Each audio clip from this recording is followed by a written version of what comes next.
Chapter 61. Su Jiangwo became a grandparent bragger. Speaking of this, Su Jiangwo's mouth immediately opened, because my son and daughter-in-law gave birth to quadruplets for me. Quadruplets?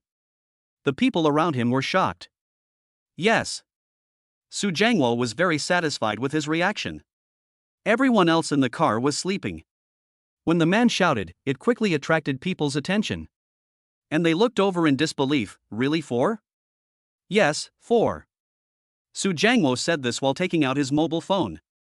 On the phone was a screenshot of Su Chen's video. It happened to be a picture of his son and the 4 babies on the screen. Su Jiangwo was selfish. He didn't want to show them the video of the 4 babies. They were all his. Let them be envious. As soon as Su Jiangwo took out his phone, everyone poked their heads out. Wow, there are really 4 babies. They are all so cute. Look at these 2 baby girls, with their 2 little tufts of hair. And this baby boy, so cute and cuddly.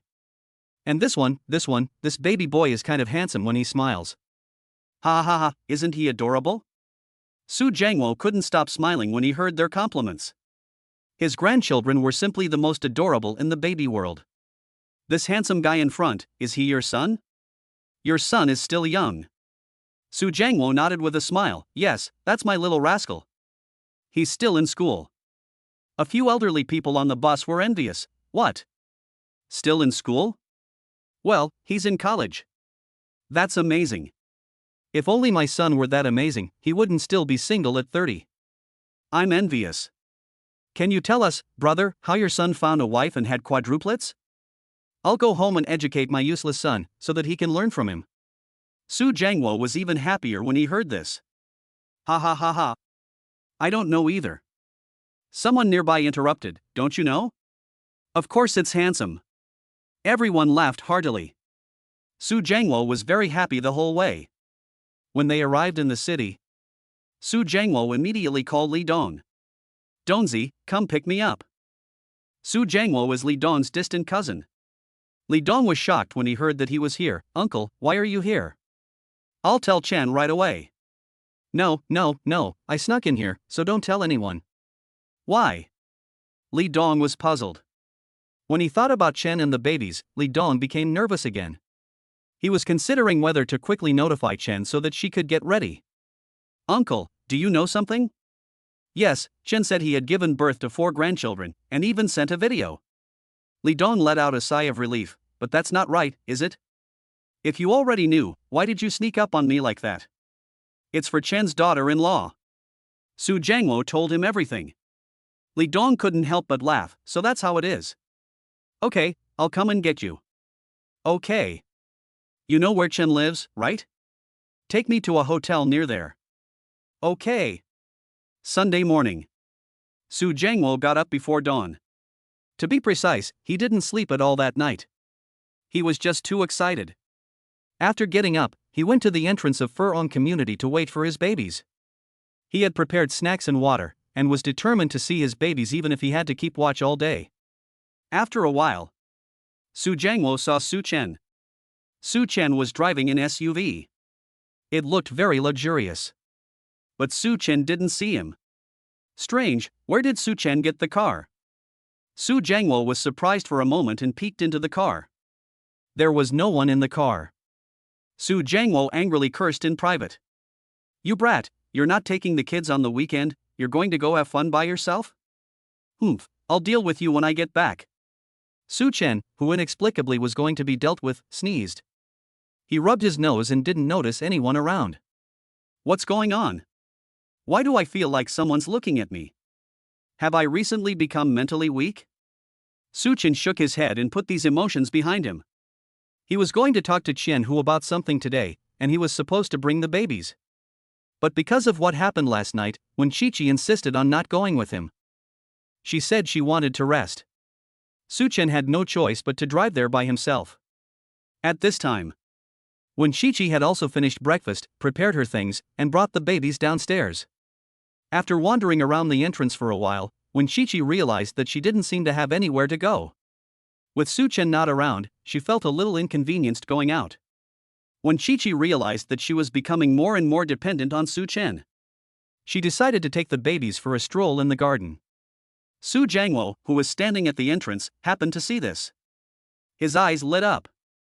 Babies. 4 babies. They must be theirs. He wanted to say hello, but then he thought, what if I scared his daughter-in-law by sneaking up on her? Come to think of it, his daughter-in-law is really nice. She's pretty. She's worthy of being his son's wife. The more Su Jiangwo thought about it, the prouder he became. But the problem now was, how could he look at the babies without being suspected? Su Jiangwo was thinking about this when he saw someone selling small balloons next to him. He had a brainstorm. Hey, buddy, I'll take 4. No, I'll take them all. Ha! Pay up. Su Jiangwo tossed 500 yuan directly at the vendor and walked away with nearly 20 balloons. The balloon vendor looked confused and walked over to the community security guard in a flustered state. Who is this guy? The security guard shook his head, I don't know. He came here this morning and just sat here, as if he was waiting for someone. I don't think so, he looked sneaky. But Su Jiangwo didn't care about any of that. He walked quickly, afraid of missing the moment. When he arrived at the park, from afar, Su Jiangwo saw Wenqiqi chatting with the babies. Su Jiangwo found a place close to them and peeked at the babies. When he did, Su Jiangwo trembled. Looking at the babies on his phone was cute, but it wasn't real enough. Now, the 4 babies were right in front of him. Su Jiangwo felt a little dizzy, his heart was pounding, and he kept shouting. Aha! Aren't the 4 babies adorable? His grandchildren are just so cute. They are the most beautiful babies he has ever seen in his life. Su Jiangwo wanted to go up to the babies immediately, hug them, kiss them wildly, hold them high in the air. But he didn't dare. He could only laugh to himself. He couldn't take his eyes off the babies for a moment. The babies were overjoyed when they saw the balloons. They waved their little hands in the air, beckoning to the balloons. Oh, oh, oh. The balloons. So many pretty balloons. I love them, I love them, I love them. I want the balloons. A few of the babies looked at the balloons and then tilted their heads to look at Wenqiqi. They were waiting for Wenqiqi to buy them. Wenqiqi also realized the person selling balloons. Seeing Su Jiangwo keep staring at the babies, Wenqiqi had a strange feeling. But the babies were so excited, and it was obvious they wanted them. Wenqiqi had no choice but to push the babies towards Su Jiangwo. Chapter 62 Excited. Those are my grandchildren. Su Jiangwo's pupils suddenly widened. His whole body trembled a little. Aha! The grandchildren are coming over. What should I do? Should I hide? But these are his grandchildren. His favorite babies, how can he hide? No way. He wants to hug them. Once this thought came to him, Su Jiangwo held back his excitement and smiled as he watched the babies come over. The babies were attracted to Su Jiangwo's balloons. When they saw Su Jiangwo smiling, Erbao, who loves to smile, smiled back at him. When she smiled, her eyes narrowed into a line. Boom! Su Jiangwo felt like his heart had been hit. This is so cute, isn't it? No wonder she's the Su family baby. Su Jiangwo was so excited that he couldn't contain himself. When the other 3 babies saw Su Jiangwo smile, they followed suit. Suddenly, Su Jiangwo felt dizzy and dizzy. This feeling is so happy. Uncle, how much do you sell your balloons for? Wenqiqi asked as she walked over. Su Jiangwo didn't react at all. Wenqiqi frowned, Uncle? Su Jiangwo realized that Wenqiqi was talking to him and froze for a moment. Then he quickly looked up and answered, What's wrong? How much are the balloons? Wenqiqi asked again. Su Jiangwo pointed at the babies. Are you buying them for them? Wenqiqi nodded. Su Jiangwo laughed, No charge, all free. Ha! Wenqiqi was shocked. What is this? Su Jiangwo laughed, Girl, don't get me wrong, I just want to give them to you because they are so cute, but I have a request. Can I hug them? Wenqiqi frowned again. This person, why does it feel so strange? The babies had already grabbed the balloons in Su Jiangwo's hands. Wenqiqi had to say, Yes, but I still have to pay. No, really no. Su Jiangwo waved his hand, carefully handing the balloons to the babies. The extra balloons were handed to Wen Qiqi. Then he bent down to look at the 4 babies. He could no longer hold back his laughter. He joyfully hugged the dumbfounded eldest baby, silently chanting in his heart. Eldest baby, I'm your grandpa. Wen Qiqi looked at Su Jiangwo with a puzzled expression as he held the balloon. This person is not quite normal, is he? After hugging the eldest baby, Su Jiangwo hugged the second baby. The second baby was the first baby to smile at him. Erbo, Grandpa's little cotton padded jacket. Then he went to hug Sanbao. Until when Shushu finally couldn't hold back when Su Jiangwo tried to hug Sibao. She handed the balloon to Su Jiangwo in a panic and shielded the baby with her body. Sorry, we don't want this balloon. This person is really weird. She doesn't dare to take it. I don't. Su Jiangwo's hand was empty and he was unable to hug Sibao. When Sisi had already quickly pushed the baby away. Sibao turned her head to look at Su Jiangwo. This grandfather is so strange. Grandpa hasn't hugged her yet. All the other children have been hugged. Humph. Sibao is not happy. So, Sibao pouted. She cried. When Sisi thought Sibao was scared. And pushed even faster. Sibao, don't cry. Mommy is leaving now. Su Jiangwo was even more anxious at this point. Sibao was crying. How could such a cute Sibao cry? Su Jiangwo felt his heart breaking. No. I have to go after her and comfort Sibao. As soon as Su Jiangwo thought this, he went after her again. When Sisi was originally going to go home. But then she remembered the news she had been watching. Some people deliberately find the addresses of babies and take advantage of the fact that their parents are not at home. When Qiqi got a shock. She decided to go out of the community first. As long as she was out of the community, it would prove that she was not from here, and the man should not follow her, right? Then she would think of a way to get rid of him. After making the decision, when Qiqi took the babies out of the door. The security guards at the door all knew the 4 babies and greeted them cheerfully. When Sisi was distracted. The security guard sensed something was wrong. What's going on? Just as he was thinking, he saw the man with the balloon just now rushing out with the balloon in his arms. And the direction he was walking in was the same direction when Sisi was leaving in.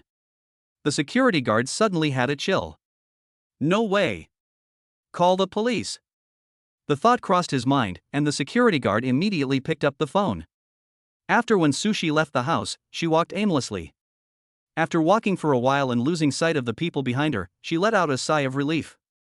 The surrounding pedestrians were all commenting. What a beautiful baby. Quadruplets, I'm so jealous. Some of the older people were still saying. If only my son and daughter-in-law could have quadruplets. What good kids. Several people said, and one of them suddenly said with a cold stare. Strange, who is that old man? Something doesn't feel right. Could it be? When Qiqi almost burst into tears when she heard this. What should she do? Call Su Chen. When Qiqi didn't realize that now, whenever something happened, the first person she thought of was Su Chen. Seeing Wen Qiqi's nervousness, the older women all stood by her side. Don't be afraid, young lady, we'll protect you. What's going on? Is this some kind of daylight robbery? I'd like to see what this person wants. One of them, who happened to be a hot-tempered person, couldn't care less and, grabbing her bag, walked straight towards Su Jiangwo. Su Jiangwo was still worried about Siba. He didn't notice anyone coming towards him at all. Suddenly, pang! The woman flung her bag onto Su Jiangwo's body, and then started to swear at him. What do you do? Why are you following a young girl? Are you trying to do something bad? Su Jiangwo was a little confused by this blow. He said nervously, What are you talking about? I'm not. The woman refused to believe that a sneaky person like him could be innocent. Have you ever seen a bad person admit that they are a bad person? No. They shouted in unison. That's right. This person has gone too far. He can't get away with it. When Sisi felt a little sorry for him, but she didn't say anything when she thought about the baby. Su Jiangwo hurriedly tried to explain. But the more he tried to explain, the more confused he became. For the sake of Su Chen, he couldn't admit who he was. Is he going to get beaten up today? Su Jiangwo made up his mind. If he's going to get beaten up, so be it. It'll be worth it just to see his grandchildren. At that moment, the police car arrived. The women who were about to strike stopped. Su Jiangwo thought he was saved. But before he could feel happy, he saw the police officer walking towards him. Hello, someone reported that you were harassing someone. Please come with us. Chapter 63, New Skills Are a Big Deal. Morning. Su Chen drove to the office building where Qianhu worked. Last night, Qianhu had called and asked him to come by today to discuss something. He was about to go up the stairs. Suddenly, he was attracted by a newly opened shop downstairs. It was a tea shop. The name was Qian Cha Bai Hui. The shop was very large. But there weren't many people inside. Thinking about the new tea identification skills he had acquired, Su Chen decided to go in and give it a try. After all, he didn't have any tea at home, so he couldn't tell the difference. When he went in, a salesperson came over with a smile and said to Su Chen, "Sir, would you like to buy some tea? What kind of tea would you like? I can give you some recommendations. We just opened today, so you get a discount if you buy tea today." Su Chen laughed and said, "Then tell me about your tea." The clerk led Su Chen to a counter and pointed to a box inside, saying, "This is Huaishan de Hongpo, which arrived yesterday. It is the best tea. I believe you are a tea lover, would you like to have a look?" Su Chen nodded, "Bring it over and let me have a look." After receiving the tea, Su Chen opened the box, took out a little bit, and sniffed it at the tip of his nose. A line of text immediately appeared in his mind. Wui de Hongpo, with red and green leaves, a fresh and moist color, a sweet and light fragrance, and a lasting aftertaste. Identification result, fake. Su Chen was taken aback. What happened to relying on smell and sight? However, since the system had said so, it saved Su Chen the trouble. He looked again at the small line of analysis below the system. Su Chen shook his head and sighed, putting the tea back. Your store is not honest. He did not deliberately lower his voice.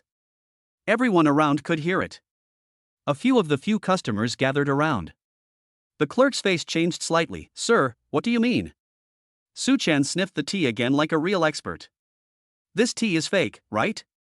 Seeing the clerk's face getting uglier and uglier, Su Chen added, well, it can't be considered completely fake, 50% of the ingredients are real, mixed with a lot of other teas. Wui de Hongpo, at this quality, it should be a few hundred yuan, right? But you're selling it for a high-quality price, 2,000 yuan a box, that's not fair. These are the results of the identification within the system, introduced in the small print at the end of the line. The shop assistant hurriedly said, no way. This is a special source that our boss went out of his way to find. We paid a high price for it, so it's definitely not fake. Our boss has told us 1,000 times not to sell fake tea. We shouldn't use false means to promote it either, we have to be factual. How could he sell fake tea? Su Chen frowned, so, what you're saying is that your boss doesn't know it's fake either? Everyone around them started whispering. The shop assistant was getting anxious. She had worked for her boss for many years. His integrity was absolutely guaranteed. The boss had used his own reputation as collateral to guarantee that the tea was real. She believed what the boss said. You did this on purpose. You also sell tea, right? At that moment, someone came through the door. Xiaoju, what's wrong? At the same time, another familiar voice came over. Brother Su Chen? So you've arrived? Su Chen turned his head. He saw Qianhu and a young man walk in. The young man was also in his 20s, slightly older than Su Chen. As soon as he heard Qianhu call Su Chen, his previous air of authority vanished. You are brother Su Chen? Hello, I am Tang Tianchang. Xiaoju, who was originally prepared to complain, saw this and swallowed the words she had on the tip of her tongue. He is Su Chen? Su Chen was a little confused. Do you know me? Xiaoju blushed and apologized with her head bowed. Mr. Su, I'm sorry, I didn't realize it was you. Ha? It seems that this incident is related to Qianhu. Su Chen looked at Qianhu suspiciously. What's going on? Qianhu walked over to Su Chen and said happily, Brother Su Chen, it's like this. This is my great-nephew Tang Tianshang. He came out to do business without telling his family, and originally wanted to make a lot of money to go back and impress his father. But who knew? Xianhu sighed and continued, it's been 2 days, and there haven't been any customers. We're all worried sick. So we want to ask you for help. While he was talking, Xianhu kept looking behind Su Chen. He was full of expectation. Oh my, I'm going to see the babies again. I'm so happy. Since the last time he saw the babies, Xianhu had been amazed. Unfortunately, he didn't get to see the babies this time. Xianhu looked disappointed. The babies didn't come today? Su Chen shook his head. Their mother is here with them. Xianhu felt very lost. Why didn't they come? Su Chen added, do you want me to bring the babies to help? Not really, I mainly want to see the cute babies. A day without seeing them feels like 3 years apart. Xianhu said happily, but Tianshang and I really want to ask brother Su Chen and the babies to help. The babies are so cute, and Tianshang is a master at carrying goods. Don't worry, you won't be helping for nothing. I've discussed it with Tianshang, and we'll pay you 1,000 yuan a day. What do you think? Su Chen frowned again. Xianhu thought Su Chen disagreed. Nervously, he said, if it's not enough, we can pay more. It's not about the money. Su Chen said, it's your tea. What's wrong with the tea? Xianhu was a little confused. At that moment, the salesperson said carefully, Mr. Su just said our tea is fake. But how can our tea be fake? Hearing this, not only Xianhu was shocked. Even Tang Tianshang was shocked. What? Fake? I went out of my way to buy it from a tea merchant, how could it be fake? This. Tang Tianshang spoke with a hint of guilt on his face. He didn't blame Su Chen. Instead, he said to the several customers next to him who looked unhappy and were about to lose their temper. I'm sorry, everyone. I only use trusted sources, but I never expected this to happen. Don't worry, our staff will refund you immediately.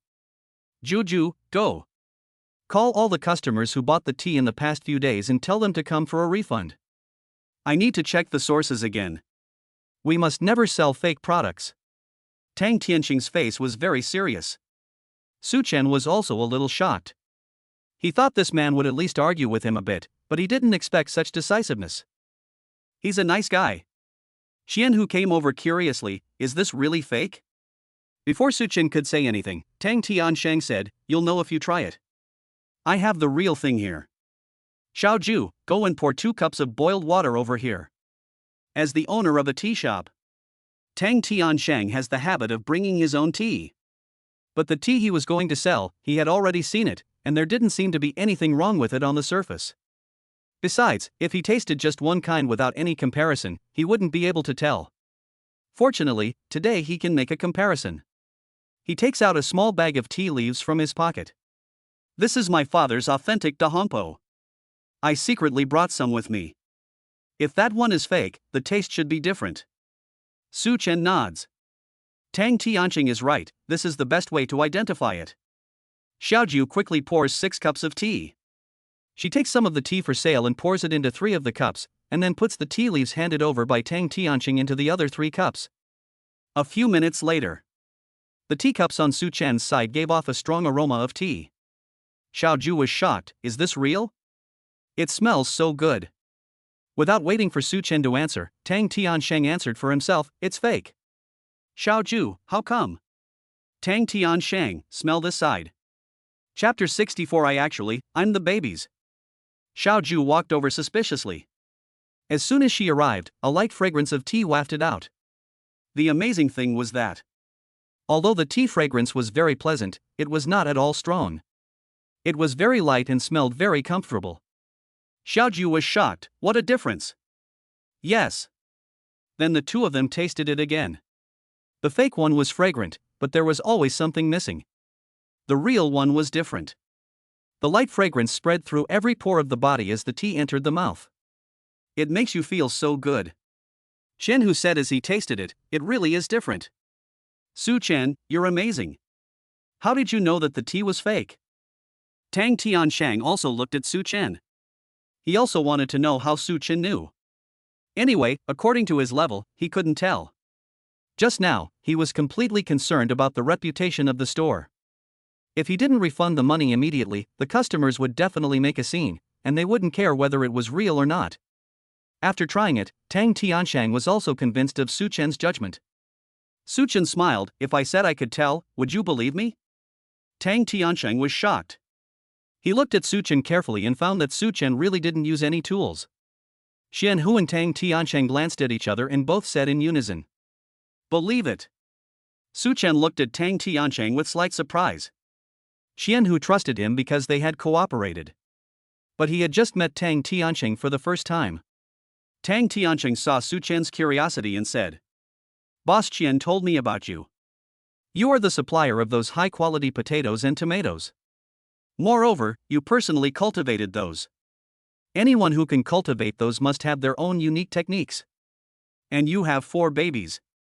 You must be a trustworthy person to raise them so well." Su Chen felt a little embarrassed. Xian Hu brags about everything. Then, Tang Tianshang politely said, "Brother Su Chen, I'm sorry for the trouble." He smiled again. "I have another favor to ask you. Since you can tell right away, can you help me see if the source of my supply is real?" This is from 2 different merchants, and they are both reputable merchants. Su Chen nodded. After walking over, Su Chen picked up a can of tea and asked Tang Tianshang with his eyes. Tang Tianshang went straight up to the counter and opened a can of tea worth 2,000 yuan without hesitation. Su Chen took out the tea and looked at it, then sniffed it. System, Wui De Hongpo, identification result, genuine. Su Chen looked at it again carefully and finally replied, "This is genuine."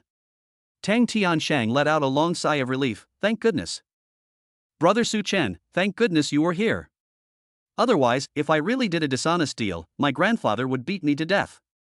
Grandpa Tang is a big fan of tea. Tang Tianshang is the youngest son of the Tang family and is always told to focus on his studies. Last month, Tang Tianshang swore that he would make a name for himself and left home to start his own business. He thought everything was going well. However, no one came to his shop when it opened. Xian Hu gave him advice and helped him call Su Chen. He thought things would turn around. But it turned out to be a big mistake. The Tang family places the utmost importance on credibility. Tang Tianshang's eyes were shining as he looked at Su Chen. "Brother Su Chen, I really can't thank you enough. I never thought that someone your age would have such abilities. In that case, I'll pay you more, 2,000 yuan a day. If you have time, bring the babies to support me." Su Chen couldn't help but laugh when he heard this. 2,000 yuan. The babies are really charming. Su Chen smiled and waved his hand, saying, No, 1,000 is more than enough. Otherwise, people who help out at market stalls only get 200-300 yuan a day. Su Chen was about to refuse when Tang Tianshang said, "Brother Su Chen, don't be modest. How about this, when the babies come, you can also help me check the authenticity of the tea. 2,000 yuan a day, no less." Tang Tianshang had gone this far, so Su Chen couldn't refuse. He agreed, "Okay, let's say that, but the babies can't stay here all day, they can only come for half a day. So, 2 days for 2,000. Tang Tianshang nodded when he saw that Su Chen was determined. "Okay, thank you, Brother Su Chen, thank you so much." After bidding farewell to the 2 men, Su Chen drove home. On the way, Su Chen was still thinking. The babies were so young, but they were already able to earn money. He should go and open an account for the babies. In the future, the babies could save up the money they earned themselves. When they turned 18, it would be quite a fortune, wouldn't it? It would also be a kind of souvenir. He decided to do it right away. Su Chen turned the car around and went to the bank. But just then, his phone rang. On the other end of the line was the voice of a strange man. "Mr. Su Chen? Your wife and children are at the police station. Do you have time to come over?" Su Chen's face tightened, and his heart almost jumped out of his throat. The police station? What's going on? They may have encountered human traffickers, but don't worry, there is no danger, they are just here to take a statement. Okay, I'll be right there. Su Chen let out a long sigh of relief and hurried to the police station. At that moment, Su Jiangwo was sitting in a chair, surrounded by people in uniform. He looked anxious. "You really have the wrong idea. I didn't intend to do anything to them. I just wanted to see the babies. I didn't want to hurt them. When Chi-Chi was sitting on the other side, she hadn't said a word. The babies were playing happily not far from her. They were surrounded by a large group of police officers. Ever since they were brought here, this group of people has been surrounding them. For a while, they pinched the babies' cheeks. Then they touched their heads. They were overjoyed. Wow, aren't they just the cutest? Quadruplets. I've never seen them before. So amazing, I love them. Their little hands are so soft, I love them. The babies were also very cooperative with them, each one smiling exceptionally happily. There were only 4 treasures. Are staring at the balloons confiscated from Su Jiangwo with unblinking eyes. Wow, the balloons are so pretty, right? However, the balloon seller looks unhappy. What should he do if he's not happy? Make him happy, then. Sibo raises his little fists. He babbles and plays with Su Jiangwo. Su Jiangwo's heart melted when he saw that Sibo's attention was on him. He completely forgot that he was still in the police station and smiled at Sibo. Be a good baby, he said, unable to resist the urge to walk toward Sibo. He couldn't wait to hold her in his arms. The police officer pushed him down hard. What are you doing? I want to hug her. Su Jiangwo muttered in a small, aggrieved voice. If Fong Roland were here, she would be shocked. Su Jiangwo is usually a very strict person with a short temper. But now, even if he is being misunderstood, he is still very careful, for fear of scaring the babies. Hugging her? What if he does something to the babies? I really didn't do anything. Even if he did, he just wanted to see the babies. They are his grandchildren. Su Jiangwo muttered softly again, I am the babies. Chapter 65, The First Meeting with the Future Father-in-Law. The baby didn't need Wen Shueishu to take care of, so she was idle. At this moment, she heard Su Jiangwo speaking and looked over curiously. All the way here, she had been thinking about Su Jiangwo's strange behavior. She always felt that something was wrong. Moreover, Wen Shueishu also felt that Su Jiangwo's face was inexplicably familiar. When Chi-Chi looked over, Su Jiangwo's words that had already left his mouth were forced back down. Su Chen said that Wen Chi-Chi had not yet fully accepted him. That year it had been a pure accident, but he wanted to give Wen Chi-Chi a complete family. If he just confessed so rashly, wouldn't that ruin his son's plans? And in today's situation, his daughter-in-law would definitely have a bad impression of him. What if she thinks he has some kind of weird fetish? What if she forbids him to bring the babies over in the future? At the thought, Su Jiangwo shook his head furiously. No. Absolutely not. This can't happen. Su Jiangwo gritted his teeth and sat down. If there's a misunderstanding, there's a misunderstanding. The worst that can happen is that he'll be locked up for a few days. Just then, the door to the police station opened. Su Chen rushed in, panicked, Chi-Chi. Su Jiangwo heard Su Chen's voice and his whole body stiffened. He stood up quickly. Before Su Chen could see him, he quickly dived under the only desk in the room. This is so embarrassing. My son is here. What do I do? The policemen, who were playing with the babies, were startled by Su Jiangwo. What are you doing? Sit down. When they saw the babies, they all stared at Su Jiangwo with wide eyes. They turned their heads to reassure the babies. Be good, baby. Female police officer, Auntie is here, don't be afraid. Male police officer, brother is here too, he will help you fight the bad guys. Female police officer, is something wrong? But at this moment, the babies heard what they said and laughed happily again. She also didn't care too much. Except for Siba. His eyes were still on Su Jiangwo. Siba's big, round eyes blinked. Grandpa is so funny. Grandpa is so cute. What is Grandpa doing? Su Jiangwo ignored them completely and continued to crawl under the table. When he realized he couldn't get under, he got anxious and didn't know what to do. The policemen were amused by him. Hey, I said, what are you doing? Before they could finish speaking, they saw Su Jiangwo put his hand to his lips in a gesture of silence. Then he spun around, facing the wall, and crouched down without saying a word. The police officers. Is this guy crazy? But they didn't bother with Su Jiangwo anymore. Su Chen was here, and he still had to explain. When Chi-Chi heard Su Chen's voice and stood up, walking towards him. Since Su Chen arrived, the knot in her stomach had loosened. Seeing her anxious expression, Su Chen asked worriedly, "Are you okay?"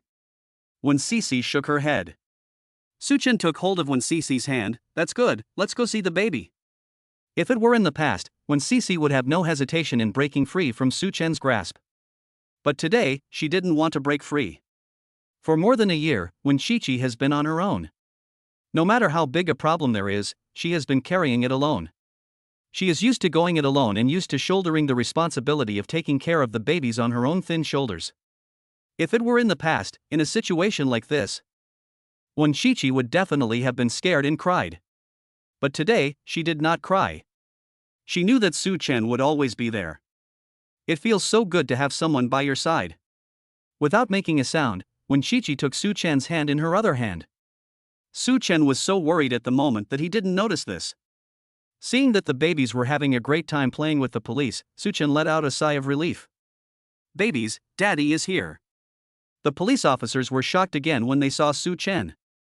Especially the female police officers. "Wow, the baby's father is so handsome. I'm so jealous. Mom is so pretty too, no wonder she gave birth to such a cute baby. I'm so jealous." Su Chen ignored them. After calling out to his babies, he noticed that only 3 of them were looking at him. Si Bao, who was usually the clingiest, didn't even seem to see him. Su Chen was a little puzzled. "What's going on? Si Bao? What are you looking at?" Si Bao still ignored him. Following Si Bao's gaze, Su Chen saw a man with his head bowed, his neck tucked, his back turned to him. Is this person wallowing in self-disgrace? But why does he look so familiar? Su Chen pondered for a moment and asked with a faltering voice, "Is this the human trafficker?" "Yes." The policeman nodded, "But don't worry, the babies are fine, the young ladies at the police station are taking good care of them." Su Chen didn't say anything. He looked at the man facing the wall while walking towards him. Wen Sisi was a little nervous. "Su Chen. It's fine." Su Chen signaled Wen Sisi with his eyes before looking over again. The more he looked, the deeper Su Chen's frown became. Su Jiangwo was about to die of nervousness at this moment. Normally, in front of Su Chen, he is a very strict father.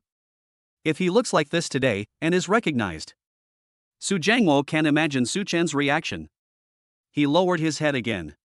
But Su Jiangwo forgot. Su Chen is his son. Even if it's just a back view, Su Chen can recognize him clearly. The policeman saw Su Chen's nervous expression and thought that Su Chen was very angry, so he planned to comfort him. "Brother Su Chen, that. I'll be damned." The cop didn't finish his sentence before he heard Su Chen yell angrily. "Cop." Wen Qiqi also looked at Su Chen with confusion. Su Chen waved his hand and explained to the cop, "I'm not talking about you, not you." Then he pointed at Su Jiangwo, who was shaking against his back, and said, "Why are you here? Didn't we agree that you wouldn't come first?" Su Chen was dumbfounded. The policeman and Wen Sisi were even more puzzled. "Policeman, do you know him?" Su Chen, "Of course I know him." "Policeman, who is he?" Su Chen, "My father." "Policeman? Wen Sisi?" Su Chen no longer wanted to care about their puzzled expressions. He walked quickly over to Su Jiangwo, put his hand on Su Jiangwo's back and said, "Dad, say something, why are you here?" Su Jiangwo, whose face was twisted in confusion, shivered. Before Su Chen could see him, he crouched down and put his hands on his head, speaking in a changed tone. "I'm not your father. I don't know you. Go away." Su Chen? How could he lose his father in the blink of an eye? Is he really unwanted if he's been kicked out of the group? Isn't this too cruel? Behind him, the police and Wen Qiqi were both dumbfounded. Wen Qiqi's heart was racing. If this really was Su Chen's father, then that would mean. At the thought, she didn't know how to describe her feelings. The policeman's face was changing rapidly. Su Chen didn't care. He also crouched down, standing at the same height as Su Jiangwo. Then he sighed and forcefully turned Su Jiangwo's body over. "Dad, what's the fuss? Why are you in the police station? This isn't like you." Chapter 66. I don't have a son like you. Su Jiangwo just wanted to find a crack in the ground and crawl into it. He covered his face with his hands, feeling terrible. I don't have a son like you. Su Chen? You still won't admit it? The police officers laughed. Is this really your father? Su Chen nodded. Yes, he's my real father. Then why did he come and harass your baby? On hearing this, Su Chen was slightly taken aback. This made him think, and suddenly he had an epiphany. Dad, you snuck in here, didn't you? You wanted to come and see the baby while I was away? Su Jiangwo didn't say anything. He was furious. He just wanted Su Chen to leave quickly, so when Chi-Chi wouldn't remember him. Next time they met, he could just change his clothes and act differently to get away with it. But Su Chen just had to expose him. Su Chen knew he was right when he saw the look on Su Jiangwo's face.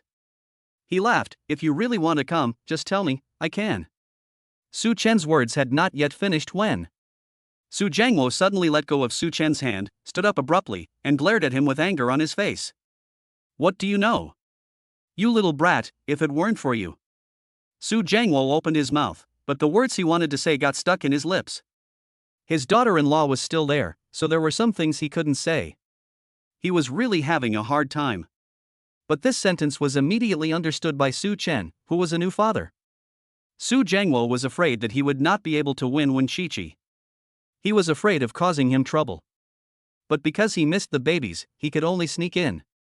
Su Chen inexplicably felt another twinge in his nose. Recently, life has really given him so many emotions. Sigh. Su Chen sighed and walked over to Su Jiangwo. Dad, thank you. The police had figured it out by now. They really are father and son, aren't they? Su Chen nodded, yes. The police laughed. Any conflicts? Su Chen, no, absolutely not. This is not a conflict, this is completely because of love. But he was a man, where could he say such mushy things? His answer looked different in the eyes of the police. The policeman looked at Su Chen strangely. Didn't your father say that he didn't want a son like you? He wouldn't say that if there were no conflicts. Su Chen opened his mouth. How could he explain without revealing his father's good intentions? Su Jiangwo's eyes lit up when he heard what the policeman said. Yes. By blaming it all on his son, he would not be disliked by his daughter-in-law, right? Maybe his daughter-in-law would even feel sorry for him and let him hold the babies more often. At this moment, in Su Jiangwo's eyes, the baby's status had completely surpassed Su Chen. He sighed and said with emotion, Look, even the police have spoken to you. How on earth have you been a son to people? Su Chen? He looked at Su Jiangwo strangely. Su Jiangwo then said to the policeman, Comrade policeman, I'm sorry, this time it was my fault. I was so angry with this brat that I would never have done such a stupid thing. I just miss my babies too much. Su Chen? Is something wrong? The policeman looked at Su Chen's face and saw that it was not right. He patted Su Jiangwo on the shoulder and gave Su Chen a look. It's not easy for either of you. Su Chen, right? How could you treat your father like this? Do you see how hard your father works? It wasn't easy for your father to raise you, and even if there's something wrong, you can't let your father off the hook? Su Chen. He wanted to say something, but couldn't. When did Dad become such a drama queen? Su Chen wanted to explain, but when he saw the disgusted look in the police's eyes, and Su Jiangwo's face, which said that what he had said was true, he sighed in his heart. In this situation, even if he explains, it's useless, right? They'll just think he's being unfilial. And when he looked at Wen Chi-Chi, he saw something in her eyes. Su Chen became alert. No, he can't stay here any longer. If he doesn't leave soon, he'll be labeled an unfilial son, and he'll never be able to change it. He had to say, I understand, comrade policeman. I'll take my father home now. Su Jiangwo snickered to himself. He was really resourceful. He already looked forward to the future. With his hands behind his back, Su Jiangwo didn't even look at Su Chen and walked quickly over to Sabeu. This time, he finally got to hold the soft and cute Sabeu. As soon as Sabeu was picked up, she started giggling. Yeah. Grandpa finally picked her up. Su Jiangwo's heart melted when he saw the baby smile. How could his granddaughter be so cute? Wow. She is hundreds of times cuter than Li's boy. Ha ha. I'll show Li what a handsome baby looks like when I go back. At this point, Su Chen walked over to push the babies. However, before he could do anything, Su Jiangwo took over. He was holding Zibo in one arm and pushing the baby chair with the other. "I'll do it." The police officers said, "Let Uncle do it. Look at how anxious Uncle is to see the babies. Uncle really loves the babies. The babies are really lucky to have such a grandfather." Su-Chen, on the other hand, had a more complicated look in his eyes. Su-Chen had a hard time explaining, so he reached out to pull Wen-Chi-Chi. "Let's go." Wen-Chi-Chi, who had already roughly understood what had happened, avoided Su-Chen's touch and turned to walk out. Su-Chen shook his head and sighed helplessly. He didn't dare offend anyone in this family. His family status had instantly dropped a lot, which was really miserable. He sighed for himself silently. Su-Chen followed the two out of the police station. Behind them, the police officer's words of earnest advice could be heard: "Be good to your father. And your wife and babies. Come and visit us with the babies whenever you have time. That way, they can see the babies more often. They'll be really happy." Su-Chen. Who has time to hang out at the police station? He waves his hand. No.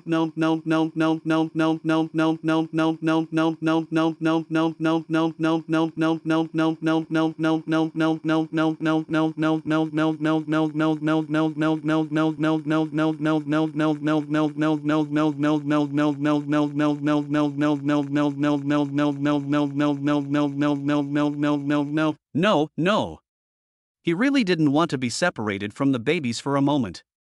When Cece was sitting in the passenger seat, and Su-Chen noticed that her face didn't look very good. It was as if she was a little bit conflicted and a little bit inexplicably strange. Su-Chen curiously asked, "What's wrong?" When Cece twisted her fingers together in a tangle and quickly said, "Nothing."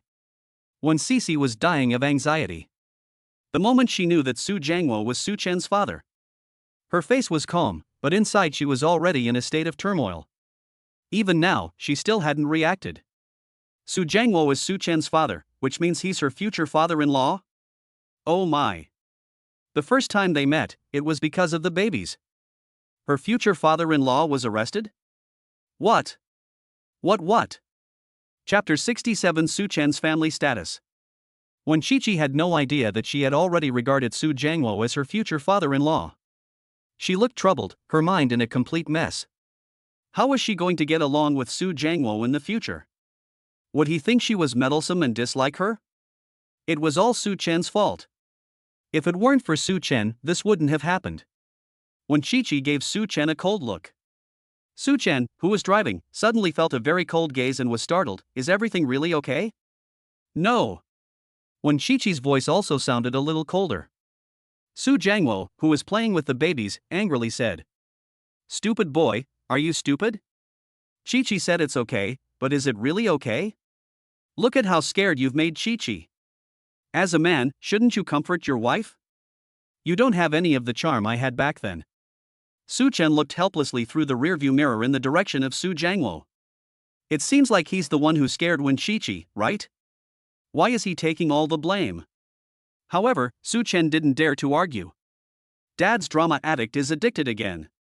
After Su Jiangwo finished talking to Su-Chen, when he looked at Wen-Chi-Chi again, his face immediately turned into a smile. "Chi-Chi, don't worry, I'll help you deal with him when we get home. If he bullies you again, you remember to tell your mother and me." "Heh, your auntie said we won't let him get away with it." The little boy in his arms cooed. Su Jiangwo added, "And don't you dare bully the babies either." Su-Chen looked silently at Wen-Chi-Chi and then at the babies. His status in the family is really getting lower and lower. Su Jiangwo saw that Wen-Chi-Chi was not speaking, so he thought that she was still angry. So, he deliberately scolded Su-Chen again. "Rotten brat, where were you this morning? Letting Chi-Chi take care of the babies alone? There are 4 babies here, where is your sense of responsibility? What if the babies get up to mischief? How can Chi-Chi take care of them all by herself? The best way to appease your daughter-in-law is to make your son take the blame." Su Jiangwo didn't feel sorry for Su-Chen at all, and the more he talked, the more excited he got. Su-Chen was helpless. His father was clearly taking advantage of the situation. In order not to continue suffering, he had to say, "I know, Dad, this will never happen again." "There's still the future?" No, definitely not." "Humph." Su Jiangwo snorted, and then turned back to Wen-Chi-Chi. "Chi-Chi, look, Su-Chen knows he was wrong, so don't blame him, okay? Su-Chen has a lot of problems, but he's actually a very good boy. When Chi-Chi was amused by the two of them singing from the same hymn sheet. But she was still a little nervous when she saw Su Jiangwo. No, uncle, I insisted on taking care of the babies alone today. Su Chen is usually quite tired. I wanted to let him rest a bit, but I never thought. When Chi-Chi's voice got lower and lower as she spoke, Su Jiangwo let out a long sigh of relief when he heard what she said earlier. From the tone of her voice, it seems that my daughter-in-law cares about Su Chen. This brat, not bad, not bad. The troubled when Chi-Chi kept thinking about how to apologize to Su Jiangwo. At this moment, she plucked up the courage to ask, I didn't realize that I had made such a big mistake. Uncle Su, don't you blame me? It's all my fault. If I could recognize you. Upon hearing this, Su Jiangwo waved his hand nonchalantly. Oh, so that's what you were talking about. Why would I care about this? You did the right thing. With 4 of these cute babies, you definitely have to be careful. If it were me, it would be more than just being sent to the police. Something else unpleasant might happen. Chi-Chi, you didn't do anything wrong, so you don't need to apologize. At the end, Su Chen added, if anyone needs to apologize, it's Su Chen. Su Chen? Why is it his fault again? He's being wronged. When Chi-Chi, no, Su Chen is also not wrong. Seeing that Su Jiangwo kept talking about Su Chen, when Chi-Chi vaguely felt a sense of pain for Su Chen. She said shyly, in fact, Su Chen is very good to me. He's also very good to the baby. Recently, when I'm at class, Su Chen is taking care of the baby. Su Chen is a very responsible person. Uncle, I don't know what misunderstanding Su Chen had with you to cause this misunderstanding. Perhaps, it may also be because of my existence, so please forgive Su Chen. When Chi-Chi finished speaking all at once, she only then realized that Su Chen was staring at her with burning eyes. Su Jiangwo laughed out loud, and his daughter-in-law began to feel for her son. Great. Very good. It's almost like divine assistance. Forgive, I'm his father, I forgive him no matter what he does, but daughter-in-law, you can't be too kind to Su Chen. This kid just needs to be taught a lesson. From now on, I'll leave Su Chen to you. You can teach him whatever you like. When Cece shyly nodded without saying a word. But she was thrilled inside. Su Jiangwo was beginning to accept her, wasn't he? That was great, the big misunderstanding of today was over. But the way Su Jiangwo and Su Chen get along is quite joyful. She used to often hear people talk about the various conflicts between daughters-in-law and their family's parents. When Cece vaguely has a feeling that she won't have these kinds of conflicts. Su Chen glanced between the two and noticed that although it seems like his family status is lower, the relationship between the two seems a little bit more magical. Dad seems to have accepted when Cece, and when Cece has also accepted Dad. Su Chen, who had been worried for a long time, finally let go of his worries. If he had known that this was the outcome, he would not have stopped Su Jiangwo from coming for now. Half an hour later. In front of the door of Furong Community. When Cece got out of the car first. Since there were 2 men there, she didn't need to help hold the baby and just watched from the side. The security guard was happy to see when Cece and came over. Back already? Is everything okay? When Shueishio shook her head, I'm fine. The security guard looked over and saw Su Chen holding the babies, and there was another man, but he didn't care. The happiest thing for the security guard every day was to see the babies.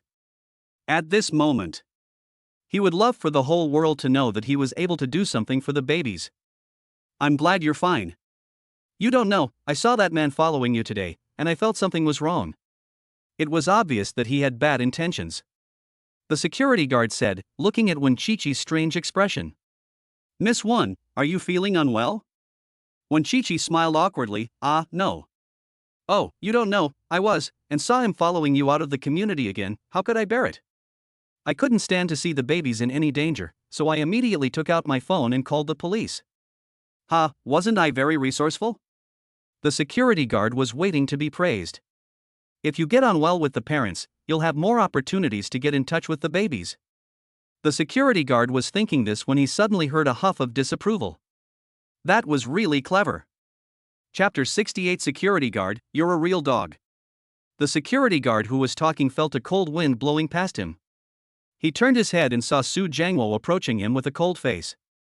When he got to him, he deliberately smiled. The security guard looked like he had seen a ghost. You. What about me? Aren't you the human trafficker? You're the human trafficker, and your whole family is a human trafficker. Look carefully, I'm there. Su Jiangwo said, while pointing at the babies who had been smiling at the sight of him. I'm their grandfather. When he said this, Su Jiangwo instantly felt an inexplicable sense of pride. When he arrived in the morning, it was really frustrating. In order not to reveal himself, he was afraid of everything and could not share his hidden joy with anyone. But now it's different. Now he has been recognized by the babies. This is simply the coolest thing that has ever happened to Su Jiangwo. Especially when he saw the shocked expression on the security guard's open-mouthed face. Grandpa? Yes. Su Jiangwo looked at the young security guard indifferently. Envious? Jealous? I'm the grandpa of these babies. You were just trying to get on the baby's good side, weren't you? Dream on. Security guard, no way? Su Jiangwo turns his head, for baby. Sibao quickly turns his head, and when he sees him, he smiles and opens his arms wide. He. Grandpa is calling. Grandpa is hugging. Su Jiangwo picks Sibao up. Sibao happily jumps around. The other babies instantly looked envious, each with their arms outstretched, waiting for a hug from their grandfather. Then Su Jiangwo turned his head and looked at the little security guard. See? That's my granddaughter. And these three. My eldest grandson, eldest granddaughter, and youngest grandson. Envious? I can hug them whenever I want, but you can't. I can lift them high in the air, but you can't. I get to see them every day, but you can't. The security guard's face was getting redder and redder. How can this person be like this? He really envies him. Since when Chi-Chi moved into the community, he has been able to see when Chi-Chi carrying the babies in and out every day. However, the babies are afraid of strangers and won't let him hold them. He tried a few times but failed, and even scared the babies into crying. Later, after Su Chen arrived, the babies became a little better. But it was only to the point of not crying. He was still not allowed to hold them. The security guard's greatest wish was to become familiar with the babies one day, so that they would no longer be wary of him. If that happened, he would be the happiest security guard in the world. He had thought that today would be an excellent opportunity. But he had not expected to flatter the wrong person. He was truly the unluckiest security guard in the world. The security guard cautiously looked at Su Jiangwo and then at Wen Chi-Chi. Is this really the children's grandfather? Wen Shu nodded. No wonder the security guard didn't believe it. If she had been told such an absurd idea in the morning, she would have been unlikely to believe it either. Seeing the security guard's face change color like a rainbow, Wen Shu felt that she hadn't been hit as hard as she thought. After all, Su Jiangwo had been very good to her. She felt a little sympathy for the young security guard. She also looked forward to her future life a little. How happy such a family would be. Su Chen, who had no say in the matter, stopped talking. After a long moment of hesitation, the security guard looked at Su Jiangwo's face, which had completely changed. He smiled and said hello to Su Jiangwo. I'm sorry, I didn't know. It's fine. Even if you knew, you still wouldn't be able to hug my grandchildren. The security guard was speechless. He could only watch helplessly as Su Jiangwo walked away with the babies, strutting with pride. Su Chen, who had been unable to touch the baby chair since Su Jiangwo's arrival, looked sympathetically at the security guard. We're all in the same boat. But the security guard seems to be a little worse off than him. He's balanced. After returning home, Su Jiangwo pushed the babies inside. Seeing the small one-bedroom apartment, he suddenly felt a pang of sadness. The 4 babies, his son and daughter-in-law, actually had to cram into a one-bedroom apartment. According to Li Dong, they are still renting the house. His daughter-in-law and grandchildren must have suffered a lot, right? Su Jiangwo thought about this and looked coldly at Su Chen. This is all Su Chen's fault. If it weren't for Su Chen, how would the grandchildren have suffered so much? Su Chen felt a coldness. Dad, what's wrong again? Did I do something wrong again? No way? He didn't dare say a word. Su Jiangwo took advantage of the time when Chi-Chi went to the bathroom to pull Su Chen aside and whisper. Son, don't you think you deserve a house? Su Chen didn't quite understand why Su Jiangwo suddenly said this. But he nodded, yes. He had originally thought that Su Jiangwo would scold him for being good for nothing, but before the words had even finished, he heard Su Jiangwo say, "Wait, I'll talk to your mother, withdraw all the family money and buy you one right away." On hearing this, Su Chen's nose once again became moist. His father, who had scolded him all the way, had always been the first in line when he encountered difficulties. Dad. He suddenly wanted to say something sentimental. But before he could say it, he heard Su Jiangwo scold again. Cut the crap, I'm not giving it to you to live in, I'm giving it to my grandchildren and daughter-in-law. It's fine for you to sleep on the streets, but how can I let my grandchildren and daughter-in-law sleep on the streets? I'll call you tomorrow, and you can pick a spot yourself. Oh, by the way, write my daughter-in-law's name, you don't deserve it. Su Chen. Okay. His pretentiousness was stifled. However, Su Chen knew. Su Jiangwo knew him very well. Once he had decided on someone, he would not let go. When Chi-Chi is his. Su Jiangwo was still muttering under his breath, really, it's not easy to raise a son. Hey, I'm so pitiful. As he said this, he took out his phone and called Fang Roland. This matter could not be delayed for a moment. Su Chen saw this and took the phone from Su Jiangwo's hands. Su Jiangwo suddenly exploded, "What are you doing?" Su Chen gave a mysterious smile, "No need to buy it." Su Jiangwo, you little brat, you don't think that just because someone gave birth to your child, you can just ignore them, do you? You want to take advantage of someone for nothing? You little brat, do you believe I will break your legs? Su Chen gave a faint smile again. He leaned closer to Su Jiangwo and whispered in his ear. Dad, I have a house. The author has something to say. I couldn't hold back today, so I added another chapter. I don't know if you like this kind of plot, but I still wrote it. This father is hot-tempered, he often takes advantage of his son, and he is always ready to beat his son. But he is also incredibly soft-hearted, and he is always the first one to rush to his son's aid when something happens to him. Being sentimental. Chapter 69, His son is always his pride. Su Jiangwo's eyes widened the moment he heard Su Chen's words. You. Su Chen quickly made a gesture to hush. He signaled when Chi-Chi's position with his eyes, "Keep your voice down." Seeing that Su Jiangwo was about to lose his temper again, Su Chen hurriedly explained, "I plan to surprise Chi-Chi, I haven't told her yet." Su Jiangwo let out a sigh of relief. He had thought that this stupid son of his was planning to keep the house for himself. Then he would immediately beat him up and kick him out of the house, so that he would know the dangers of society. On second thought, Su Jiangwo, who had just let out a sigh of relief, suddenly frowned again. Where did you get the money to buy the house? Su Chen, someone gave it to me. Who?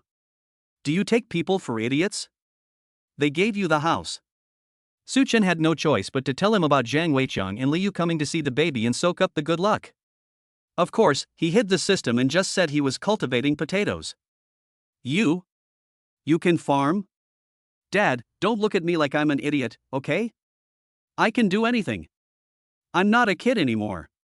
Su Jiangwo was doubtful. Don't do anything illegal, or I'll be the first to expose you. Su Chen smiled helplessly and nodded, okay. Su Jiangwo let out a sigh of relief. He sat back on the sofa, picked up his son and started to tease him, but his mind was a little distracted. His son was finally doing well. He might, perhaps, be able to trust his son. Su Jiangwo looked at Su Chen again, and his inexplicable sense of pride grew. Su Chen saw Su Jiangwo's satisfied expression and couldn't help but ask, Dad, do you think I'm especially awesome? Heck no. Su Jiangwo snorted, You? Awesome? If you're so capable, marry my daughter-in-law now. Speaking of which, Su Chen had nothing to say. For him right now, it was indeed impossible. But Su Chen is very determined, don't worry, Chi-Chi will definitely marry me. Then I'll be waiting, and I'll definitely give Chi-Chi a big red envelope. Oops, my grandchildren, you are so cute, Grandpa loves you. Su Jiangwo said, while hugging the baby to his side one by one and kissing them. Really?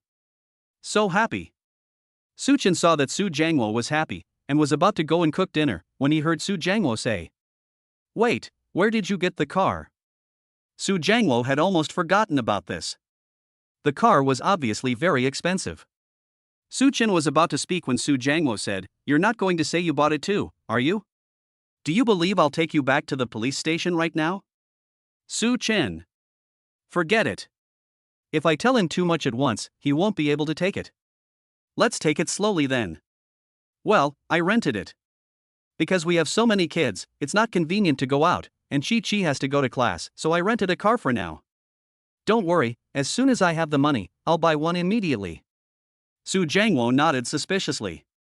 Okay. Let me know if you need money, and your mother and I will figure it out. Okay. Su Chen knew that if she didn't agree, Su Jiangwo would definitely be very sad. So, he nodded. At that moment, when Chi came out of the bathroom, she smiled awkwardly when she saw Su Chen and Su Jiangwo. She was still a little uncomfortable. She always felt a little awkward. She planned to go into the room and hide first, giving the father and son some time alone with the baby. However, before she could go in, she was stopped by Su Jiangwo. Chi, come here. Sit here, let's all sit together as a family. Look, the babies are all looking at you. As a family? When Cici froze for a moment. Dabeo was in Su Jiangwo's arms. The other 3 babies were sitting in the stroller, but they were all looking at Wen Cici with smiles on their faces.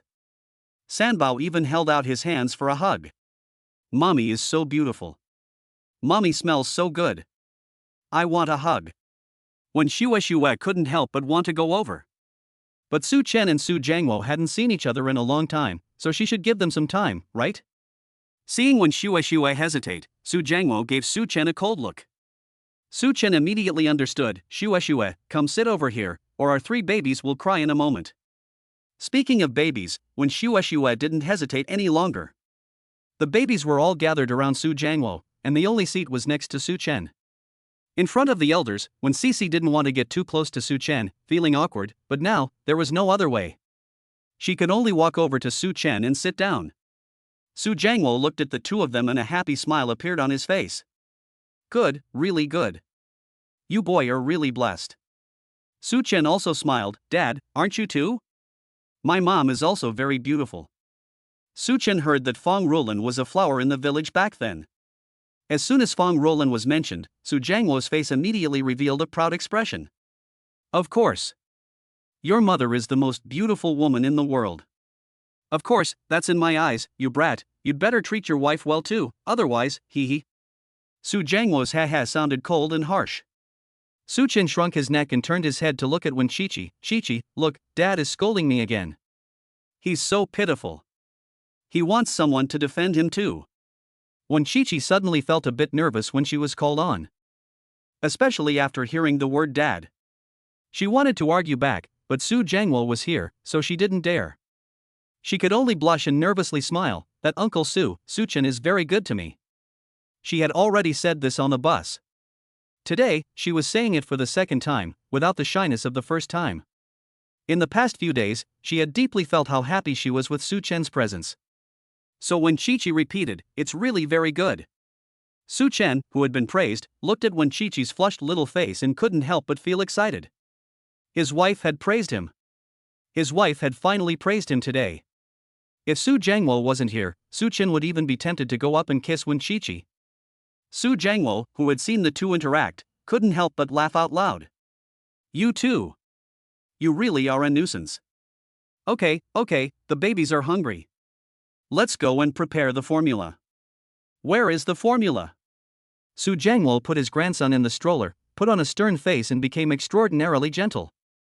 Good boy, Grandpa is going to prepare the formula for you. You have to be good. While saying this, Su Jiangwo said to Wen Shuexiu, who had just stood up. Shuexiu, you sit down, Su Chen and I will do it. Then, with a cold breeze, he said to Su Chen. You. Get over here. These are all things you should be doing, how can you bear to let Chi do them? Hurry up. When Chi tried to explain something, but Su Chen stopped her. It was his time to show off. Today, it was time to impress his father. Chapter 70, The First Surprise from the Sun. Su Jiangwo strutted into the room. As he walked, he said, Listen, brat.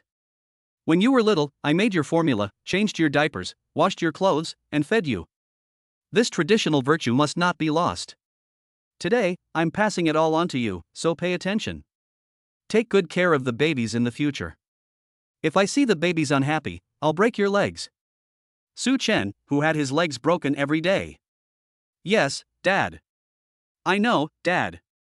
Su Chen felt inexplicably happy at the thought of being able to impress his father soon.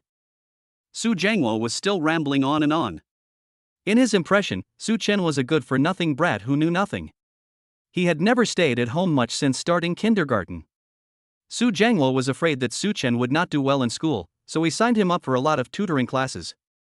Later, when Su Chen went to high school, he became even busier. He spent 3 years in his senior year, and it was heartbreaking for his father. Finally, he got into college, but he didn't expect that just 1 year later, he would have 4 babies. He's a grown-up now. Su Jiangwo mused to himself. Since he's a grown-up, he needs to do what grown-ups do. Su Jiangwo saw the baby bottles and took one over. Let me tell you, this formula should be given to babies under 7 months old. Before he could finish speaking, Su Chen picked up the other 3 bottles, took out the can of formula, and began to put it in the bottles. Su Jiangwo was a little nervous. What are you doing, you little rascal? Before he could finish speaking, Su Chen had already put the formula in one of the bottles. The amount was just right. Then came the second. And the third bottle. Seeing that Su Jiangwo was still in a daze, Su Chen took the bottle from Su Jiangwo's hands again. After filling the bottle with formula, Su Chen began to pour water. The water had been prepared long ago. After pouring the water with skillful movements, Su Chen saw that Su Jiangwo was still in a daze. He helplessly handed Su Jiangwo 2 of the smaller bottles. Dad, what are you doing? Didn't you say you wanted to feed the babies? Go! The 2 bottles in your hands are for Erbao and Sibao. They are girls and eat less. Su Jiangwo finally came out of his shock. He looked at Su Chen in disbelief and stuttered, You. Su Chen knew that Su Jiangwo was shocked. But he still said indifferently, What's wrong? How come you know how to do this? Su Jiangwo didn't expect that Su Chen had quickly prepared the formula. He thought that Su Chen knew nothing. Su Chen, it's very simple. Su Chen, I've been preparing the formula for a long time. Su Jiangwo still couldn't believe it. He followed Su Chen silently until she left the room. Su Chen handed the baby bottle to De Bao and San Bao. Bao and Si Bao looked at Su Jiangwo with longing eyes. Su Jiangwo was in a daze. He still couldn't believe that his son, who couldn't do anything, would prepare formula for the baby. His movements were so skilled that it was obvious he had practiced for a long time. Is this still the same brat at home? Dad! Dad! Su Chen saw that Su Jiangwo was not moving, so he had to remind him, Erbao and Sibao are hungry. If you don't feed them, they're going to cry. They're not the kind that you can soothe. Upon hearing this, Su Jiangwo quickly handed the baby bottles to Erbao and Sibao. Erbao gave a sweet smile. Sibao smacked his lips. Today, Grandpa is the one who washed the bottle for Grandma. You must drink it all up. That way, Grandpa will be very happy. The babies each received their own bottle and began to drink. Su Jiangwo sat there, confused. Su Chen felt particularly good at that moment. Dad! Su Chen said with a smile, Isn't your son amazing? Aren't you moved? Hey, let me tell you, ever since I met the babies, Su Chen couldn't help but start bragging.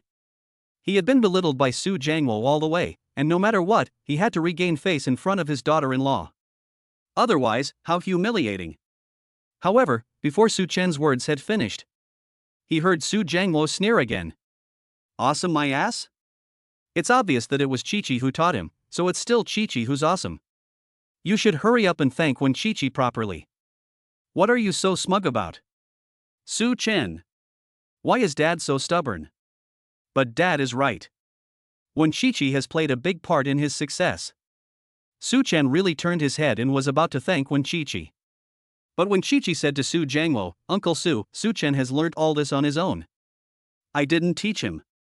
He's very smart and picked it up quickly. The babies really like him too. Su Chen's heart began to race. Wow. My wife is praising me again. Su Jiangwo muttered to himself when he heard this, he learned it on his own? Yes. But don't be proud. Isn't this what you're supposed to do? You expect someone else to help you raise your children? Su Chen. Okay. It's really hard to hear your father praise you. Forget it, I'm not expecting anything. Anyway, these are really things he should be doing. Su Chen thought to herself, feeling much more relieved. She watched the babies finish their formula. Su Chen went to clean up the bottles, and Wen Qiqi followed behind her to help. Su Jiangwo, who was sitting on the sofa doing nothing, silently turned his head and wiped his eyes when the two of them weren't looking. His eyes were a little wet. But he didn't let the two see this movement. After a while, Su Jiangwo couldn't resist and took out his phone. He sent a message to Fang Roland. Roland, our son is doing well. Dad, what are you doing? Su Jiangwo was about to say more when Su Chen, who was in the bathroom, poked his head out. Su Jiangwo quickly put his phone away. His voice also increased a bit. What can I do? Send your mother pictures of the babies, of course. You good for nothing, your mother is still at home waiting. Su Chen hurriedly said, okay, I'll work hard and bring my mother over then. Su Jiangwo snorted and didn't say anything. After a while, he sent another message to Fang Roland. My son said that he will bring you over to see the baby someday. By the way, the babies are so cute. After sending these messages, Su Jiangwo took a video of the babies and sent it to Fang Roland. After Su Chen and Wen Qiqi finished their work, Su Jiangwo waved his hand and said, Qiqi, come here. Wen Qiqi looked at Su Chen. Su Jiangwo said, you brat, come here too. Su Chen also walked over and sat down. Su Jiangwo said as he fumbled in his pocket.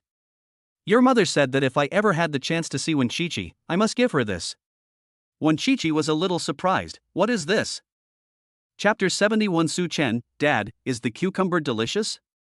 Su Jiangwo was holding a simple dark red box. The box was not big, but it looked exceptionally noble. He handed it to Wen Sui Sui and said, open it and have a look. Su Chen was startled when he saw the box. Then, he smiled mysteriously and said, Sui Sui, open it quickly. Wen Sisi took the box, hesitated for a moment, and slowly opened it. Inside the box was a jade bracelet with a warm and moist feel. It was crystal white with a hint of pale ink, delicate and translucent, and touching. Wen Sisi's expression changed. This jade bracelet was obviously very valuable. She looked at Su Chen and Su Jiangwo in shock. She had not yet met her future mother-in-law. And it was also the first time she had met her future father-in-law. They actually wanted to give her such an expensive gift. Wen Sisi couldn't believe it. This was passed down from Su Chen's mother's mother to her, and she had always treasured it, saying that she would give it to her future daughter-in-law in the future. Su Jiangwo smiled and said. Wen Sisi gritted her teeth and looked at Su Chen, but She and Su Chen had not even started dating, let alone getting married. How was she going to accept it? She was about to refuse when she heard Su Chen say, keep it, it's yours sooner or later. In this life, you can only appear on my family's household register. This domineering tone made Wen Qiqi blush all of a sudden. Su Jiangwo laughed, okay, Qiqi, you don't need to feel embarrassed. If this brat Su Chen treats you badly, I'll kick him out of the house and you can be my daughter. Puff. Wen Qiqi, who was nervous, was amused by Su Jiangwo and laughed. Su Chen, whose family status had plummeted, Dad, this is not good, is it? Who is really your biological child? What's so bad about it? You can't even take care of your wife, what use am I to you? Su Chen. Forget it. I'm not going to argue with Dad. After Su Jiangwo finished speaking, he glared at Su Chen again, what are you doing? Hurry up and help Qiqi put it on. What a fool, does he need to teach him this? Su Jiangwo increasingly disliked Su Chen. Su Chen hurriedly said, yes, Qiqi, let me help you put it on. Wen Qiqi wanted to refuse, but it was too late. Su Chen had already taken the box and pulled Wen Qiqi's hand up with it. Held by a pair of large hands, Wen Qiqi's heart began to race. She nervously looked at Su Chen.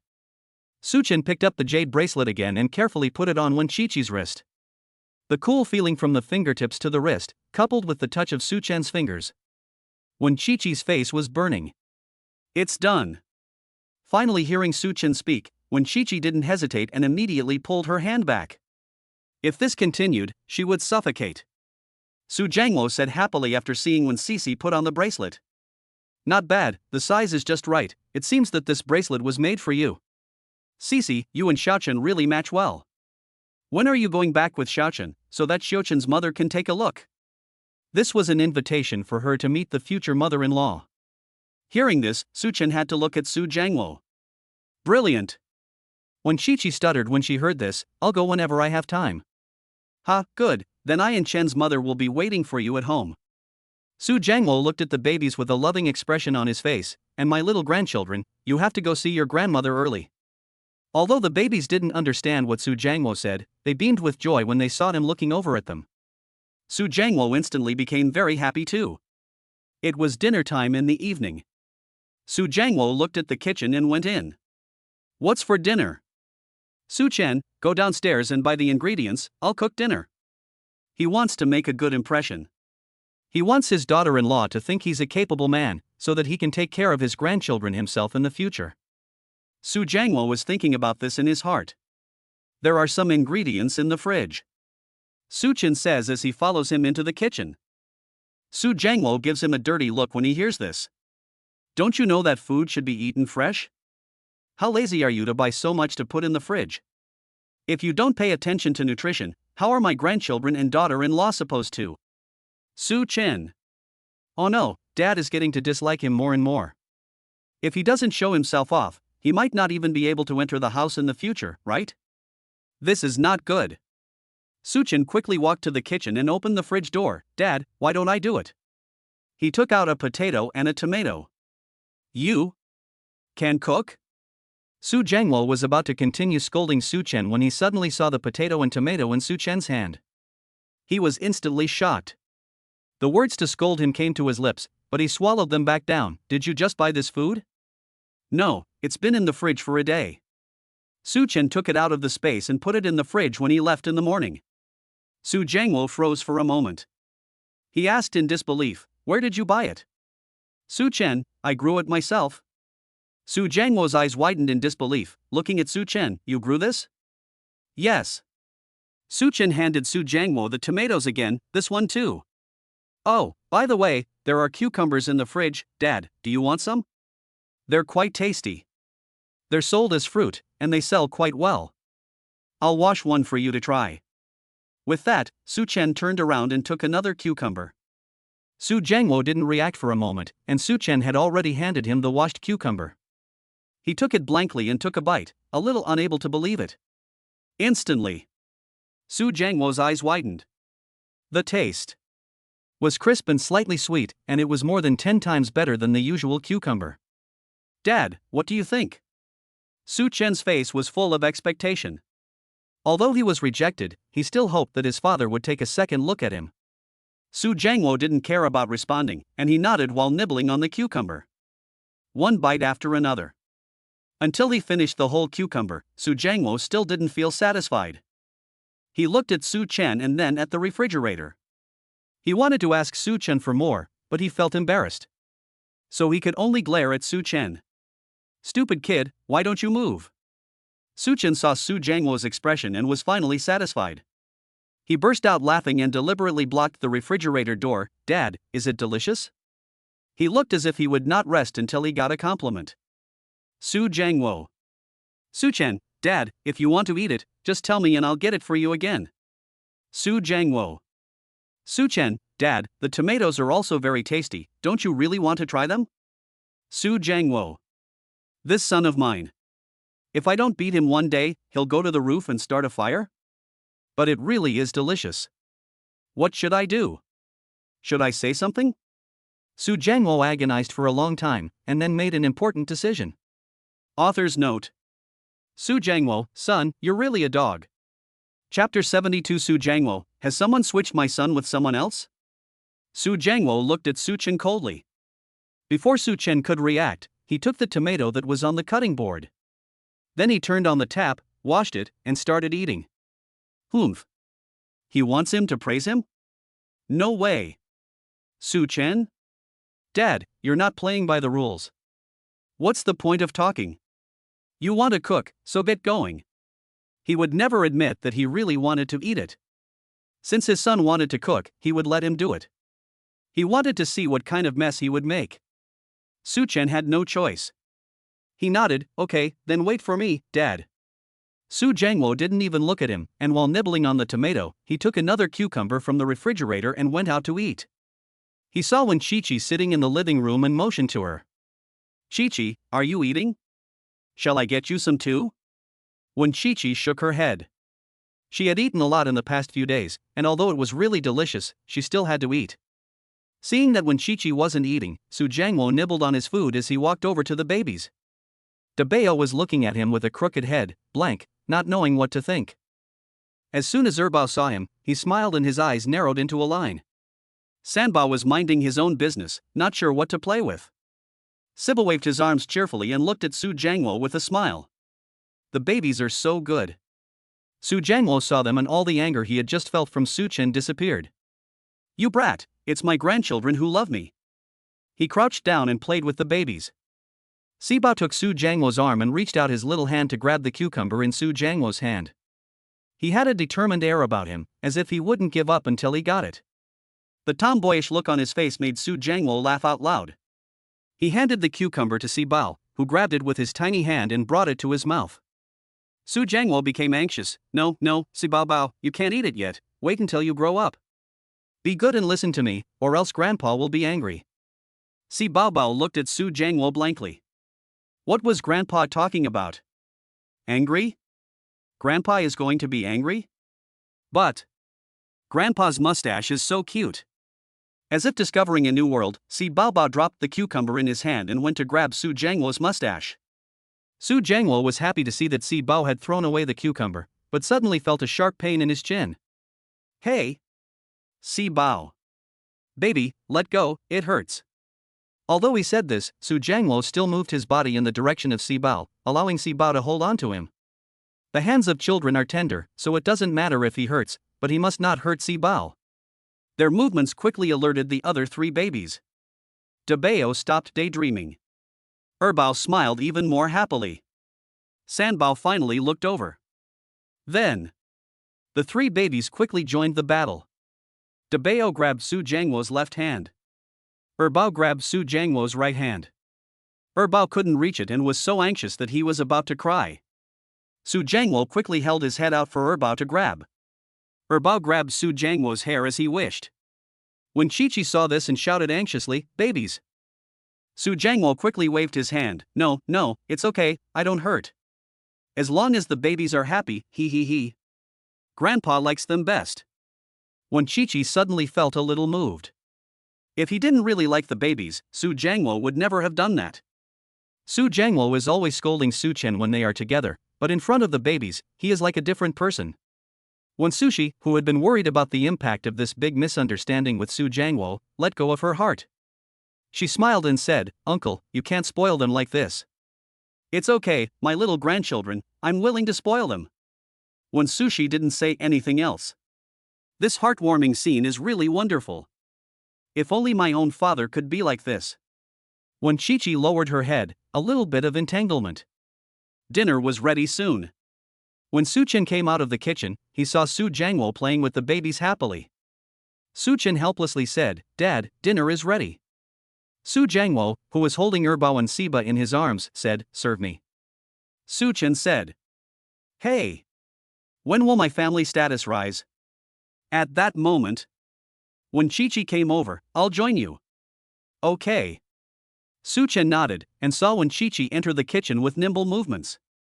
Dad was having fun playing with the kids outside. Su Chen suddenly felt something. Who would have thought that at the age of 22, he would suddenly have such a big family? This feeling is really happy. After the rice was served, Su Jiangwo came over grumbling. He had already eaten a lot of cucumbers and tomatoes and was half full. Just now, his son had actually treated him like that, so don't blame him for not being polite. When eating, you must scold your son a bit more. This way, your son will remember. Su Jiangwo thought to himself as he walked to the table. When he saw the dishes on the table, he once again widened his eyes. Potato and chicken nuggets. Scrambled eggs with tomatoes. Braised fish. Cucumber and preserved egg soup. The meat was all frozen by Su Chen in the refrigerator and just taken out. There were 3 dishes and 1 soup, plus 3 big bowls of rice. There were even a few cilantros floating on top of the potato and chicken nuggets, the scrambled eggs with tomatoes were brightly colored, and the braised fish was intact. More importantly, the aroma wafting from these dishes was just too delicious. Su Jiangwo's mouth was watering. You made this? Yes, Dad. Doesn't it smell good? After the reaction everyone had at Zhang Weichang's house, Su Chen knew that the dishes made with the skills from the God of Cookery's skill book would definitely be delicious. He wanted to see how long Su Jiangwo could keep up his act. Eat without talking. Su Jiangwo sat down with a huff and picked up his chopsticks. Su Chen had no choice but to sit down with him. Chi-Chi, let's eat. He handed Wen Chi-Chi the chopsticks. Wen Chi-Chi couldn't hold back and reminded him, Uncle, Su Chen's cooking is quite tasty. Su Jiangwo snorted again. I know what he's like. It's just edible, right? With that, Su Jiangwo took a bite of the braised fish. The moment it hit his mouth, Su Jiangwo's eyes widened. What the heck is this heavenly taste? Su Jiangwo remembered that when he visited the city of Ningzhou before, he had eaten in a few fancy restaurants. His own cooking was also very tasty, and he had received praise from Fong Roland and the neighbors. But at this moment, he suddenly felt all that was just child's play. Su Chen's braised fish was 100 times tastier than his. No. 1,000 times tastier. The aroma that hit his taste buds was like a sudden shock. This is too delicious, isn't it? Su Jiangwo couldn't help but feel emotional. But seeing Su Chen's expectant eyes, Su Jiangwo immediately swallowed the words that were about to come out of his mouth. No. The brat will be proud. Su Chen had been waiting for a long time, and although Su Jiangwo paused for a moment, he still didn't say anything. It seemed like he was savoring it slowly. Su Chen finally couldn't hold back anymore. Dad, is it delicious? Chapter 73, Your father will always be your father. Su Jiangwo ignored Su Chen. He took another bite of the chicken as if he were a mountain. He quickly swallowed, and once again, he was shocked. Ordinary people's chicken and potato dishes tend to have a fishy aftertaste. But Su Chen's chicken and potato dish not only had no fishy aftertaste, but also had a delicious meaty flavor that brought out the full taste of the chicken. The potatoes were also exceptional. When you put it in your mouth, it has a rich aroma, and it is a perfect match with the rice. Su Jiangwo quickly took a mouthful of rice. It really was delicious. Delicious. Su Jiangwo smiled contentedly in his heart. Su Chen saw that Su Jiangwo was not speaking, so he had to ask again, Dad? Su Jiangwo still did not say anything. He was afraid that if he spoke, it would ruin the moment. Then he took a bite of the tomato and egg. He used a spoon to scoop up a mouthful and placed it on the rice. The texture when eaten with the rice was absolutely superb. What a surprise! What a pleasant surprise! Su Jiangwo had never eaten such delicious rice before. He couldn't wait to eat 3 big bowls right away. Su Chen was still silently watching Su Jiangwo. Dad, is it so hard to praise your son? Wen Chi-Chi also didn't eat, as she wanted to see Su Jiangwo's reaction. But Su Jiangwo's face showed no expression. After he finished eating, he glanced at Su Chen and Wen Chi-Chi, why aren't you eating? Su Chen felt very disappointed. Very disappointed. It felt like all his hard work had been for nothing. Did he make a mistake today? Did he cook something that wasn't tasty? Su Chen was unwilling to accept this, so he took a bite of the fish and tasted it. It was delicate and melted in his mouth. The fresh fragrance of the fish hadn't diminished at all. It's pretty good. Su Chen frowned in puzzlement, then took another bite of the potatoes. That's pretty good too. Next came the tomato and egg dish. This is even better, right? What's going on? Is Dad's sense of taste broken? Su Chen couldn't hold back any longer. Dad, are you okay? Su Jiangwo gave Su Chen a blank look and still didn't say a word. In fact, he was already excited to the point of madness.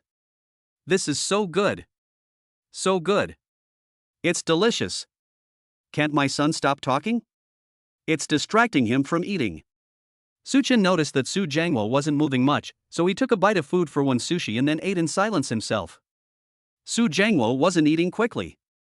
However, he never stopped using his chopsticks. Soon, a bowl of rice was gone.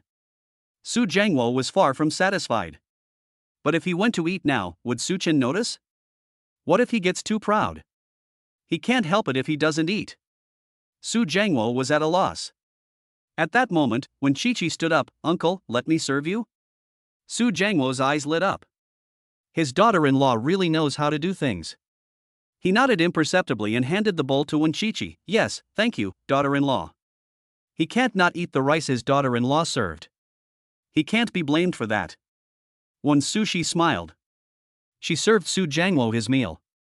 Su Jiangwo then ate in silence. Su Chen was very confused. Something was wrong.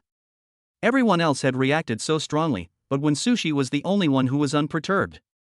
Why was Dad so quiet? Did it not suit Dad's taste?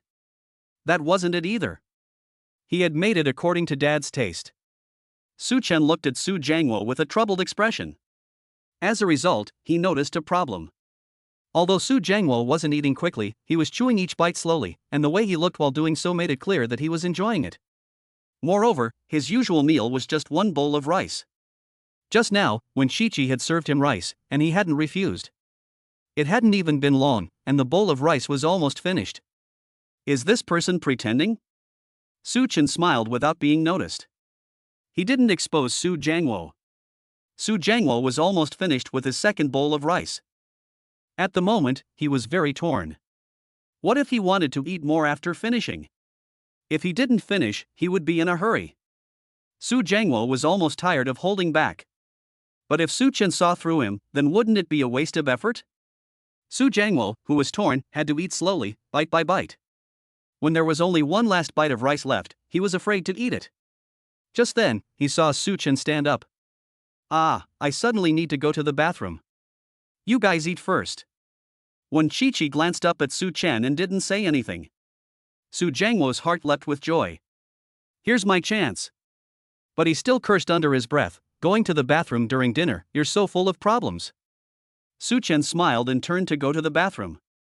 In fact, he didn't really want to go. But he couldn't just watch his father suffer like this. Sigh. Who made him a son? Su Jiangwo took advantage of Su Chen's absence to immediately refill his own bowl. Great. He could eat again. Su Chen washed his hands in the bathroom and then walked out. Seeing that Su Jiangwo's bowl was full again, he didn't say anything. Instead, when Chi-Chi quickly said, "I refilled your uncle's bowl." "Eat slowly, uncle." Su Jiangwo's heart was filled with joy. His daughter-in-law was simply too good. Unlike some sons, she even offered him cucumbers. How considerate. Su Jiangwo nodded and began to eat earnestly. Su Chen smiled and said nothing. Before Su Jiangwo finished his third bowl of rice, Su Chen put away her own bowl and chopsticks, got up and walked towards the kitchen. "I'm full, I'll go clean up first." So, Su Jiangwo managed to get his fourth bowl of rice. In the end, Su Jiangwo, who couldn't eat anymore, leaned back in his chair, feeling as if his stomach was going to burst. But he still wanted to eat. It really was delicious. When Chi-Chi took the bowl and chopsticks and took them to the kitchen to give to Su Chen, Su Jiangwo was becoming more and more satisfied with his daughter-in-law. After resting for a while, Su Jiangwo was finally able to stand up. Seeing Su Chen's busy figure, Su Jiangwo couldn't help but smile. "You brat, your father is your father. You still want to compete with your father, you're still too young. Just ignore Su Chen and go play with the grandchildren." In the kitchen, when Chi-Chi asked as she handed Su Chen a bowl, "Su Chen, why don't you just serve your father the rice?" She could tell. Just now, when Su Chen went to the bathroom and when he came to the kitchen last to tidy up, it was all to make Su Jiangwo eat more. Su Chen smiled, "My father loves face. It's hard to make him admit that I'm good in front of me. But he's my father, so I have to do this. If I serve him the rice, he might not eat it to save face."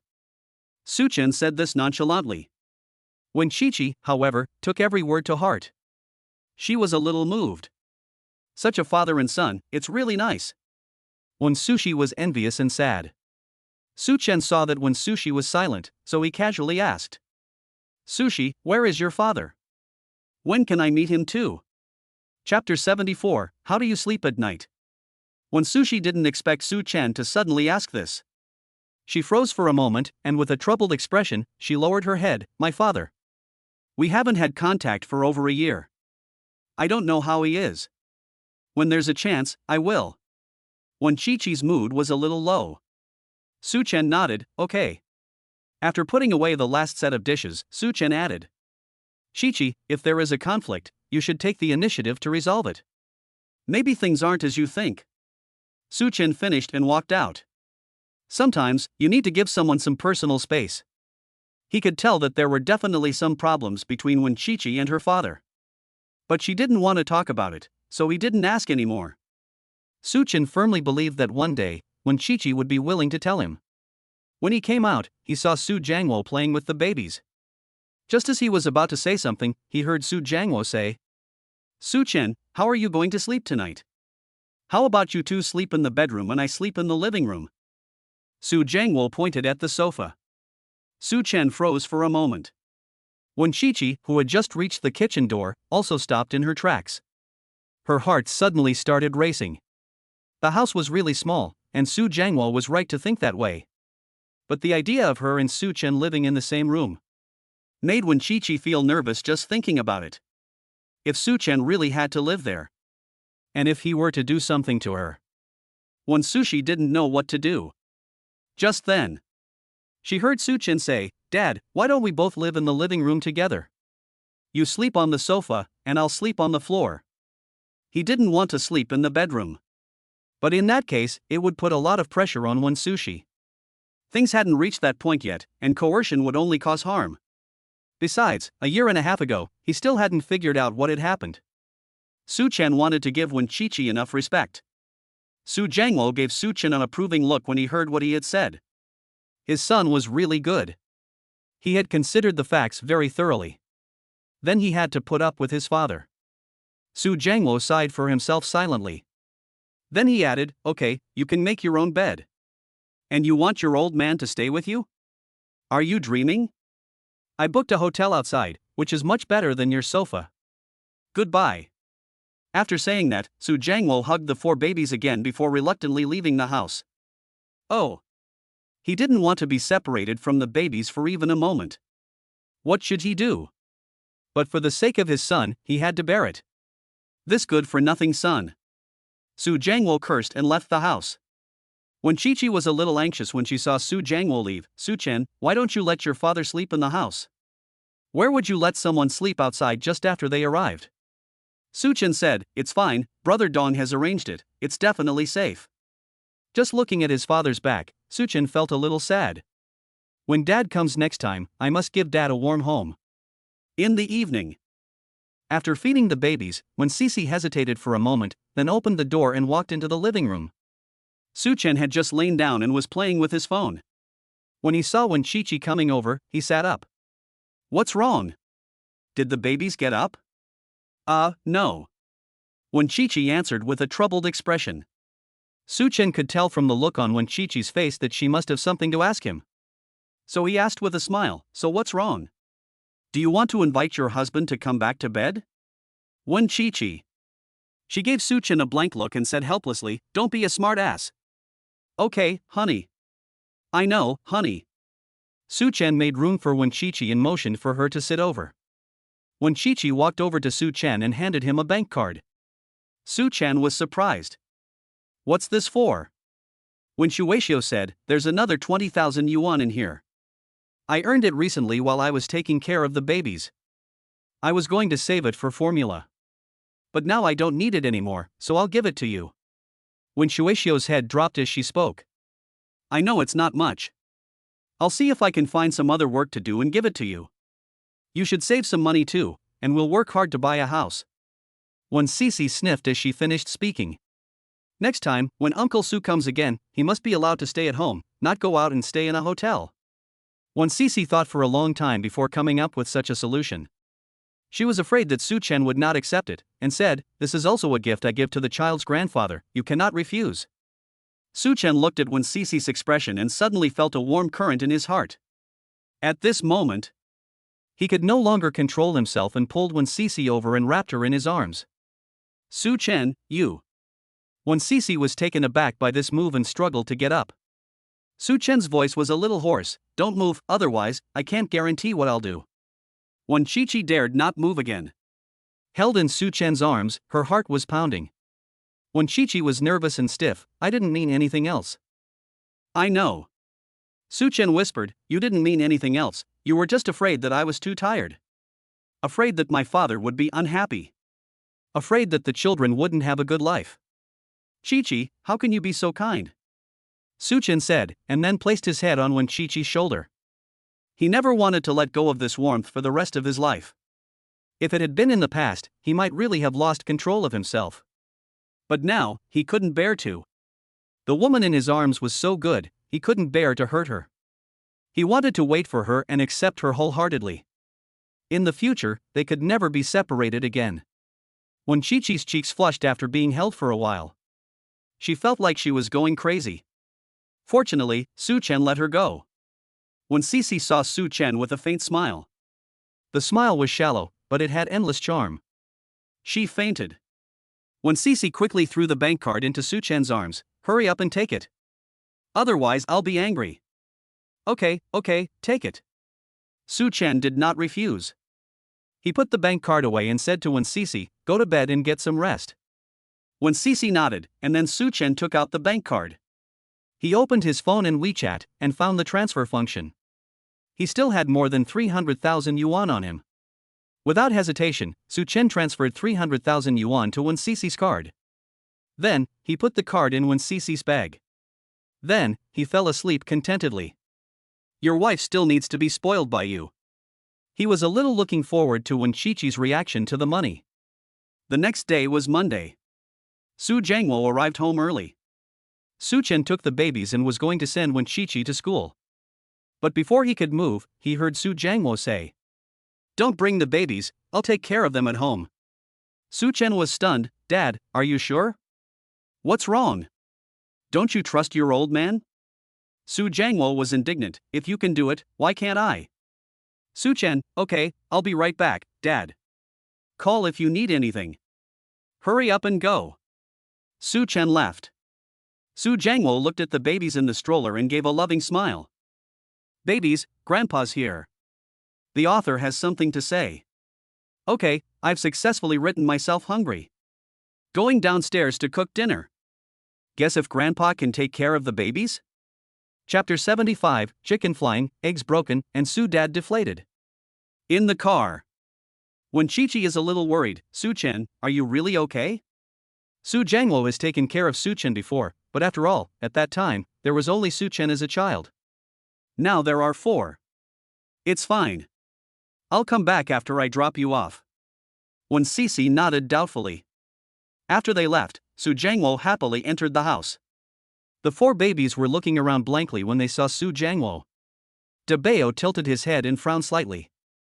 Erbo was stretching his arms and smiling, babbling. Sanbao was minding his own business, chewing on his teething ring. 4th treasure happily jumped around. The more Su Jiangwo looked, the happier he became. His grandchildren were really cute. And so well behaved. The scene was simply one of harmony. That Su Chen could doubt his abilities was outrageous. He was going to get along well with the babies. Thinking this, Su Jiangwo sat over, hugged big treasure, kissed 2nd treasure, teased 3rd treasure, and finally picked up 4th treasure. Baby 4, your father says you're the most naughty. Is that true? Grandpa sees that your father is just talking nonsense. How could our baby 4 be naughty when she's so cute? It must be that your father isn't good enough, and he can't even bring you up properly. I'm not talking to your father anymore. When Su Jiangwo teased Sibao like this, she couldn't stop giggling. When she laughed, the other 3 babies followed suit. Today, Grandpa is taking care of them. Grandpa is so cute. Give me a hug. The scene was suddenly filled with joy. Su Jiangwo was overjoyed. After another 5 minutes, Su Jiangwo heard his eldest daughter, who had been spacing out, cry. He quickly let go of Sibao in his hands. What's wrong with your eldest daughter? Is she hungry? Grandpa will go and make some formula for you, just wait. Debeo nodded blankly, with a tear in the corner of his eye. He was really hungry. Su Jiangwo got up and went to make some formula for Debeo. The formula was quickly ready, and Su Jiangwo handed the bottle to Debeo. Be a good boy and drink your milk. Debeo lifted the bottle and gulped it down. Su Jiangwo was happy to see this. The other 3 babies, however, were not happy. Second treasure saw that the eldest treasure was drinking milk, but she wasn't, so her little smiling face fell, and she cried. Third treasure also threw away the toy in her hand, looked at the eldest treasure, the second treasure, and then at Su Jiangwo, and cried with a loud cry. Fourth treasure. Fourth treasure was in Su Jiangwo's arms, sniffing and sniffing. No, no, no. She seems to smell the milk powder. It smells good. I want to drink it. She's never drunk it before. But, Grandpa hasn't given it to her. What should I do? I'm so hungry. Sibao blinked her eyes once, then again. She noticed that Su Jiangwo wasn't going to pay any attention to her, and her brothers and sisters were all crying. Sibao always felt that if she didn't cry, something would be missing. So, with a pout, Sibao followed suit and cried. Su Jiangwo, who was taking care of the eldest child, saw that the second child was crying and quickly came over to comfort her. Before he could finish, the third child started crying. He went over to comfort her. Before he could finish, the fourth child started crying. Su Jiangwo suddenly felt a little dazed. What's going on? Why are you crying too, fourth child? Are you hungry too? Wait, Grandpa will go and make you some milk. Su Jiangwo walked over to the baby chair and tried to put Sibao in it. However, as soon as he touched the baby chair, Sibao cried even louder. She squirmed around, grabbed Su Jiangwo as hard as she could, and refused to let go. Sibao, don't cry, Grandpa will be right back. Su Jiangwo patted Sibao's back anxiously, but Sibao ignored him completely and cried even louder. Su Jiangwo was occupied by Sibao, and Bao and Sanbao could not drink their milk. They blinked their big, cute eyes, and tears fell like broken strings of beads, one after the other. Su Jiangwo coaxed Sibao while taking care of Bao, and then Sanbao. Bao's milk quickly finished. Seeing Su Jiangwo hugging Sibao and not taking away the bottle, he was a little anxious. His stomach was rumbling. After 2 calls, poof! The room fills with a strange smell. Bao has pulled a stinker. Su Jiangwo was even more anxious. Bao? Is that you? Oops, Sibao, come down first, Grandpa will be right back. Sibao refuses to let go, so Su Jiangwo has no choice but to force Sibao onto the bed. Sibao, who has lost Grandpa's embrace, cries even louder. Oh! Grandpa doesn't want me anymore. I'm so sad. Oh! Su Jiangwo takes advantage of the moment and quickly goes to make formula for the 3 babies.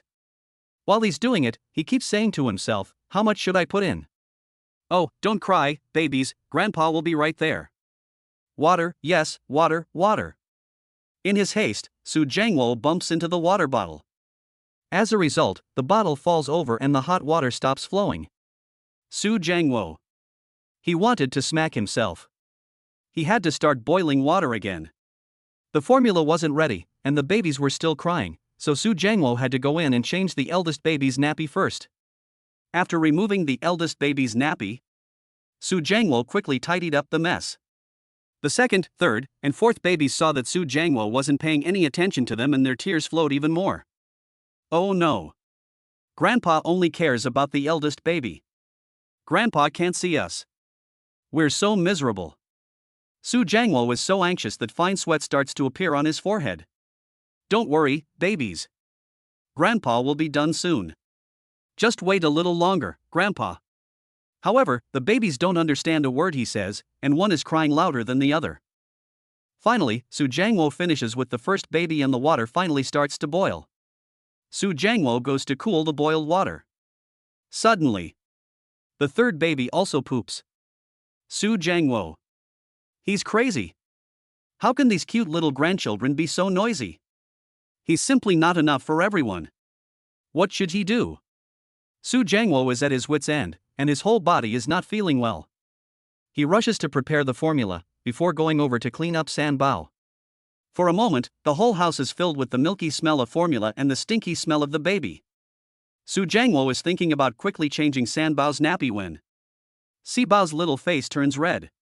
He couldn't get used to the milk powder, and in an instant, he spilled the milk in the bottle. The clean clothes he had just changed in the morning were suddenly covered in milk stains. Su Jiangwo was about to go crazy. He finally couldn't stand it anymore and took out his phone. It's been an hour. Why hasn't this brat come back yet? At this time, Su Chen was slowly walking back. He knew that Su Jiangwo liked children, so he wanted to give him some time alone with the children. He was very close to home. Suddenly, his phone rang. Su Chen picked up the phone. He saw it was Su Jiangwo calling. His brows furrowed. "Dad, what's wrong? Why aren't you home yet? Do you still want the babies?" Su Jiangwo's scolding came over the phone. Su Chen heard it and thought, something's wrong. Did something happen at home? He was nervous and quickly said, "I'll be right back." He hung up the phone and rushed home as fast as he could. After opening the door, he was shocked. Chapter 76, The Four Eccentric Babies. The house was a mess. The whole scene was chaotic. Su Jiangwo was holding the underpants of his eldest and third sons in his hands. The two boys, who had not yet put on their new underpants, were looking at Su Jiangwo with a bewildered expression. Erbao's hair is messy and his pigtails are long gone. Sibao is lying on his back on the bed, crying his heart out, clutching at the air with his little hands. His clothes have been changed, but he is wearing Debao's clothes. The scene is as miserable as it can get. Su Chen is at a loss for a moment. "What are you doing, you little brat? Help!" Su Jiangwo scolds him, "Hurry up and take a look at Sibao, I can't find his clothes. Debao's clothes haven't been washed yet, Sanbao's need changing, and Erbao's hair." Su Jiangwo was almost incoherent. Puff. Su Chen couldn't help but laugh when he saw this. Su Jiangwo's face turned cold. "How can you laugh? Dad, didn't you say you would take care of the babies?" "Shut up."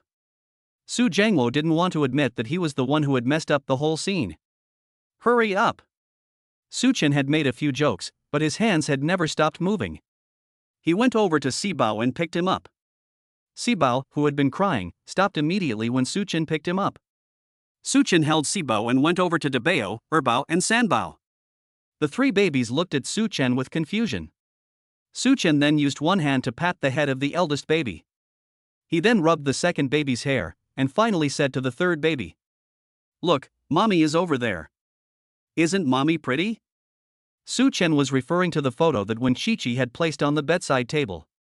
The youngest baby looked in the direction Su Chen was pointing, confused. Sure enough, he saw mommy. The baby started to giggle happily. "Wow, mommy is so pretty. Mommy is the most beautiful person in the world." In the meantime, Su Chen had found Sibao's clothes. He quickly changed Sibao's clothes and then put pants on Sanbao and Debao. Finally, he quickly prepared some formula for the babies. Soon, the babies happily started eating. Su Jiangwo was still standing in the doorway, stunned. Su Chen came over to Su Jiangwo and took the pants from his hands without hesitation. "Dad, let me do it." Su Jiangwo was a little dazed at this point. He couldn't understand how Su Chen could have done the same action so quickly. And the babies seemed to be very happy. Did he do something wrong? Su Jiangwo was very dissatisfied. He walked into the room, and the babies smiled lovingly at him again. They looked as if they had just tortured him into a state of disrepair. Su Jiangwo said discontentedly, "You four little guys, you're so biased." The four babies couldn't understand a word Su Jiangwo said, and they were laughing even more happily than before. Su Jiangwo sighed silently. The house had returned to normal with Su Chen's return, and Su Jiangwo could finally catch his breath. He sat down next to the babies and watched Su Chen busily working in the bathroom. For some reason, he felt both sad and proud. His son could already take care of things on his own. After washing the little underpants, Su Chen hung them up with skillful movements. When he came into the living room, Su Chen found Su Jiangwo looking at him. He smiled and asked, "Dad, what's wrong?" "Nothing," Su Jiangwo quickly replied. But then he remembered that over the years, he had never praised his son. So, with a cold and harsh tone, he said, "Well, you've done a good job with the housework. Keep up the good work. Don't let my grandchildren suffer." Su Chen sighed when he heard this. It was clearly a compliment, but Su Jiangwo made it sound so awkward. But he was satisfied. "I know, Dad. Don't worry." Su Jiangwo nodded. But then remembered something else and asked, "What about your studies while you're taking care of the baby?" This was also a concern of his. In front of Wen Qiqi, he didn't dare to ask, for fear that his daughter-in-law would think too much about it. Now that they are just the grandparents and the grandchildren, Su Jiangwo asked with concern. Su Chen had long known that this question would be asked sooner or later, so he said, I have taken leave from my instructor, so don't worry about the school. I won't be late for exams or any other school activities, and I will graduate on time. Not only will he graduate, he will also receive a scholarship every year. Well, don't slack off. Su Jiangwo snorted again and didn't say anything else. After lunch, Su Chen received a phone call. The caller was Qian Hu. Su Chen, are you free this afternoon? Tianshang's tea shop has reopened, and I want to ask you to come with the babies and help out. Sure, I'll go. After hanging up, Su Chen told Su Jiangwo what had happened. Su Jiangwo was shocked. They have to help out at such a young age? Will they be able to do it? Su Chen laughed and said, You'll see when we get there. Your grandchildren are amazing. Su Jiangwo followed Su Chen to Qiansha Baihui with some doubts.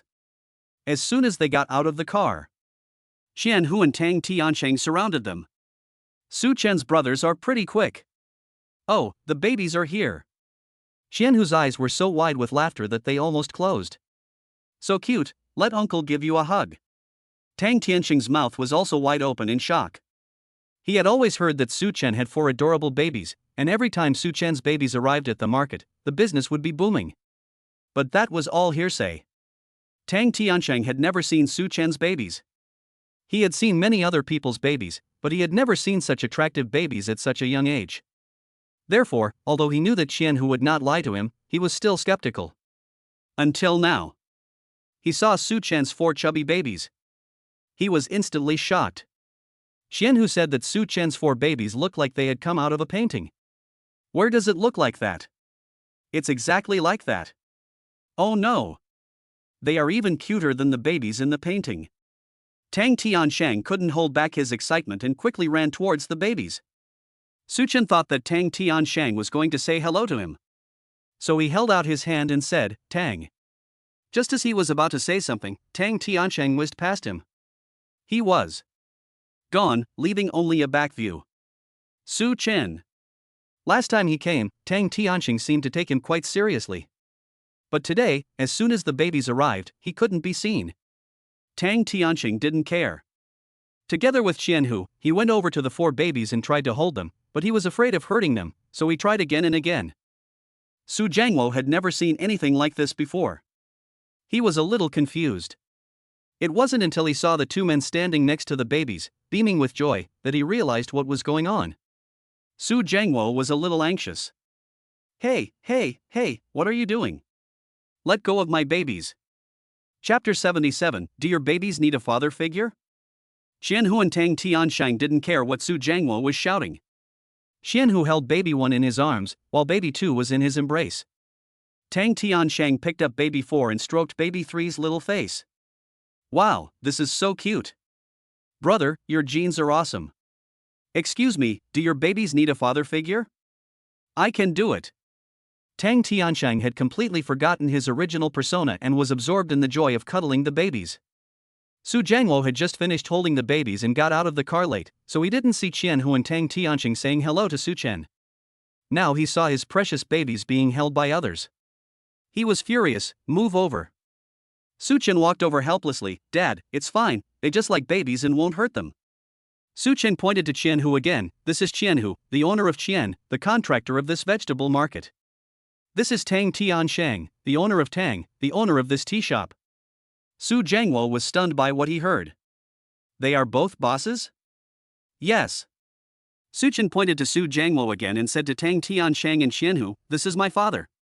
Tang Tiansheng and Qian Hu had no intention of letting go of the baby at all. But when they spoke, they were full of apologies. Brother Su? I'm sorry.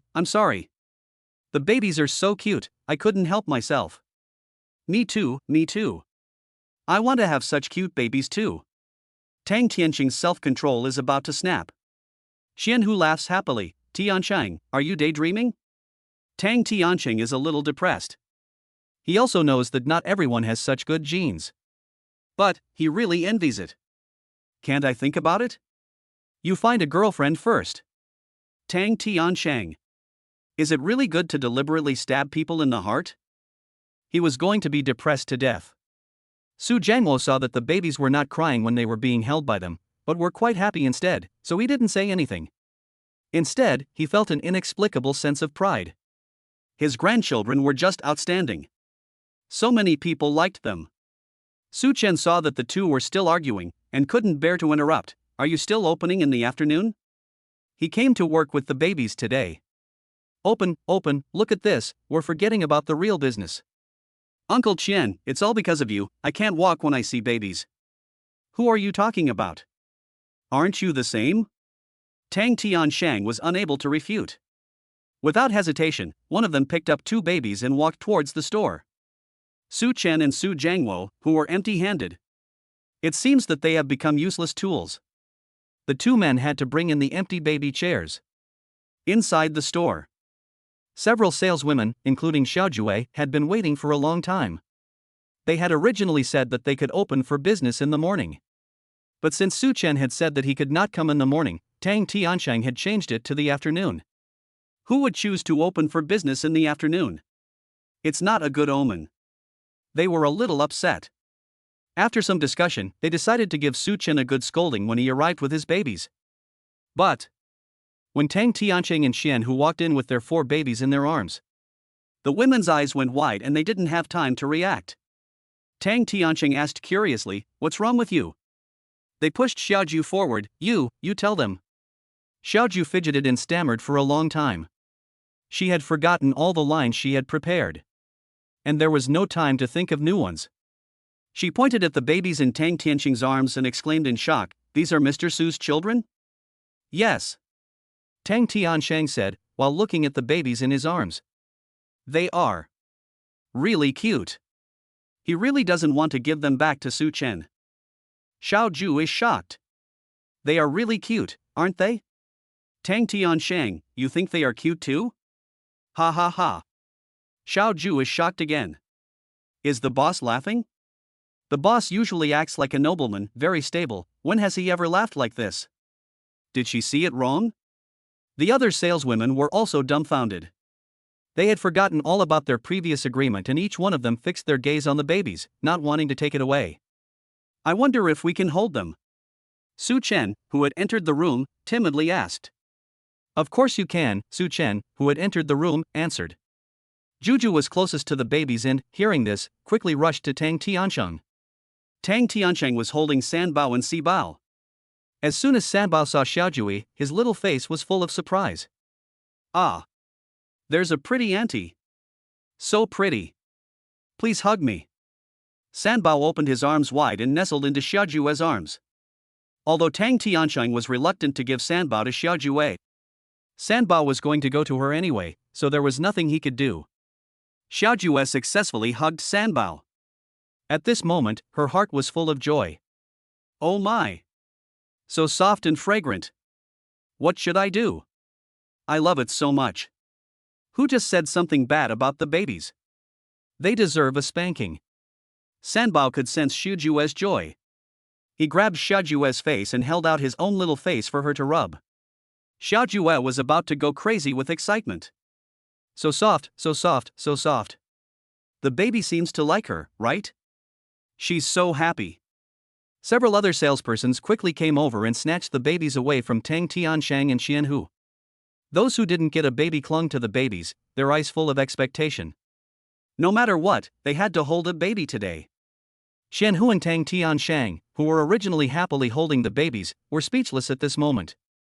Unfortunately, they were the bosses, and they couldn't get into a general argument with the salespersons.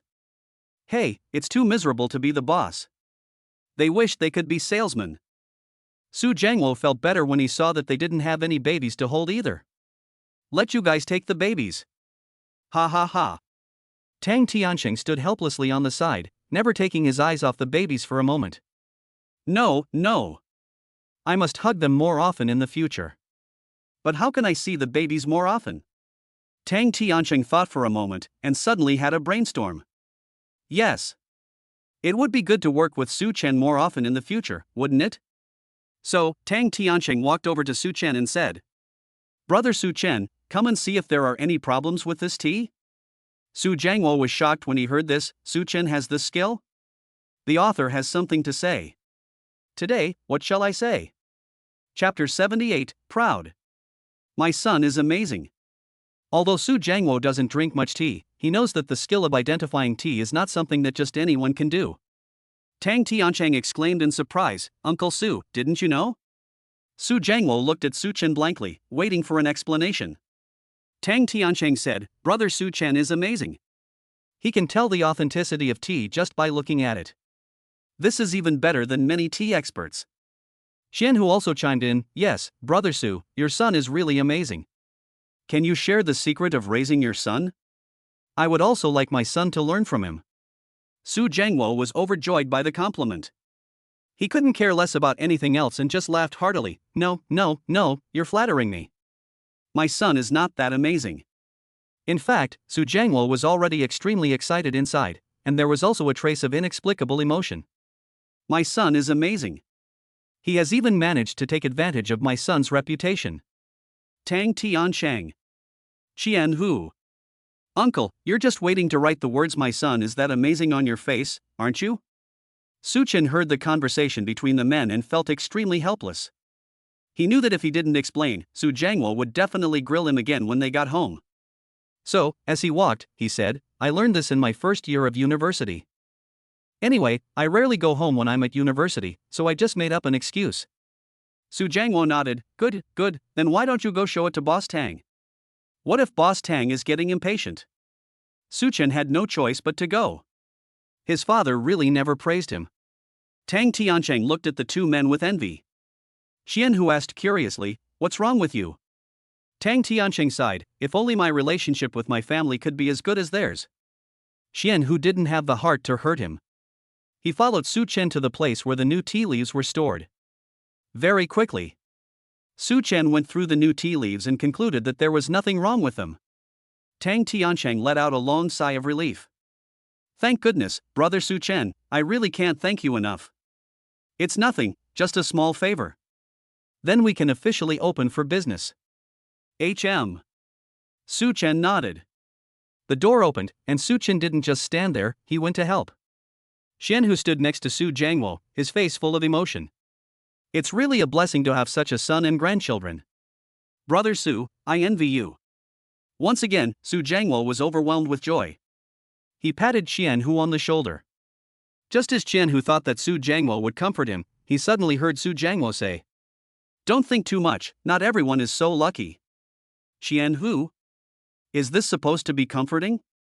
Isn't this insulting? However, Su Jiangwo's words were very reasonable, and he was unable to refute them. Brother Su, you. Hey, get back to work. After hurting someone's feelings, Su Jiangwo was even happier. He ran over to the babies, pushed up the baby chair and came to Tang Tiancheng. Boss Tang, what do we need to do? Tang Tiancheng was also extremely respectful towards Su Jiangwo at this time. You don't need to do anything, just play in the store. Ah? It's that simple? You don't need to set up a stand, or stand guard outside, or help you hand out flyers or anything? Su Jiangwo saw that this is how all those promotions on TV are done. Tang Tiancheng smiled and said, no, as long as there are babies, there is no need to do anything else. Su Jiangwo looked at the babies blankly. The babies were swinging their little heads around and looking around, and they looked so happy. But was such a sloppy sales promotion really a good idea? Su Jiangwo deeply doubted their strategy. Su Jiangwo always wanted to give some advice, but found that no one was paying attention to him, so he just stood there and looked around to see if there was anything he could help with. Su Chen had said that they would be paid to come here and help, 1,000 yuan for half a day. This was a tea shop, not a children's clothing store. If the revenue is not good later, he has to talk to Su Chen and not take the money. Otherwise, it would be embarrassing. Su Jiangwo was thinking this when he suddenly saw a lot of people on the street looking this way. They were pointing and talking in groups of 2 or 3, as if they were saying something. Then, the people got closer and closer. Su Jiangwo finally heard what they were discussing. Wow, what cute babies! Quadruplets! So cute and well behaved. Look at that one, look, he's been staring blankly, like a little puppet. And this one, his eyes are squinting with a smile, oh, what a sweet smile. Ah, this one has been looking at you the whole time, does he think you're good looking? Look at the one on the far right, what's she looking at? And every now and then she makes a face? That's a face, right? Oh, so cute, so cute, so cute, so cute. I'm dead, I'm dead. You've hit my heart, what should I do? Su Jiangwo couldn't stop smiling in amazement. Are these people really that crazy? But then he remembered his own reaction when he first saw the babies. It seems like he was just like that too. Not to mention the past, but even now he's not immune, and he still can't help wanting to hug the babies when he sees them. A sense of pride welled up in Su Jiangwo once again. Then, someone shouted, "Isn't this the baby of the young man selling potatoes in the market?" Yes. That potato thief is delicious, I bought a lot to keep at home. Wow, you're so lucky, I didn't buy anything, what a tragedy. He later sold cucumbers and tomatoes, one tastier than the other. I've been eating that as my staple food lately, I'm losing weight like crazy. After seeing Su Chen, they were shocked, is that really so? What are you selling today, little brother? I'll buy some. I'll buy two, young man, hurry up, take out the goods. People stretched their necks one after the other, just to get a better look at the babies. Su Jiangwo? This is too exaggerated, isn't it? They don't even know what to buy, and they want to buy it? Is this still okay? He silently glanced at Su Chen and then at the babies again.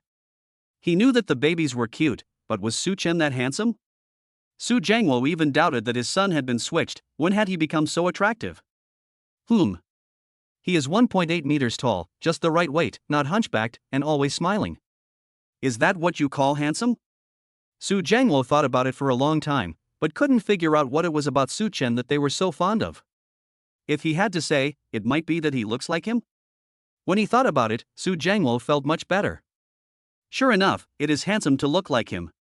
Thinking about this, Su Jiangwo couldn't help but laugh. Xianhu, who was standing next to him, looked confused. Brother Su, what are you doing? Chapter 79. I just think that my son is a bit handsome. Su Jiangwo looked in the direction of Su Chen and said lightly. Ah, it's nothing, I just think that my son is a bit handsome. Xianhu looked shocked. You just noticed? If your son didn't have a child, he would definitely have a lot of girls chasing after him. Oh, no, even now that he has a child, there are still plenty of girls chasing after him, except that he is single-mindedly in love with the mother of his child. I wonder how beautiful the mother of his child really is that she can make Su Chen so devoted. If only I could have a son like that. Xian, who has not yet met Wen Qiqi. Su Jiangwo laughed out loud upon hearing this. It seems that his son is constantly surprising him. Don't worry, you won't have that chance. Xian Hu. Why did he have to discuss this with Su Jiangwo? This is like trying to get yourself angry and not being able to find any reason to argue back. Xian Hu simply went to help Tang Tiansheng. Su Chen said with a smile when people asked, "Today we are selling tea." But I'm not selling it. People didn't hear the second half of Su Chen's sentence, just the first half, and they were already boiling with excitement. So it's tea? I'll buy some tea too. My husband loves tea, I'll buy some more. With that, the crowd started to push their way into the shop. Su Chen couldn't help but say again. Cough cough, everyone, quiet down and listen to me. The crowd quieted down. Su Chen then repeated what he had just said. This tea is sold by my friend Tang Tiansheng, but I have seen all of these teas and they are all genuine. So you can decide for yourselves whether to buy it or not. Tang Tiansheng also said at this time, you can rest assured, I will replace any fake tea with 10 times the price. In addition, everyone who buys tea this afternoon will get a 10% discount. Thank you, Brother Su Chen, for coming to support me. The people suddenly realized. So it turns out that the brother is selling it? That's fine, this young man's brother must also be as honest as the young man. I'll buy it. I'll buy it too. People said as they rushed into the shop. The sales assistants, who were still playing with the babies, had to get up and sell tea. The 4 babies, sitting in their baby chairs, were overjoyed to see the endless stream of people, each one dancing and gesticulating. Su Jiangwo stood to one side, a look of emotion on his face. Not only was his son able to earn money, but even the babies could. He was content for the rest of his life. There was joy in the store, and people kept streaming in from outside. Business was booming, and the surrounding shops were also doing better. They came to thank Su Chen, but in fact they were taking the opportunity to come and see the babies. At 4 o'clock, Su Chen's phone rang. Seeing that it was Wen Qiqi calling, he picked up immediately. Qiqi? What's up? I don't have class this afternoon, and I'm going back. Are you and the babies at home? Suchen heard this and said directly, wait a minute, I'll come pick you up. No, you're busy, right? Just tell me the address, I'll come over myself. It's still early, and I can take the babies out for a bit. That's fine. Su Chen gave Wen Qiqi the address. Tang Tiansheng heard Su Chen's phone call from the side and asked curiously, what's wrong? If there's something, you can go ahead. Su Chen shook his head, it's nothing, my wife is coming over after school. After school? Tang Tiansheng was shocked, still in school? Yes, senior year. Only senior year? Yes. Su Chen also realized Tang Tiansheng's shock and said with a smile, you can get married and have kids in college now. Tang Tiansheng could no longer control his expression and rolled his eyes. He's really crazy. He wanted to slap himself. Why did he ask this if it was nothing? Isn't this just asking for trouble? He's a college graduate who hasn't found a girlfriend for 2 years, so he's pretty miserable, isn't he? Tang Tiansheng decided to ask for advice with an open mind. Brother Su Chen, how did you get your girlfriend? Me? I didn't chase her. Come to think of it, it seems like they met by chance, so it wasn't really chasing, was it? Tang Tiansheng's eyes widened in disbelief. Okay, Su Chen, don't say anything. Su Chen? What? Qianhu laughed heartily after hearing their conversation. Su Chen, you've successfully hit my nephew. Su Chen touched his nose, he didn't mean it. Qianhu walked up to Tang Tiansheng and patted his shoulder, laughing. Tiansheng, it's not that Uncle Qian deliberately wants to hurt your feelings. I forgot to tell you, Su Chen is still a student, only in his 2nd year. Tang Tiansheng.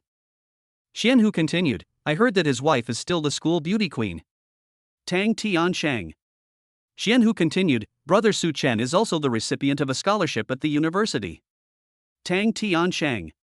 It's so frustrating to compare yourself with others. He didn't want to say anything else. Su Chen wanted to explain something, but in the current situation, it seemed that the more he explained, the more chaotic it would become, so he decided to let it go. Su Jiangwo was overjoyed. His son, daughter-in-law, grandchildren and great-grandchildren were all being praised together, and he was truly a winner in life. Tang Tiansheng was very conflicted. Very conflicted. He simply got up and went inside to help. Su Chen was a little worried, is Boss Tang okay? Qianhu shook his head, no, if you don't give him a hard time, he won't know how to find a girlfriend. His parents are getting worried about him, ha. Qianhu laughed happily. Su Chen had no choice but to smile along. Half an hour later. The people who were busy inside the house suddenly heard a commotion at the door. Tang Tiansheng asked blankly, what's going on? Someone shouted at the door, beauty. There's a beauty over there coming over. Wow, she's so pretty. Qianhu immediately patted Tang Tiansheng on the shoulder, hurry, Tiansheng, here's your chance. Don't you want a girlfriend? I think that beautiful woman over there would be perfect. Go for it. Maybe you'll really have a baby. Chapter 80 Boss Tang, this is my wife. When Cici got out of the car and walked slowly towards the tea shop that Su Chen had mentioned. When Cici was a little worried when she heard that the babies also had to work. The children are still young, and they are just out in the open. Is that really okay? When she was almost at the door of the tea shop, she saw the 4 babies. They were sitting in a row in front of the tea shop, chatting with the people around them, and they looked exceptionally happy. The people were standing not far from the babies, and Su Jiangwo was standing by, watching them, making sure they didn't get too close for fear of hurting the babies. Before, Wen Qiqi had rarely seen such bright smiles on babies. She was very gratified. It seemed that Su Chen's decision was correct. But where was Su Chen? Wen Qiqi frowned, not seeing Su Chen. Su Jiangwo was afraid that something might happen to the babies if he left them, so after exchanging a glance with Wen Shushu, he continued to look after the babies. At that moment, a man in a suit came out of the tea house. The man blushed as soon as he saw Wen Shushu. Beautiful. She really is beautiful. Wen Shushu, dressed in a white dress, looked like a fairy who had stepped out of a painting.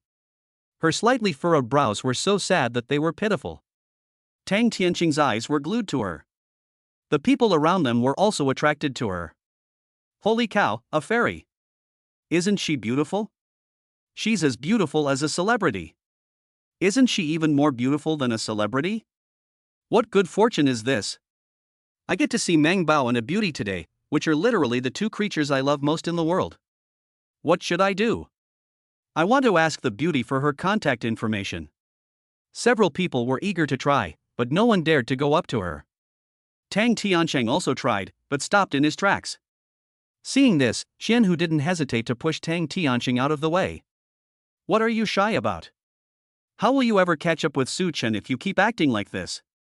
Su Jiangwo was baffled. What are you doing?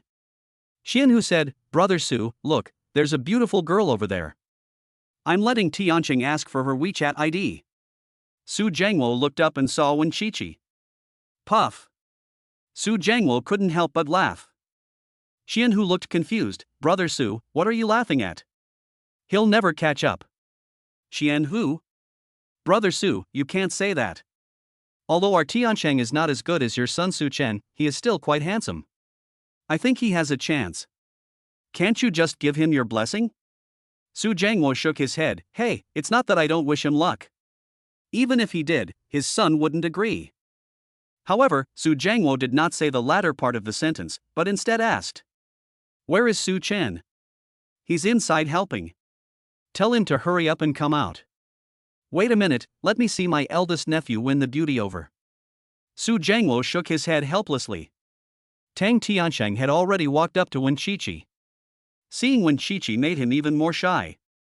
Wen Sisi finally realized that someone was approaching her. She looked at the man blankly, as if she didn't understand what he wanted. Tang Tiancheng lowered his head and hesitated for a while before asking. Miss, can I have your WeChat ID? Wen Sisi was even more confused. You are? Wow. The beauty is talking to me. Tang Tiancheng was thrilled. He quickly straightened his clothes and introduced himself. I am the owner of this tea shop. My name is Tang Tiancheng. Hello, beautiful lady. He held out his hand and tried to shake Wen Sijio's hand. Wen Sijio smiled when she heard that he was the owner of the tea shop. At the door, Xianhu couldn't help but push Su Jiangwo when he saw this scene. Brother Su, look, the beautiful lady is smiling at my eldest nephew. I told you there was a chance, didn't I? Ha! Su Jiangwo snorted derisively and shook his head. He didn't think so. At that moment, Su Chen, who had finished his work, noticed that everyone in the shop had disappeared.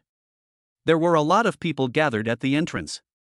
Su Chen walked curiously towards the entrance. He saw Qianhu blocking the road and asked, What are you doing? Qianhu pointed at Tang Tiancheng and Wen Qiqi and said, Watching my nephew chase after the girl. Ha! Su Chen glanced in the direction of Tang Tiancheng and instantly went dumb. Damn it! What's wrong? Qianhu asked. Su Chen, Boss Tang is going after this girl? Qianhu, yeah. Su Chen sighed and shook his head. Then he started walking out. Qianhu was dumbfounded. Something doesn't feel right. The reactions of Su Jiangwo and Su Chen were really abnormal. Everyone was waiting for gossip. Why were they so aloof? Qianhu thought carefully, looked again, and suddenly remembered something. He was shocked. Then he shouted louder, Tiancheng, come back. Tang Tiancheng was at a critical moment of confession, and coupled with the fact that he had received too many blows today, he decided to seize this opportunity. He just didn't believe that if he chased after this girl, she wouldn't be as pretty as Su Chen's wife. Thinking about this, Tang Tiancheng gathered his courage and asked again. Beauty, is it okay? Wen Qiqi smiled again. At this smile, Tang Tiancheng fainted. This is just too charming. He even thought of a name for the baby. Just when he was feeling pleased. Suddenly, he heard the beauty in front of him say, Boss Tang, is Su Chen here? Tang Tiancheng looked up sharply, staring at the woman in shock. Su Chen? Yes, I'm here to see Su Chen. Tang Tiancheng looked as if he had remembered something, his face full of surprise. You. Just then, Su Chen's voice sounded from behind, Qiqi, you're here. Tang Tiancheng turned his head in shock, looking incredulous. He looked at Su Chen and then Wen Qiqi. At that moment, something called embarrassment rushed into his mind. He pointed at Wen Qiqi and then at Su Chen, you too. Su Chen calmly said, Boss Tang, this is my wife. Chapter 81, A Family of 7, The Envy of Others. Tang Tiancheng froze. At this moment, he wished he could immediately find a hole to crawl into. Ahem, I'm sorry, Brother Su Chen. I didn't know. Tang Tiancheng was about to laugh himself to death. He wished he could immediately turn around and have a good fight with Qianhu. If Qianhu hadn't egged him on, how could he have done such a shameful thing? Su Chen waved his hand. It's okay, ignorance is not a crime. When Chi-Chi looked confused, what's wrong? Su Chen smiled, then rubbed Wen Chi-Chi's hair, without saying a word. My wife is really cute and silly. She didn't even realize that Tang Tiancheng was deliberately hitting on her? Ha ha. Su Chen's action was too ambiguous. Suddenly, the people on the scene exclaimed. Holy shit, that move. So sweet. Isn't that the father of the quadruplets? Is this woman the mother of the quadruplets? Apparently, yes. Oh, my, aren't they being mean to the dog? You just noticed? The person being dogged, that's too much. But the man is so handsome and the woman is so pretty. I'm so jealous. Su Chen and Wen Chi-Chi had already walked over to Qianhu. At this point, Qianhu was also about to go crazy. He had never expected things to turn out like this. Tang Tiancheng had just stormed into the store, and when Qianhu saw Su Chen walking over, he quickly bowed his head and apologized. Su Chen, let's go, Boss Qian. Qianhu didn't finish his sentence, but he understood what Su Chen meant. He didn't want to embarrass him, so he simply dropped the subject. Qianhu was so moved that tears were about to fall. He secretly made up his mind that he would make Su Chen his friend no matter what. Su Chen and Wen Chi-Chi walked over to Su Jiangwo. The babies, surrounded by people, only saw Wen Chi-Chi at this time. The youngest baby, San Bao, was the first to catch his eye. He was being held by a pretty girl and was having a great time. The little girl thought San Bao really liked her, but as soon as he saw Wen Cici, he reached out his arms and beamed, jumping around happily. The little girl was going to hang on for a bit longer. But when she saw how Wen Cici looked at him, she immediately handed him over. The baby doll liked the pretty girl, and they both could see it. Wen Cici was hundreds of times prettier than her, and she could tell. As soon as San Bao was in Wen Chi-Chi's arms, he started hugging her face and kissing her all over. Yay, yay, yay, mommy's back. San Bao loves mommy the most. Mommy's so pretty. When the other three babies saw this, they all stretched out their arms and waited for Wen Chi-Chi to hug them. But Wen Chi-Chi could only hug one baby at a time. Su Chen had no choice but to hold the second and fourth babies in each hand. Fortunately, the second and fourth babies also liked being held by Su Chen. Once he started to hold them, they stopped crying. The cute and adorable first baby fell into the arms of Su Jiangwo. The first baby is more laid back. Although he is being held by Su Jiangwo, he is happy as long as he can see his parents. For a moment, the scene was harmonious. There are 3 generations and 7 people in the family. The grandfather is holding his grandson. The beautiful mother is holding her youngest son. The handsome father is holding his 2 little darlings. This scene is just so touching. This family is just too perfect. How can we survive when all 7 members of the family are so good-looking? Who's to say? But they really are good-looking. What a beautiful family. Excuse me, if I wait for their son for 20 years, will it still be in time? Get lost. The person who asked this question was rebuked by a barrage of dirty looks from the crowd. The group stayed at the door for a while before going into the store. Xiao Ju and the sales staff also saw Wen Chi-Chi. At that moment, they were shocked and opened their mouths wide. My God, a fairy. So is that Mr. Su Chen's wife? She's also very pretty, isn't she?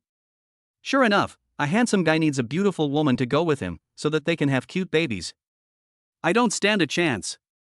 It's okay if I don't have a chance to have kids, but we have a chance to hold them. Ha!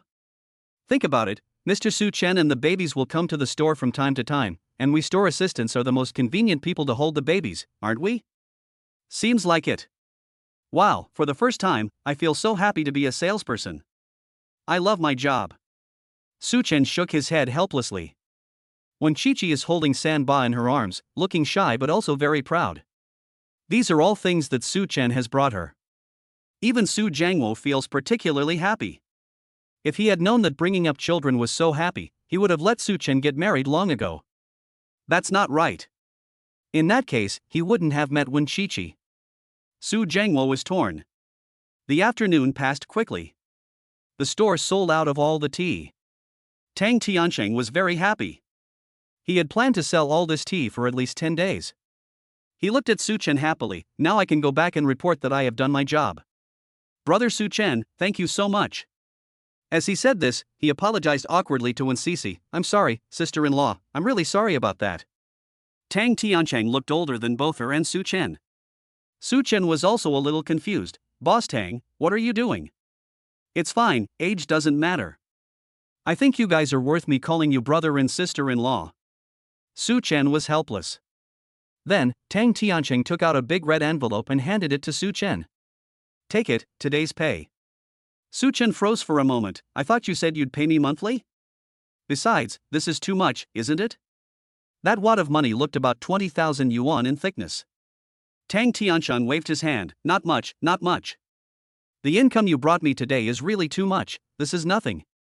Besides, in the future, I'm counting on being able to see the babies more often, so you can't let me down, just take it. Seeing that Su Chen wouldn't take it, Tang Tiansheng handed the money to Wen Qiqi again. Why don't you take it, sister-in-law? Wen Sushi looked at Su Chen. Seeing Su Chen nod, she took the money and put it away. Thank you. You're welcome. You're really very welcome. Tang Tiansheng could already imagine that, based on this performance, the old man would be shocked when he saw him again. The tea shop was almost completely empty. After Su Chen and Tang Tiansheng said goodbye, they took Wen Sushi and the others and left. Only then did the people reluctantly go. Back at home, Su Jiangwo was still in a state of excitement. The babies were really something. They were worthy of being my grandchildren, Su Jiangwo's grandchildren. Su Jiangwo couldn't wait to share the news. So, after returning home, he took out his mobile phone and sent a post to his circle of friends. The picture showed the backs of the 4 babies. The caption read, "My grandchildren are just so cute. Grandpa loves you all." The circle of friends was set to private, so only people in the group could see it. Group tag, brothers or family. There are 4 people in this tag. Su Jiangwo, Old Li, Wu Jianzhong, and Li Li. They were all brothers of Su Jiangwo when he was young and in the army. Old Li's name is Li Jianzhong, and he is not related to Li Li, just a common surname. Li Li is the father of Li Dong, and he is also a cousin of Su Jiangwo. With the new grandchildren, Su Jiangwo decides to show off.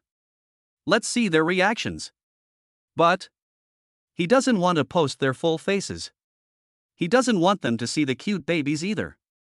Su Jiangwo can't wait. It's going to be so much fun. Chapter 82 Su Jiangwo, who are you fooling?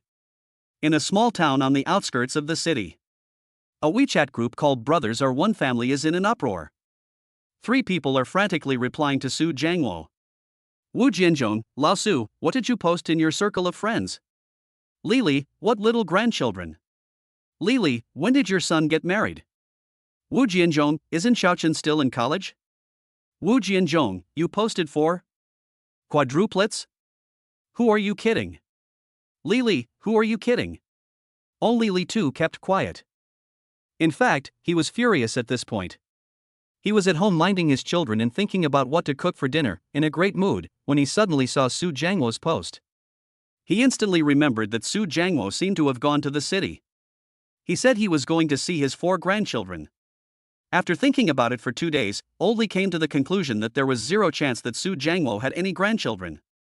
After all, even though it was now possible to get married and have children while still at university, such things were still rare. Su Chen had always been a hard-working child, and even though his university entrance exam results were not ideal, he kept on taking the exam. He definitely would not have given up his studies just to get married. What's he doing downtown? Lao Li too opened his circle of friends. When he saw the back photo taken by Su Jiangwo, Lao Li too froze for a moment. He picked up his phone and looked carefully. Judging from the figures, there were indeed 2 boys and 2 girls. Lao Li too frowned, stood up in disbelief, and took the phone to a better lit position to take another look. Are they really quadruplets?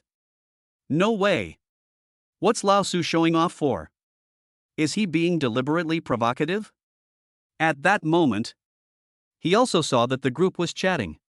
So, Li Tu angrily replied. Li Tu, it's obvious that they're fake. If Sue really had 4 grandchildren, I'd do handstands for 5 minutes. Li 2, you're exaggerating, aren't you? With your health, you'd be able to do handstands for 5 minutes? Can you even stand on your head? Wu Jianzhong, I think old Li is thinking that it's impossible for old Sue to have 4 grandchildren. Li, what do you think? Li is the oldest of them all, so they call him Brother Li to distinguish him from old Li. Li, I don't think it's possible either. Wu Jianzhong, me neither. Old Sue, what's wrong with you? Su Jiangwo is over here, watching them chat, and he's about to laugh his head off. Su Chen is cooking, and Wen Qiqi has gone to tidy up. Su Jiangwo is alone, watching the babies while playing with his phone. When he smiles, the babies look at him blankly. Then, one after the other, they all laugh. Su Jiangwo looks at the babies happily and says, do you know? Your grandpa doesn't believe you exist. It really kills me, and this time, I'm going to make them regret it. Ha ha ha ha. Su Jiangwo's laughter resounded throughout the room. Su Chen, who was busy tidying up, heard it. Su Chen peeked out of the kitchen and asked curiously, Dad, what's wrong? None of your business, just cook. Su Chen had to get back to cooking seriously. However, he was a little helpless. In the past, when he came home, his father would cook for him. Since he knew that he could cook, these past 2 days, every day, he has been eager to push Su Chen straight into the kitchen. Hey, this kind of gap. This kind of family status. Su Chen shook his head and sighed, it's really miserable. Su Jiangwo didn't have time to pay any attention to Su Chen. He picked up his phone and sent a message after seeing that no one believed him. Su Jiangwo, are you serious, old Li? Su Jiangwo, if I have 4 grandchildren, will you stand on your head for 5 minutes? Old Li was just about to put the phone down when he saw the message from Su Jiangwo. He gave a cold smile and said to himself, the Su Jiangwo is acting as if it's for real, so don't blame me for being rude. Old Li immediately picked up his phone again and started sending messages. Old Li, what? Don't believe me? What if you really don't have any? Su Jiangwo gave a cold smile. This is the art of provocation. Quadruplets are indeed rare, but he, Su Jiangwo, has encountered them. Su Jiangwo took out his phone and started typing furiously. Su Jiangwo, what about you too? Don't believe me either? At Wu Jianzhong, at Li. Wu Jianzhong, no way. Li, no way. Su Jiangwo, do you guys do handstands too? Su Jiangwo started to laugh after sending these words. They were almost 50, and their bodies were no longer what they used to be. Although they could do anything when they were young, now. But doing a handstand is half killing yourself. It would be a pity not to take advantage of this opportunity to trick them. Wu Jianzhong, shall we do it? Li, Su, are you serious? Su Jiangwo, very serious. Just trust me, and you won't have to do a handstand. But Li still didn't think it was possible. After thinking for a long time, he came up with a compromise. Li, then I'll be neutral. See, how much this matches his name. Li Laotu can't bear to watch anymore. Li Laotu, Lao Su, don't keep saying that about us, what if you don't? Li Laotu, what should we do? There won't be no punishment, will there? Su Jiangwo laughs out loud and sends a message. Su Jiangwo, then I'll do a handstand for 20 minutes straight. Li Laotu. Wu Jianzhong, Lao Su, are you really going to do it? You can't be serious? Li, I'm so lucky I was quick-witted. Wu Jianzhong, old Li, you're setting me up, aren't you? Old Li is also getting anxious. 20 minutes upside down. Su Jiangwo is in a situation where he could lose more than half his life. Is he really crazy? Could it be that he really has 4 grandchildren? Old Li thinks carefully. He answers with a stiff face. Old Li, absolutely not, I don't believe it. Old Li, Brother Wu, if he really does, I'll do your handstand for you. Humph, he won't believe it, that Su Jiangwo really has 4 grandchildren. Wu Jianzhong, good. Su Jiangwo was laughing like crazy. Su Jiangwo, old Li, you're done for this time. Su Jiangwo, and don't you dare ask for help. Su Jiangwo, you just wait, I'm going to go play with my grandchildren, bye. He quickly logged out of WeChat. The rice was still not ready, but the babies were happily surrounding him. Su Jiangwo was getting more and more amused. This time, he was definitely the winner. At that moment, Lily carefully read the messages in the group again. The more he read, the more he felt that something was wrong. Su Jiangwo usually had a bad temper and spoke in a grumpy manner. But today, he had been smiling the whole time. Moreover, his tone seemed to indicate that he was very happy. Something was wrong. He thought for a moment, then stood up and called his son Li Dong. The phone connected, and Li Dong's voice came through. Hello? Dad? Lili, Dongzi, did you know that your Uncle Su went to Ningzhou? Li Dong said, yes. Lili, then do you know that Su Chen has quadruplets? Chapter 83, Let me blow dry your hair for you. Li Dong was a little shocked when he heard this. Dad, how did you know? Lili, your Uncle Su posted it on WeChat Moments, so it seems to be true? Lili's voice carried a hint of surprise and an inexplicable joy. Li Dong frowned and thought for a moment. It's true, they're already half a year old. So soon? Lili was shocked. Yes, but Dad, how come I didn't see Uncle Su post it on WeChat Moments? Li Dong also has Su Jiangwo's WeChat account. Like his father, he rarely posts anything except for health-related things.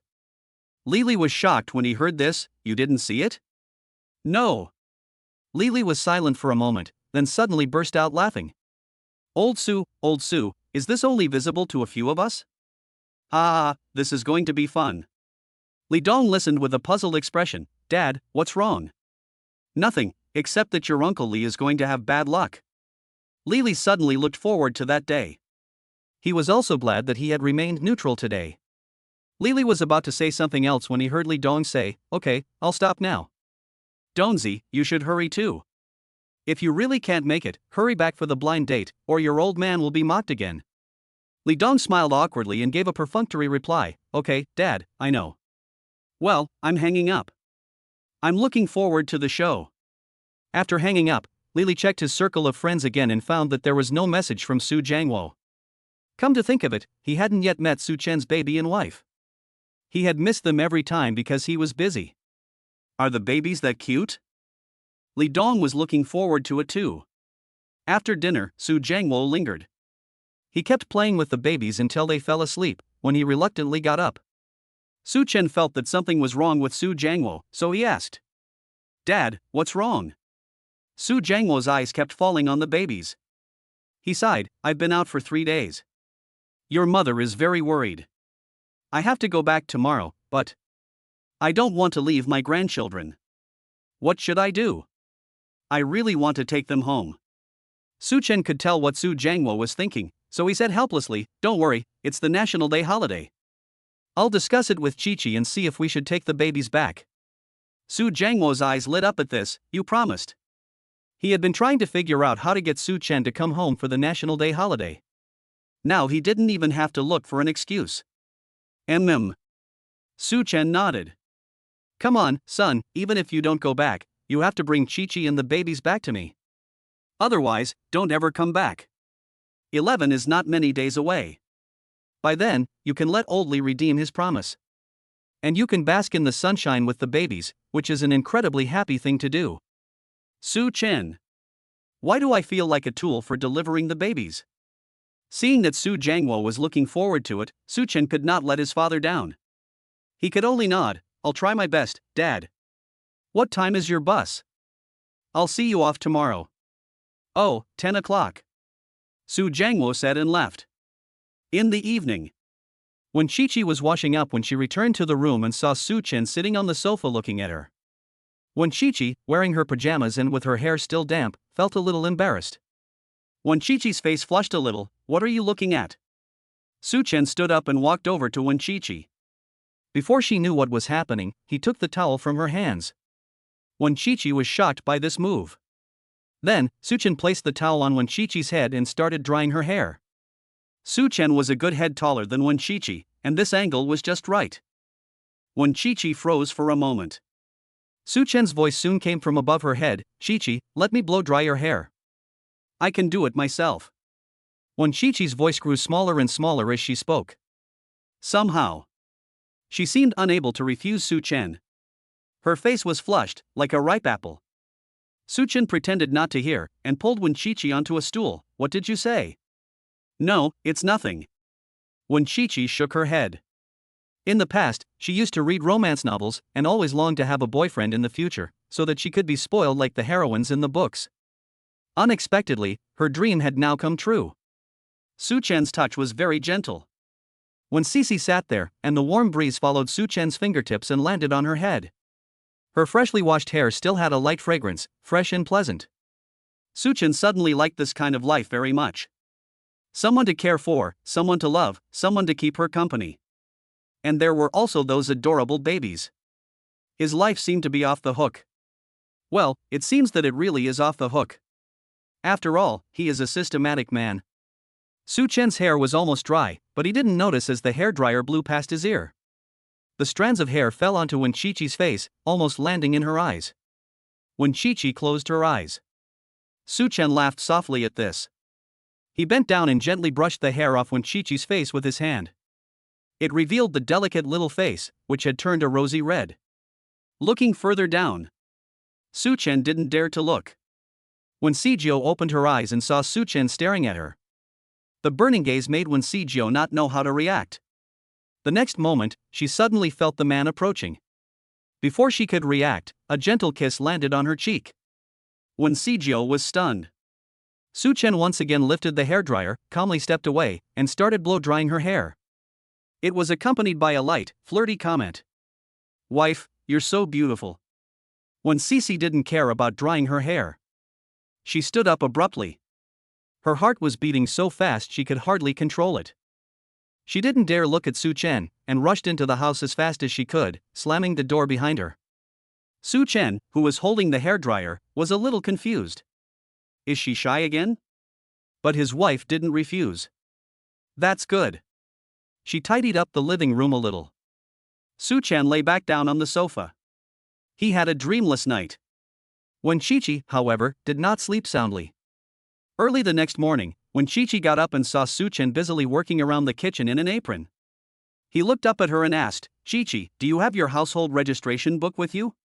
When Qiqi's eyes widened, her hands clenched into fists. What's wrong? The author has something to say. Cruelty to dogs is fun for a while, but cruelty to dogs all the time is always fun. Chapter 84, The Proud Su Dad. Su Chen came out with the dishes in his hands and couldn't help but laugh when he saw Wen Sui Su's nervous expression. He cleared his throat and said deliberately, "Let's go get the certificate." Wen Sui Su's head dropped even lower. She remembered the kiss from last night. In that moment, she could even hear her own heartbeat. Su Chen saw this and burst out laughing. "All right, I'm just teasing you. I want to get a bank card for the baby. They're making money now, so I'll save it for them." When Qiqi let out a sigh of relief, "Oh, it's not here, use yours." "It's not here, that's fine." Su Chen placed the porridge on the table and sighed silently. He had originally thought that he could take advantage of his wife's nervousness to trick her into handing over her household registration book. He had big plans for it. He never expected that she wouldn't have it with her. "Let's eat first." Su Chen sat down and helped Wen Siji pick the dishes she liked the most. Wen Siji didn't feel anything strange about the fact that you needed your household registration book to open a bank account. Her mind was focused on the matter of getting her license. This was the second time Su Chen had mentioned it to her. But her household registration book was at home. After dinner, Su Chen took Wen Qiqi to school as usual. After returning from school, Su Chen immediately drove to the hotel where Su Jiangwo was staying. The hotel was next to Furong Community. Su Jiangwo said his bus left at 10 o'clock, so it was just the right time to drop him off. When they arrived at the hotel, the receptionist's eyes immediately lit up when she saw the 4 babies. "Wow, so cute. Quadruplets? Are you the young man who sells potatoes?" Su Chen nodded. He didn't realize his reputation had become so famous. The receptionist's face flushed. "You're so handsome. No wonder the babies are so cute." She was a little jealous of the baby's mother. Su Chen waved his hand, "It's the baby's mother's good genes." The receptionist's jealousy turned to envy. There aren't many men who mention their wives all the time. This kind of man gives women a sense of security. He's handsome, he can take care of a baby, and he loves his wife. Where can you find a man like that? I'm jealous. Su Chen saw that the receptionist was daydreaming, so he had to ask for himself. Excuse me, where is 601? 601? A flash of surprise crossed the receptionist's eyes. You want to go to 601? Yes, my father lives there, and I'm here to see him off. But he left in the morning. Huh? Su Chen looked at the receptionist in surprise. The receptionist thought for a moment and said, "Oh yes, he told me when he left that if his son came to see him, he should tell him that he was too slow and had taken a taxi to the station himself, and to take good care of the babies." Su Chen couldn't help smiling when he heard this. This little old man is quite arrogant. Thank you, little beauty. After saying that, Su Chen left with the babies. The receptionist looked puzzled. Why were they all acting so strangely? Only the babies were the cutest. Su Chen carried the babies one by one into the car. After he had finished, he clapped his hands. "Hey, babies, let's go to the bus station and look for Grandpa. I don't know if this little old man can find the bus, and he still won't let me drive. He is just afraid of taking up your father's time. Your grandfather's sharp tongue and soft heart hasn't changed at all over the years." The babies stared at Su Chen with wide eyes. Although they didn't understand what Su Chen was saying, they understood the word grandpa. The babies instantly became happy. Grandpa. We're going to see Grandpa soon. Happy. At this time, the station. The place where people queue up to buy tickets is packed with people. Su Jiangwo is standing at the ticket window, looking up to estimate how long the queue will be. The crowd is so big that he can't see the end. Su Jiangwo can't help but sigh. "Hey, it's been a long time since I last came to Ningzhou, and there are more and more people." The person standing next to him is a middle-aged man of about the same age as him, with a crew cut and not very tall. Hearing Su Jiangwo say this, brother crew cut also sighed. "Yes, I haven't been here for a long time either. Fortunately, my son bought me a ticket and is on his way to pick it up for me." "Where is your son, big brother?" Su Jiangwo froze for a moment when he was asked this. Then he laughed. "My son is at home taking care of my little grandson." Little grandson? This was the first time Flat Top Brother had heard this term, and after thinking about it for a moment, he suddenly understood. "You mean grandson, right?" Su Jiangwo didn't answer. In fact, he calls them that because he has 2 grandchildren and 2 granddaughters. After all, granddaughters can also hold up half the sky. They don't understand his happiness. Ping Tuji saw Su Jiangwo's mysterious appearance, as if there was something he couldn't say. He sighed sympathetically. "Hey, brother, actually, at our age, when we can enjoy the blessings of our children and grandchildren, we should really enjoy it. I also have grandchildren at home, but my son still came to see me off. He even brought his grandson with him. You should go home and give your son a good scolding, otherwise he won't understand the importance of you as a father." Su Jiangwo silently looked at his bald-headed friend in his heart. Of course it's nice to have 1 grandchild. But he has 4. He brought all 4 to the station, and Su Chen is worried about him. Otherwise, he wouldn't have sneaked out early today. Su Jiangwo shook his head. "I'm fine, my son is just busy. I can manage on my own." The bald guy is a little speechless. Hey, is there something you're not saying, brother?" The bald guy feels that this older brother's son is being mean to him. The people around them have heard their conversation. One after the other, they get excited. These days, how come every son is like this? This older brother is so old, and he's not even here to see him off?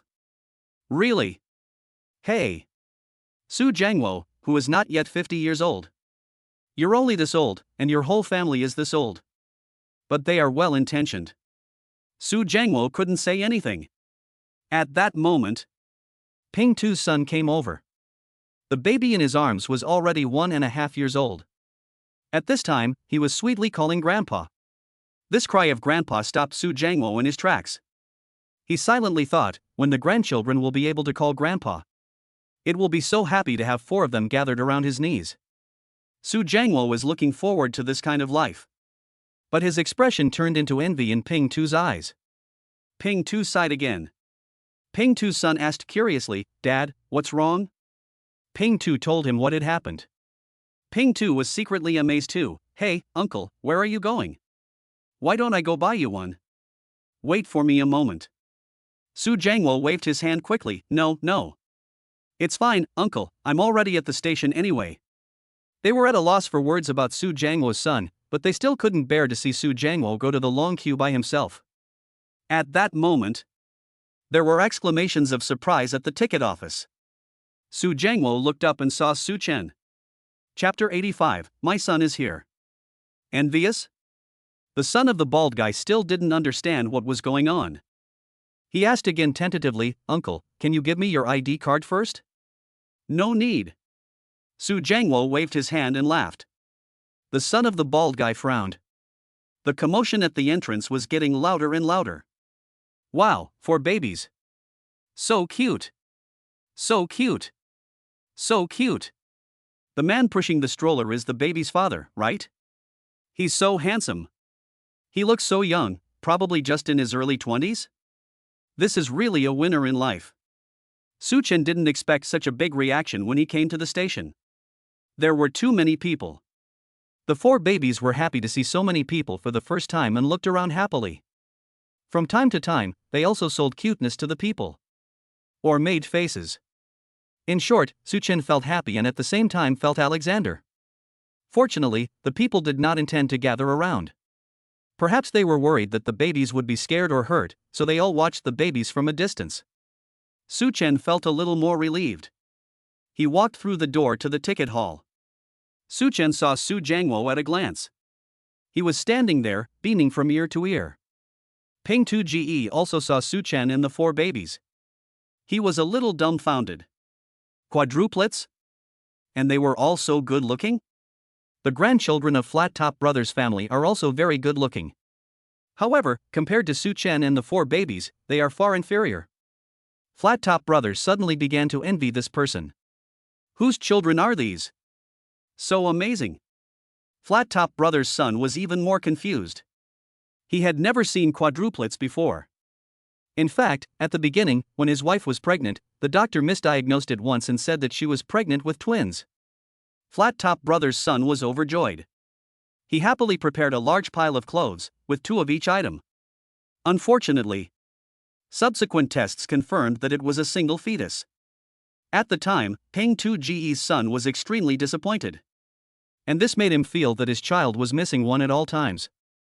More than a year later, he still feels a sense of loss. At this time, he saw Su Chen's 4 babies. His eyes were full of envy. Dad, look, they really are quadruplets. So cute. The baby in his arms was also looking at the 4 babies. He lifted his finger and pointed at them. Grandpa, Daddy, the dolls are bothering me. The child's words made everyone around him laugh. Who are these babies? I'm so jealous. It looks like he's looking for someone? Su Jiangwo's head was held high. People noticed that Su Chen was pushing the babies towards them. They once again erupted into excitement. They're coming this way. They're actually walking towards us. Could it be that the person he's looking for is on our side? Ah, the baby is smiling at us, so cute. Actually, the 4 babies have seen Su Jiangwo. After the contact over the past 2 days, the 4 babies are very familiar with Su Jiangwo. At this moment, Dabeo is staring blankly at Su Jiangwo. Erbao's eyes are narrowed from smiling. Sanbao is looking at Su Jiangwo while scanning the area for a cute little girl. Oh dear. It's so hard to choose. I want a grandpa. But that pretty auntie over there. Sanbao is torn between what to do. Sibao stretches out his arms and waves his little hands, asking Su Jiangwo to pick him up. Su Jiangwo's heart is about to melt. And the hearts of everyone around him are about to melt too. Wow, what a good boy. I want to kiss him, hug him, and squeeze him. Oh no, will I get a slap if I just rush over there? People pondered the possibility of just running over and hugging the babies. Su Chen helplessly gestured to the babies, don't make a fuss, let's go find Grandpa. The 4 babies seemed to understand a little, and they all stopped moving. Su Chen walked over to Su Jiangwo's side, and in the midst of everyone's attention, shouted. Dad, how could you sneak away? You said you'd let me do it. Bald guy? Bald guy's son? Everyone gathered around Su Jiangwo. Dad? This poor older brother is his father? Oh, no. The older brother suddenly isn't so pitiful. They are the ones who are pitiful, right? What the handsome guy means is that he was supposed to deliver it, but the older brother snuck off on his own, right? People look at Su Jiangwo with a face full of confusion. The bald guy is also confused. Brother, you. Su Jiangwo lifts up the baby who is making the most noise and is smiling happily. I told you it wasn't my son. I didn't want them to give it to me. But thank you. My grandchildren are here. Ha ha. Siba was rubbing his face against Su Jiangwo's, who was beaming with happiness. Ping tu go? So that's what you mean by grandchildren? He suddenly felt a little out of the loop. Oh no. A little pitiful. Just now he was feeling sorry for the others. In fact, he was the one who was feeling miserable. Ping tu go felt very sorry for himself. The little baby in his son's arms had already started playing happily with Sibao. He gently pinched Sibao's cute little face while mumbling indistinctly. Doll. Doll. Cute. Daddy, doll. Ping Tu Ge's face turned red with embarrassment. Sorry, uncle, that is, my son is. It's fine. Su Jiangwo waved his hand. This young man just wanted to buy a ticket for himself. He's a good young man. Your baby is also quite cute. Ping Tu Ge's son could see that there was a huge difference in appearance between his own son and the 4 baby gods in the other family. But he was still very happy to be praised as cute. Thank you, uncle. Little brother, you're amazing. Su Chen, who had been praised, felt a bit helpless. Taking your baby out in public really makes a difference. The people around him finally react. You're here to see your father off, aren't you? That's great. You're bringing 4 kids with you and you're here to see your father off. No wonder Big Brother is so happy. If my son was that good, I could walk home. Ha ha ha, who just said something bad about Big Brother's son? The person being talked about smiles happily and says without a care in the world, who? Who said that? It definitely wasn't me. The people around him burst out laughing again. The other 3 babies in the baby chair were gathered around Su Jiangwo, each looking at the 4th treasure in his arms. They looked envious. Oh no. Why doesn't Grandpa hug them? Grandpa only hugs the 4th treasure. Big treasure is unhappy. 2nd treasure is unhappy. 3rd treasure is unhappy. So what should we do? Of course. Cry. Then, the 3 babies started crying one after the other. The people who were watching the commotion suddenly panicked. What's going on? Why are all the babies crying? Oh dear, what should we do? People who had brought up their own babies were at a loss as to what to do with the 4 babies. Chapter 86, Jealous Babies Are the Cutest. Su Jiangwo was most worried. He quickly crouched down, holding up Sibo while coaxing. Dabeo, what's wrong? Oh, my 2nd and 3rd babies, you are the apple of your grandfather's eye, don't cry. Su Chen, what are you doing? I told you not to come and see me off, I told you to stay home and take care of the babies, what are you doing here? Look at my little grandchildren, they are so sad. Su Chen, who had been scolded for no reason, said.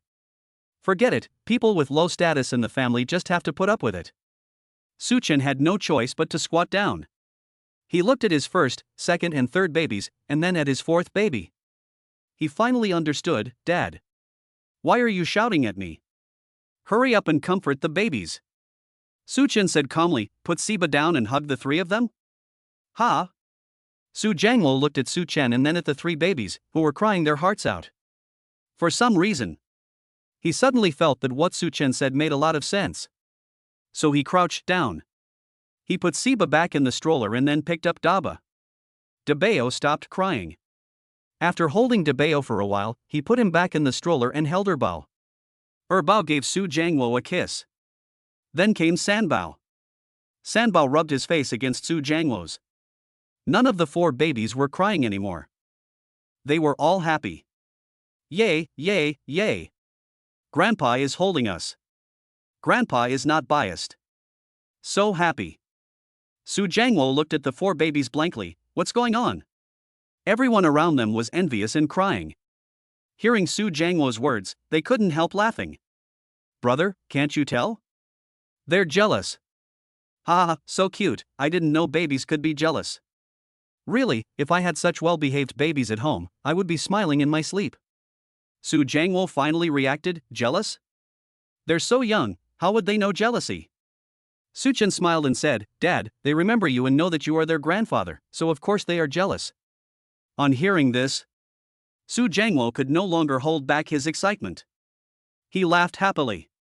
My babies can actually be jealous. My grandchildren remember their grandfather. Did you hear that? My grandchildren know that I am their grandfather. Everyone. We heard it. Big brother, keep your voice down. Is it really a good idea to write happiness on your face like that? Su Jiangwo had been making a racket for a while, but then Flat Top remembered and asked Su Chen, your father hasn't bought the tickets yet, has he? If we keep going like this, it'll be dark when we get back. He wouldn't say it because he was a little jealous and wanted Su Jiangwo to part with his grandchildren quickly. When he heard this, Su Jiangwo suddenly felt a pang. Right, I still have to go home. I'll go buy the tickets. Su Chen, you take good care of my grandchildren. If anything happens to them, I won't let you off the hook. Su Chen smiled helplessly again. He really is just a tool for delivering the grandchildren. It's a pity. This is the real father. He had no choice but to agree. There's no need to buy them, Dad. Su Chen said, I knew you wouldn't buy the tickets online, so I bought them for you on the way here. Wait, I'll get them. Su Jiangwo was momentarily taken aback. He had thought that his son would not remember such things. He did not want to cause his son any trouble, so he had not said anything yesterday. Unexpectedly, his son had remembered. After all, he is my son. Su Jiangwo was overjoyed in his heart. On the surface, however, he was very cold. Then why don't you go? I want to say goodbye to my grandchildren properly. I'll go. Su Chen handed the baby chair to Su Jiangwo and went to get the tickets himself. Once he had left, Su Jiangwo could no longer hold back his smile, and he smiled with relief. Once again, everyone present shed tears of envy. Brother, you are so happy. No, I want to bask in your light. Brother, can I hold the baby? Su Jiangwo was very proud. Yes, go ahead, just be careful. The man was overjoyed. He quickly crouched down and picked up the baby. Seeing someone holding the baby, the others also gathered around. He petted the second baby's little tush. He pinched the third baby's little face. He rubbed the fourth baby's hair. Finally, he was satisfied. Su Chen took the ticket back and handed it to Su Jiangwo. Dad, it's ready, there are still 20 minutes left, you should go to the station. Su Jiangwo, who was having fun playing with the babies, pretended not to hear. Once he left, he wouldn't be able to see the babies for a few days. He is unhappy. Su Chen has to shout again, Dad? Su Jiangwo, I know, what's the point of shouting? I'm not deaf. Su Jiangwo mutters as he takes the ticket, a little disappointed. He thought that since he had said goodbye yesterday while the babies were asleep, he wouldn't feel as bad today. But Su Chen, that brat, had to bring the babies to the station. Now it's even worse. He finally kisses the babies goodbye. Then, he walked towards the entrance of the station, looking back every few steps. Su Chen couldn't bear to watch anymore. He said, Dad, why don't we not go back? Su Jiangwo said, what are you talking about? Although the babies are important, your mother is also very important. The babies have you with them, but your mother is at home alone. You little brat, hurry up and work hard to buy a house and support your family, so that you can take care of the two of us in the future. Get out of here. Su Jiangwo finished scolding Su Chen and quickly left. Su Chen stood in the same place, mumbling to himself, soon, Dad. The people around them, who were watching the spectacle, suddenly felt sad for some reason. This feeling. It's so sweet and happy. But it's also so sour. If only my relationship with my father could be this good. Me too. Me too. This family is simply a winner in life. Envious. After Su Chen left the station, he took some more photos of the babies and sent them to Su Jiangwo. Then he left. He didn't go home. Instead, he drove to the law firm. Today, he had an important matter to attend to. It was already an hour after he left the law firm. The system, which hadn't rung for a long time, suddenly rang. Ding! Congratulations, host, you have triggered a special reward. What? System, ding. Congratulations, host, you have been awarded a membership to the DeLong's Eye Black Card. Do you wish to accept? DeLong's Eye? Su Chen muttered the name, and suddenly his eyes lit up. Isn't this the most pretentious restaurant in Ningzhou? The author has something to say. I will never admit that every time I write about Suba, my nose gets all runny. Chapter 87. Su Chen's charm is unmatched. The name Di Long Zhai. Su Chen remembered. In Ningzhou City, it is a symbol of status and power, a place where only wealthy and powerful people can afford to go. What is the system doing giving him a black card for this place? System, yes, Di Long Zhai, with this black card, you can make any request of Di Long Zhai. You don't need to spend any money. They will all be fulfilled for you. This black card is the only one of its kind in the world. So good? Su Chen was shocked.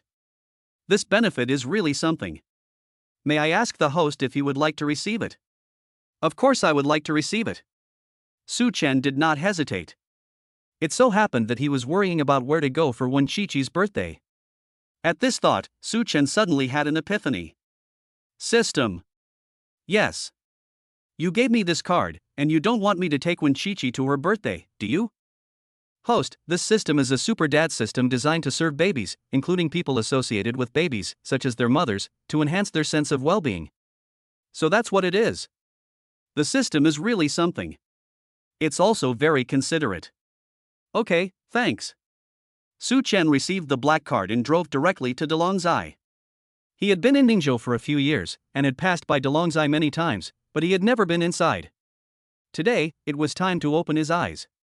At the same time, inside the Dragon Palace, the manager, Lan Meng, dressed in professional attire and wearing high heels, arrived in the lobby as quickly as she could. Announced to the staff that today we will be welcoming our most distinguished guests, so everyone hurry up and tidy up. Today, we will not be serving any guests at the Dragon Palace. Waitresses, what's wrong, Ms. Lan? Why are you suddenly being so formal? Who is this person that is so impressive? Lan Meng has a hot body, and her professional attire accentuates her figure. Everyone in the restaurant knows that Lan Meng is a strong woman who is not afraid of anyone. But today, Lan Meng seems different. Upon hearing this, Lan Meng took a deep breath. Even she still felt a little unreal. When the waitresses asked her this, she smiled faintly and replied, "The holder of the black card." What? Who? The only holder of the black card at the Dragon Palace? No way. I always thought it was just a legend. There really is such a person. Lan Meng couldn't help but say when she heard them talking all the time, "What are you still standing there for? Hurry up and go." The waitresses immediately dispersed. That's the holder of the black card. I heard that having the black card is the same as having the same rights as the boss. They must obey whatever he says. However, since the opening of the restaurant, this person has never appeared. The waitresses gathered together and discussed. Guess what kind of person it will be? It must be a greasy middle-aged or elderly uncle. Isn't that how successful people are? With a pot belly. Hey, I was thinking that if it's a young guy, I'll flirt with him, he's a catch. You're dreaming. Hurry up and get to work. Hurry up and get to work. If you gossip any longer, Manager Lan will scold you. At the entrance to the Dragon Emperor restaurant, Xiaolan, the waitress assigned to stop guests, was waiting for the boss to arrive. She was very nervous. This was the first time she had met such an important person. If she did a bad job, would she be scolded? Although she was only a waitress at the Dragon Emperor restaurant, the salary for waitresses there was very high. Xiaolan was thinking about how she could make a good impression on the boss. Just then, she suddenly saw 4 little babies walking towards her. Lan's eyes lit up. Wow! Are these little angels? One of the baby boys in a hat was raising his hand and happily waving at her. Isn't this adorable? What should I do? I really want to go over and hug them. But I'm still on duty. Lan's heart was bleeding. But why are they walking towards her? Lan suddenly felt happy. When she saw Su Chen, she was shocked again. This young man is so handsome. Is he the older brother of these 4 babies? Su Chen is not old enough to be a father, and he still looks a little like a student, so Xiaolan doesn't think of him as a father. When Su Chen walked over, he saw Xiaolan with a silly smile on her face. He was a little confused. "Young lady, may I?" Xiaolan's heart immediately filled with pink bubbles when she heard this voice. The voice was also so nice to hear. He is literally the man of her dreams. I really want to flirt with her. But she still has to work. Lan covers her shyness and says very formally, I'm sorry, sir, we're not open today. Su Chen is surprised and frowns, not open? What a coincidence. Forget it, I'll come back tomorrow, thank you, young lady. Saying this, Su Chen pushes the babies to leave. San Bao's eyes keep falling on Lan, his small eyes full of confusion.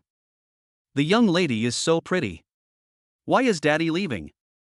Oh no. Su Chen couldn't care less about San Bao's little thoughts. If DeLong's eye was not open for business, then they would just have to go somewhere else. Xiaolan felt a sense of loss in her heart when she saw Su Chen leaving. She gritted her teeth and made up her mind to ask for contact information first. Hey, young man, although we are not open today, we will be open in the future, so why don't you leave me your WeChat ID and I will let you know when we open? She didn't want to let such a handsome young man go.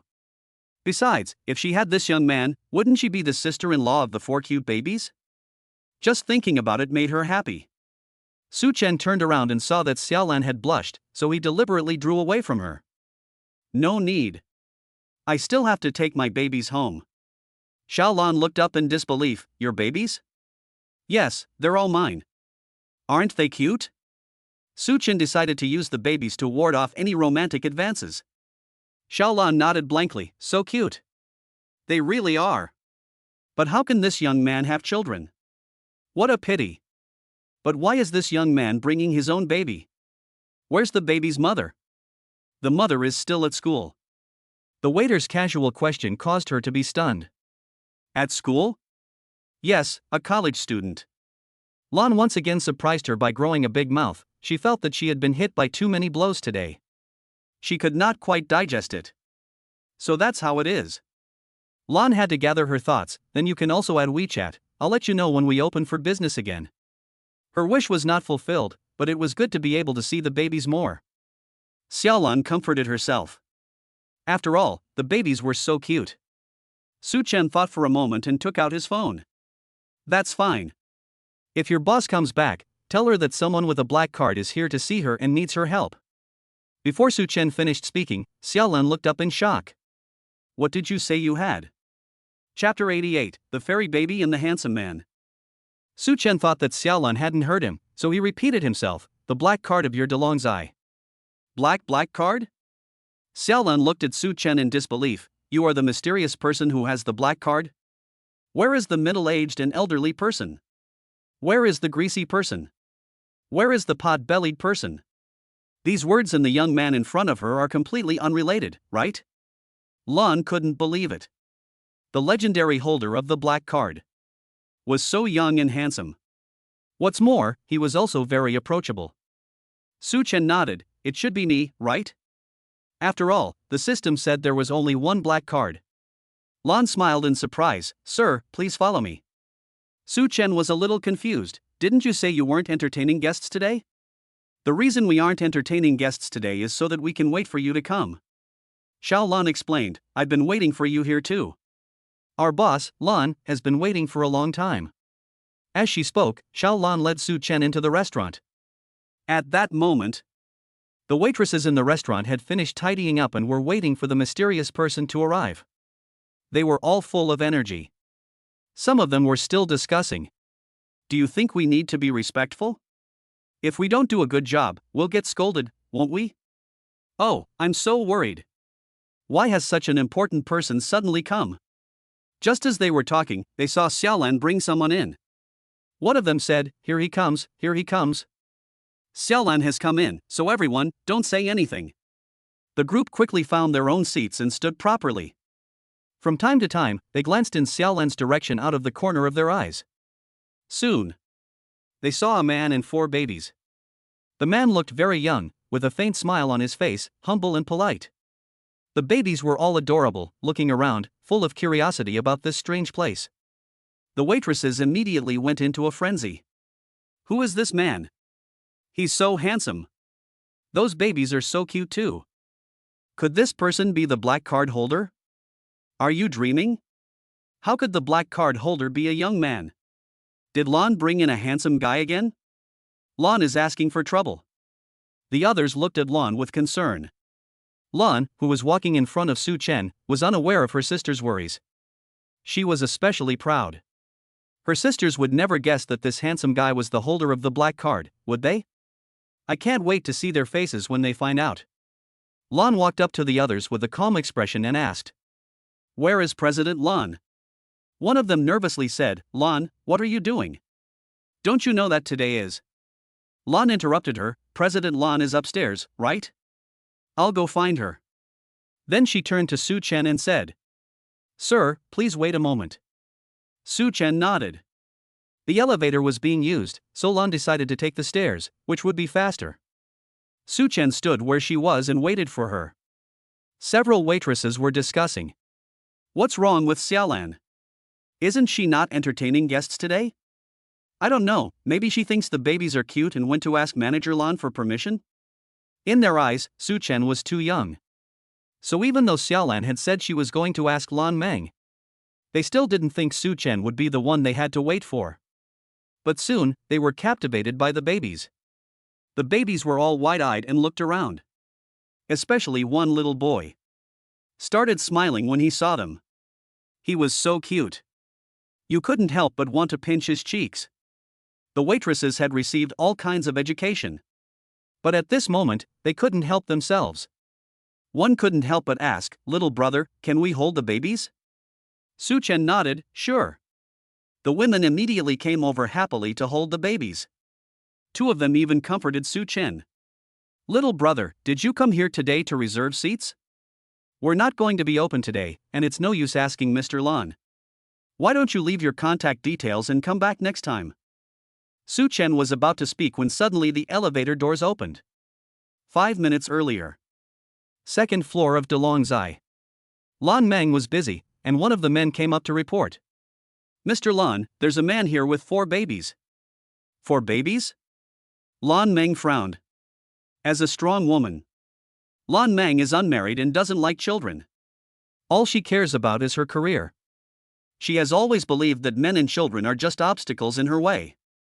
The man added, "Yes, the babies are very cute. But so what? We said no banquet, so no banquet. What's Lan doing? I'll go and see for myself." With that, Lan Meng turned and headed downstairs. She took the elevator and didn't bump into Lan. When she got out of the elevator, Lan Meng still maintained a cold and aloof attitude. Seeing a group of waitresses standing together, she was about to scold them. "This is too much. What are they doing during working hours?" Lan Meng was about to speak. Suddenly, she saw the babies among the waitresses. At that moment, Lan Meng's breathing stopped.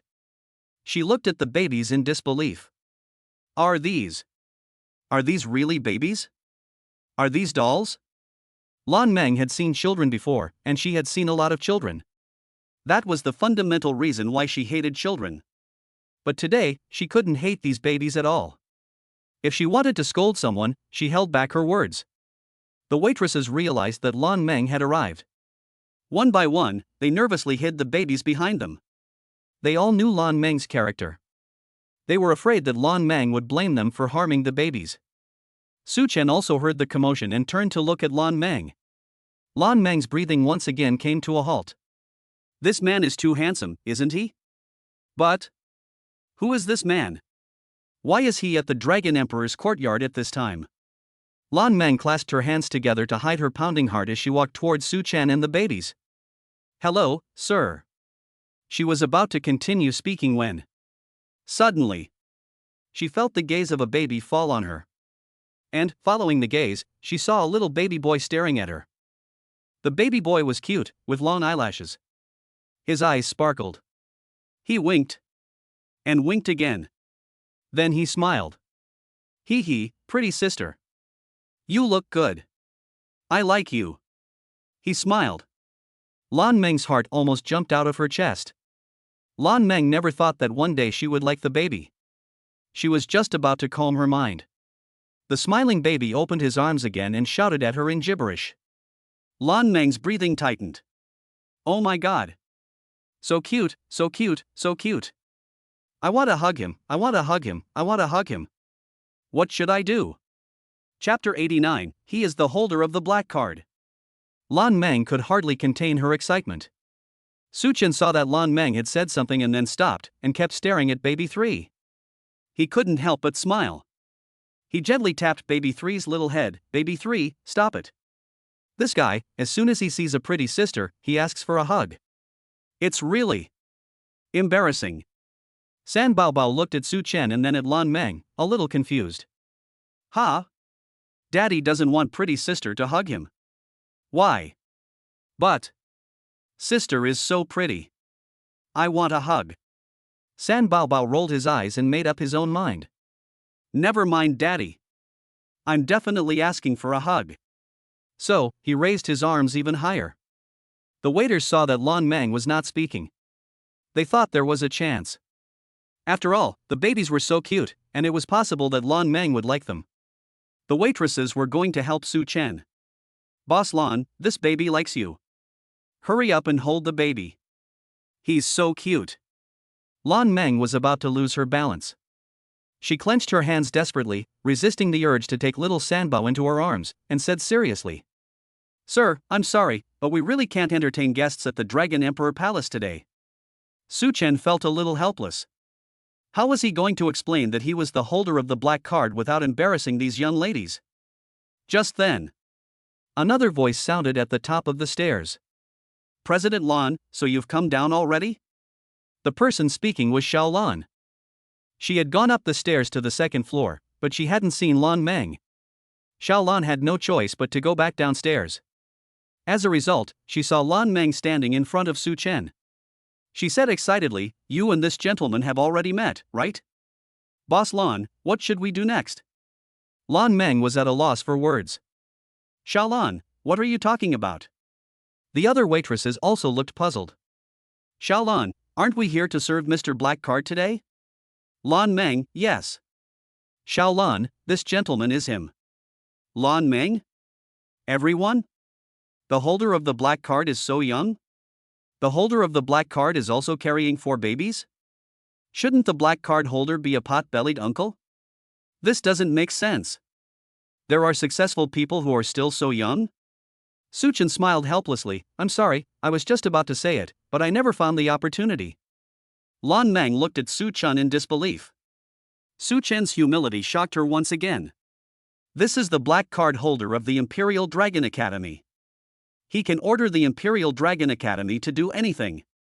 Usually when they entertain such big shots, they are very careful. They are afraid of making mistakes.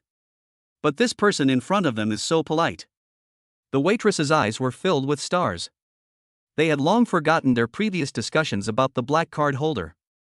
At this time, they just wanted to get closer to Su Chen as soon as possible. Lan Meng was the first to react. She suppressed her heart's pounding and said carefully, Sir, can we see your black card? Waitresses? What's wrong with Manager Lan? When did she become so gentle? But Lan Meng didn't care about the waiters' reactions. She couldn't control herself. Su Chen casually took the black card out of his pocket and handed it to Lan Meng. Is this it? Lan Meng was shocked again. This is the only black card in the Dragon Emperor restaurant. It was casually kept in the pocket? This young man is extraordinary. Lan Meng respectfully accepted the black card. After taking a look at it, she immediately nodded. Yes, this is it. You are Mr. Su Chen Su? I'm sorry, I just lost my temper. I'm Lan Meng, the manager of Dragon Palace. When Lan Meng received the news this morning, she only knew that the holder of the black card was called Su Chen. She didn't expect that he was such a young man. Su Chen waved his hand. It's okay. Manager Lan, I came to see you today because I have a favor to ask. Please tell me. Lan Meng never imagined that Su Chen would still be so polite, and her appreciation for Su Chen grew even more.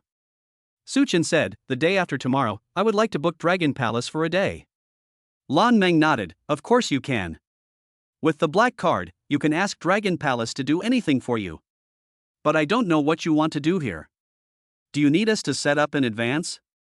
If you are the chef, what cuisine do you need to prepare, so that I can make the arrangements? Lan Meng politely asked.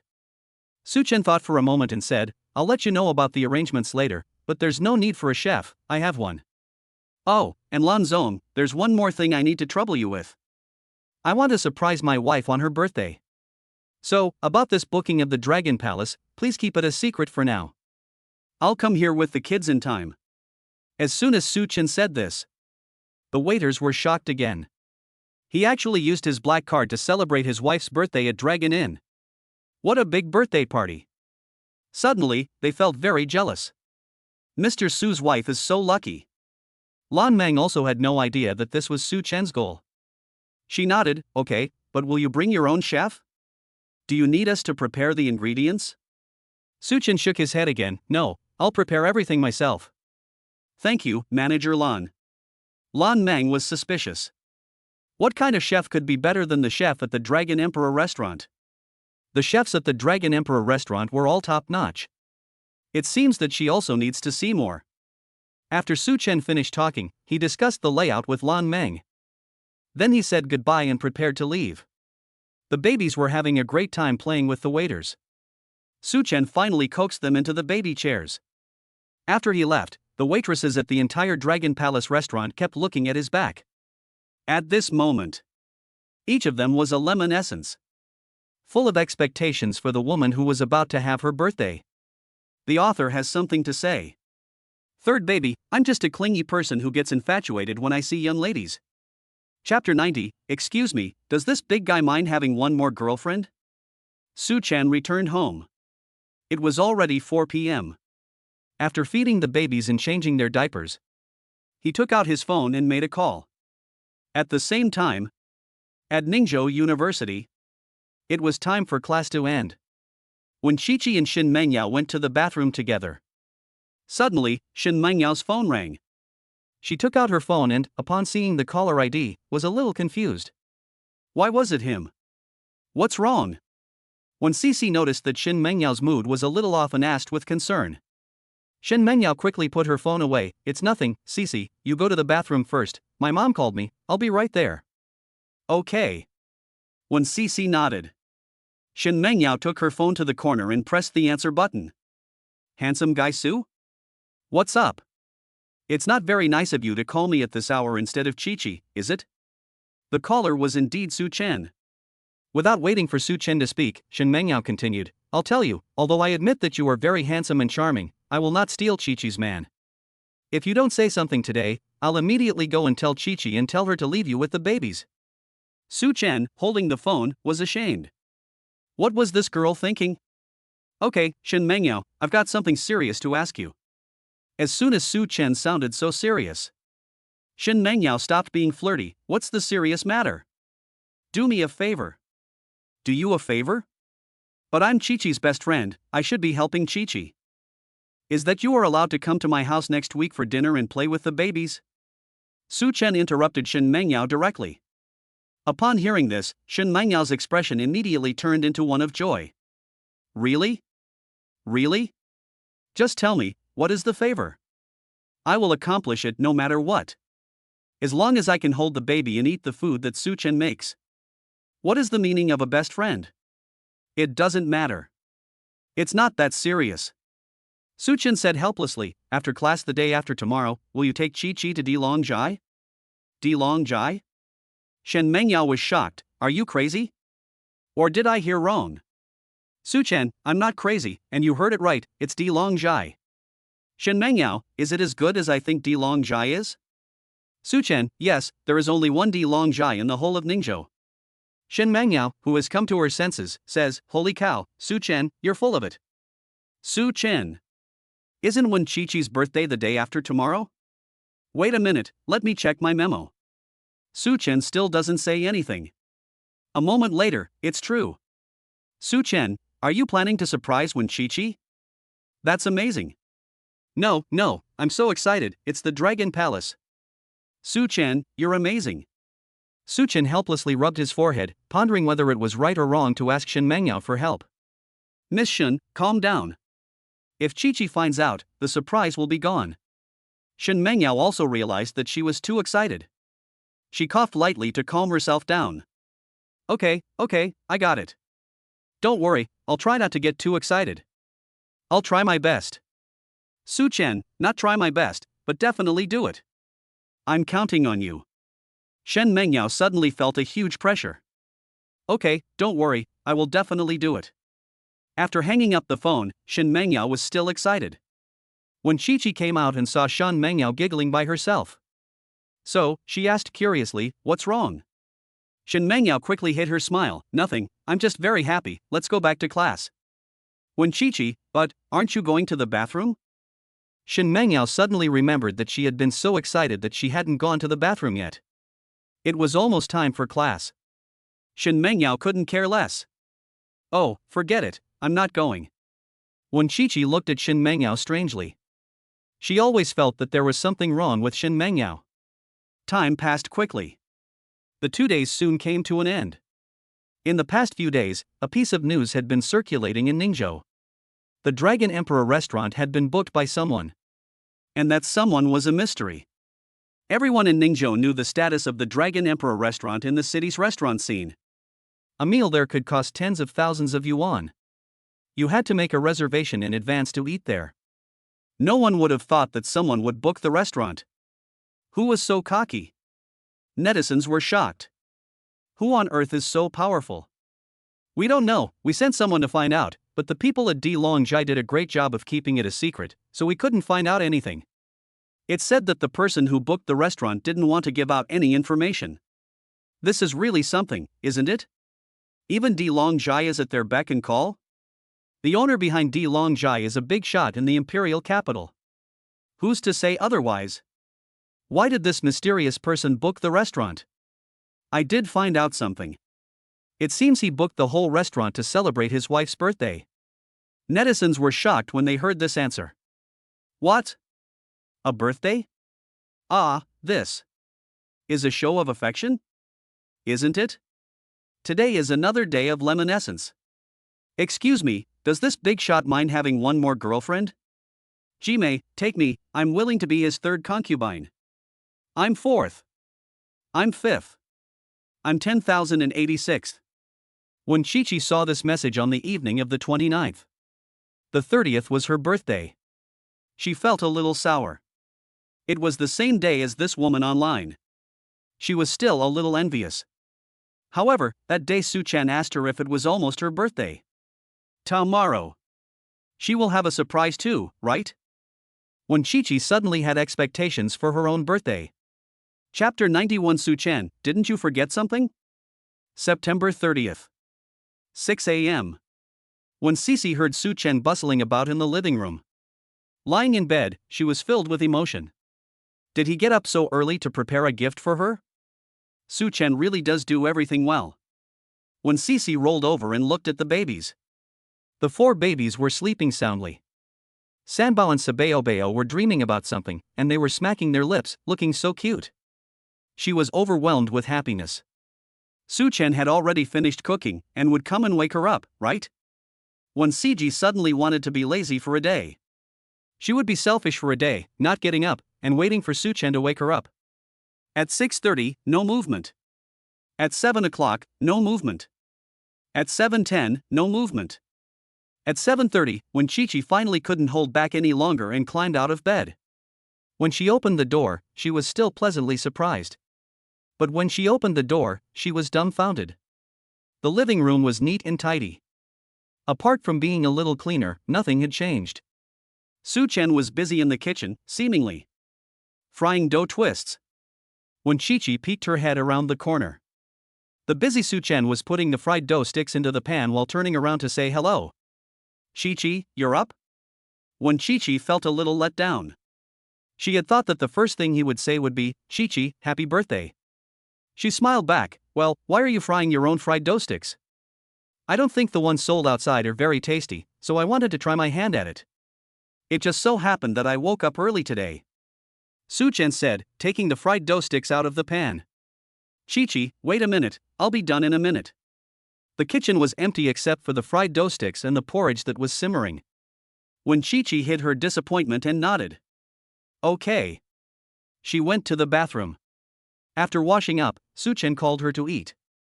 When Cece sat down mechanically and started eating. The fried dough sticks were delicious, but when Cece still felt that something was missing. The babies woke up quickly.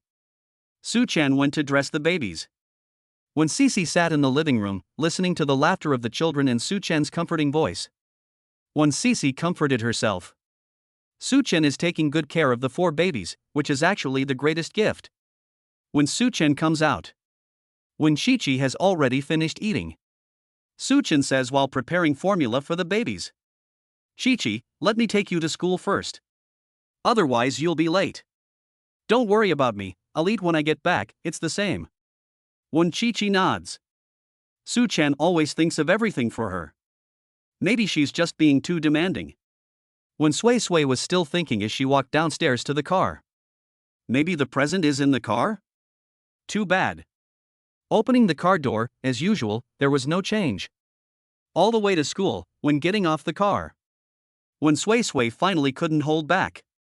Su-chan, you. Su-chan adjusted the seat while turning his head, huh? What's wrong? Did you forget something?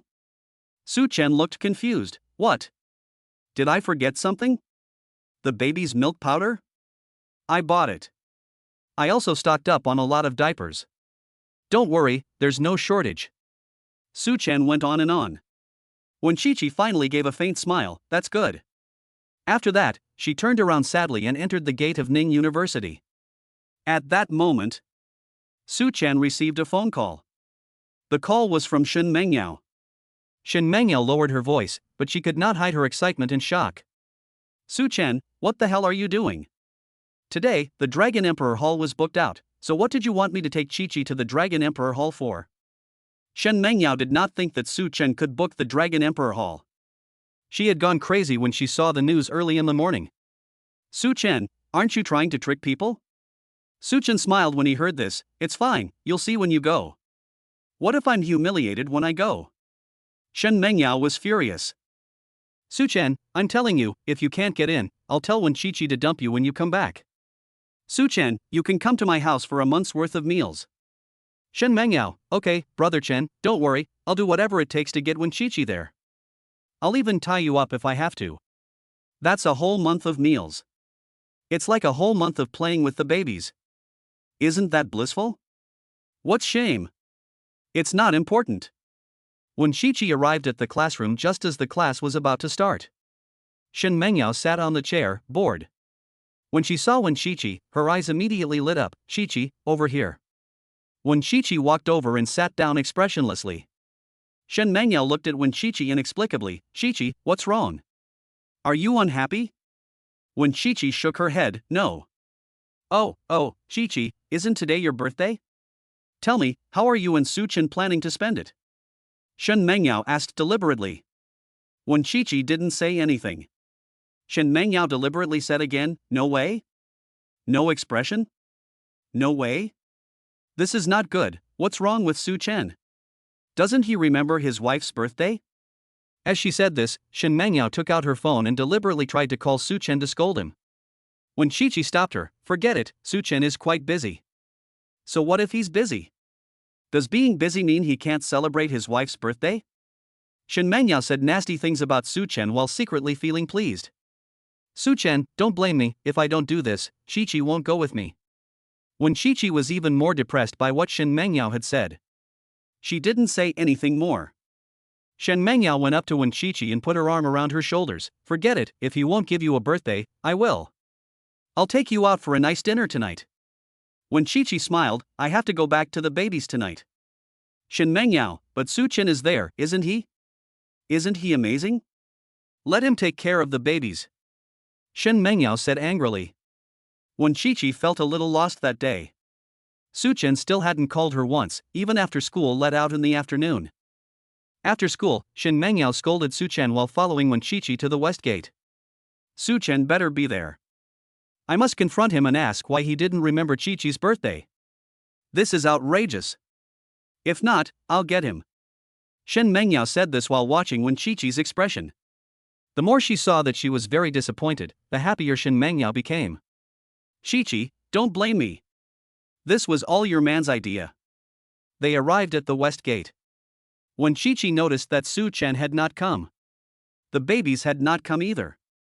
There was not even a WeChat message on her phone. Shen Mengyao began to rant again. Really didn't come? This Su Chen really pisses me off, thinking that just because he's good looking, he can do whatever he wants? Isn't that too much? When Shichi shook her head, Mengyao, don't say anymore, I'll give him a call. In the past, no matter how busy Su Chen was, he would never fail to pick her up. After dialing the phone for a while, it was finally answered.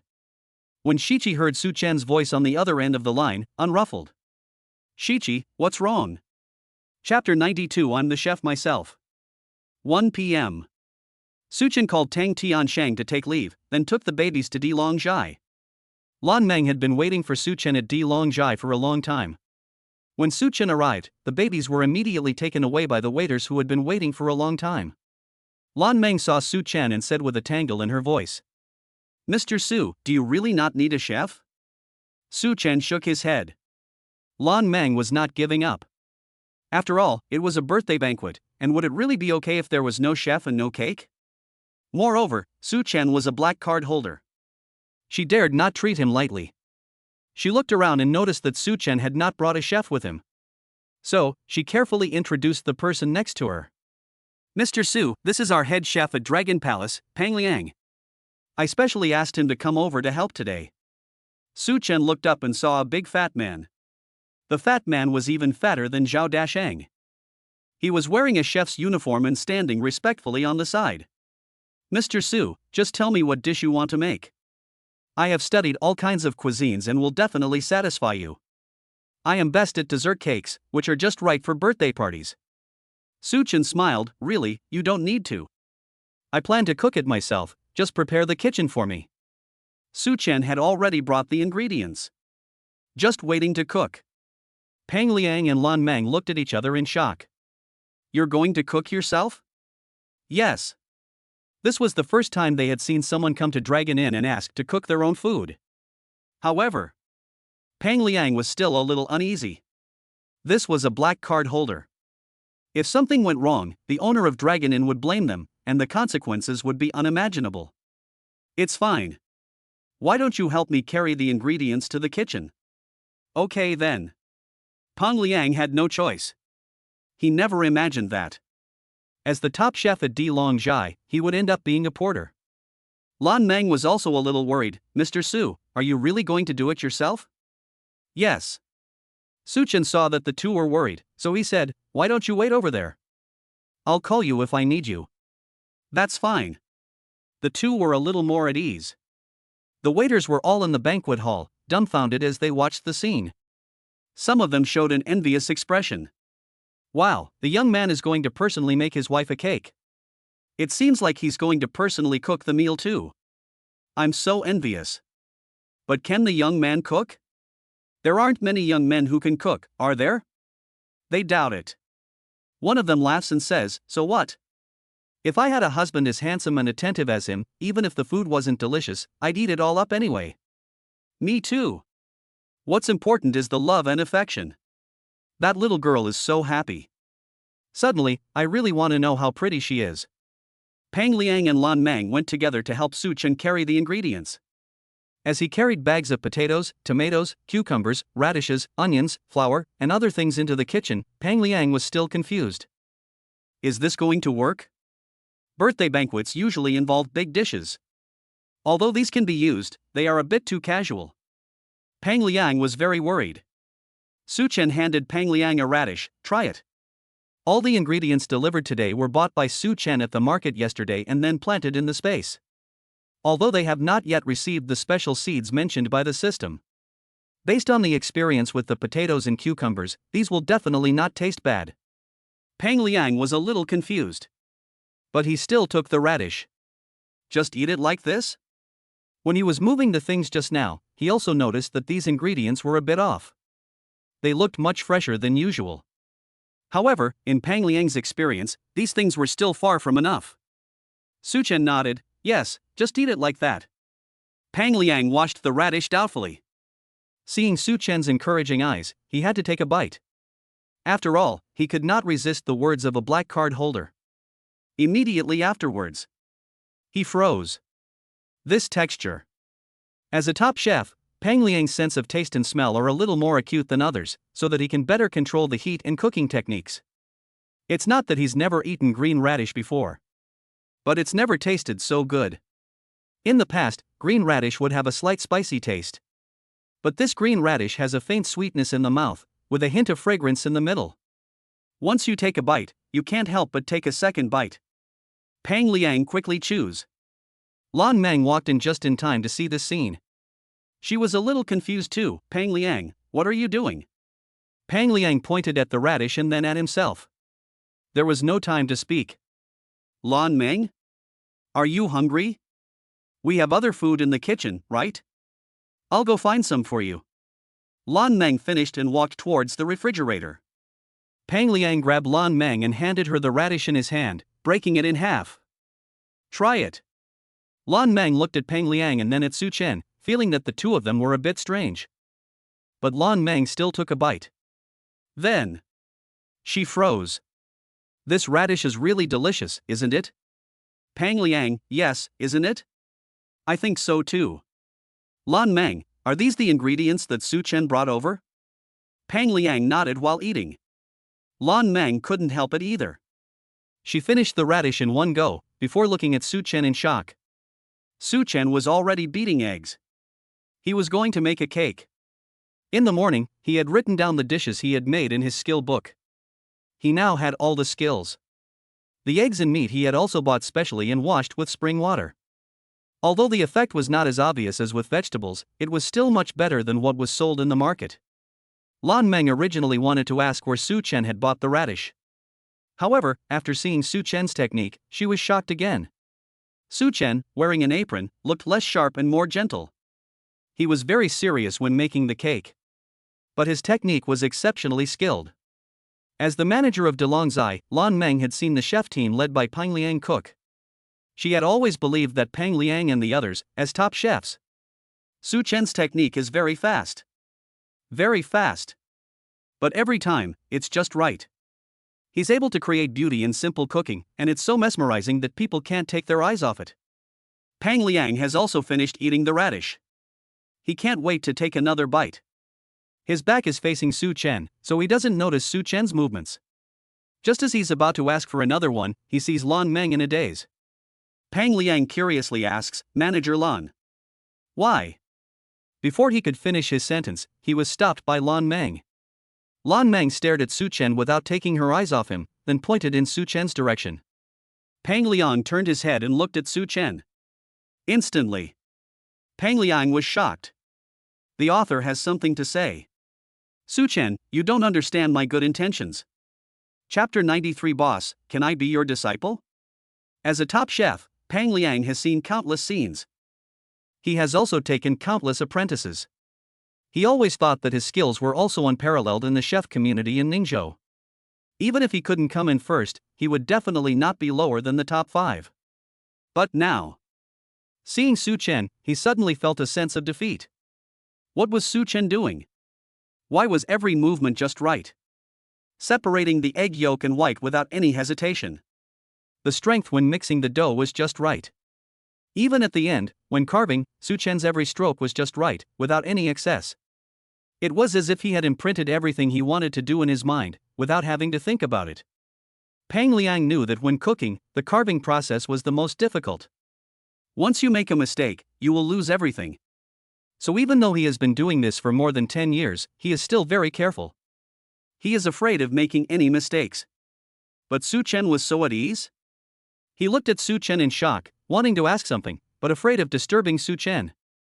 Pang Liang just looked at Su Chen. He watched for a full hour. Finally, Su Chen stopped what he was doing. The cake was done. The finished product was complete. Su Chen let out a huge sigh of relief. This was a major project.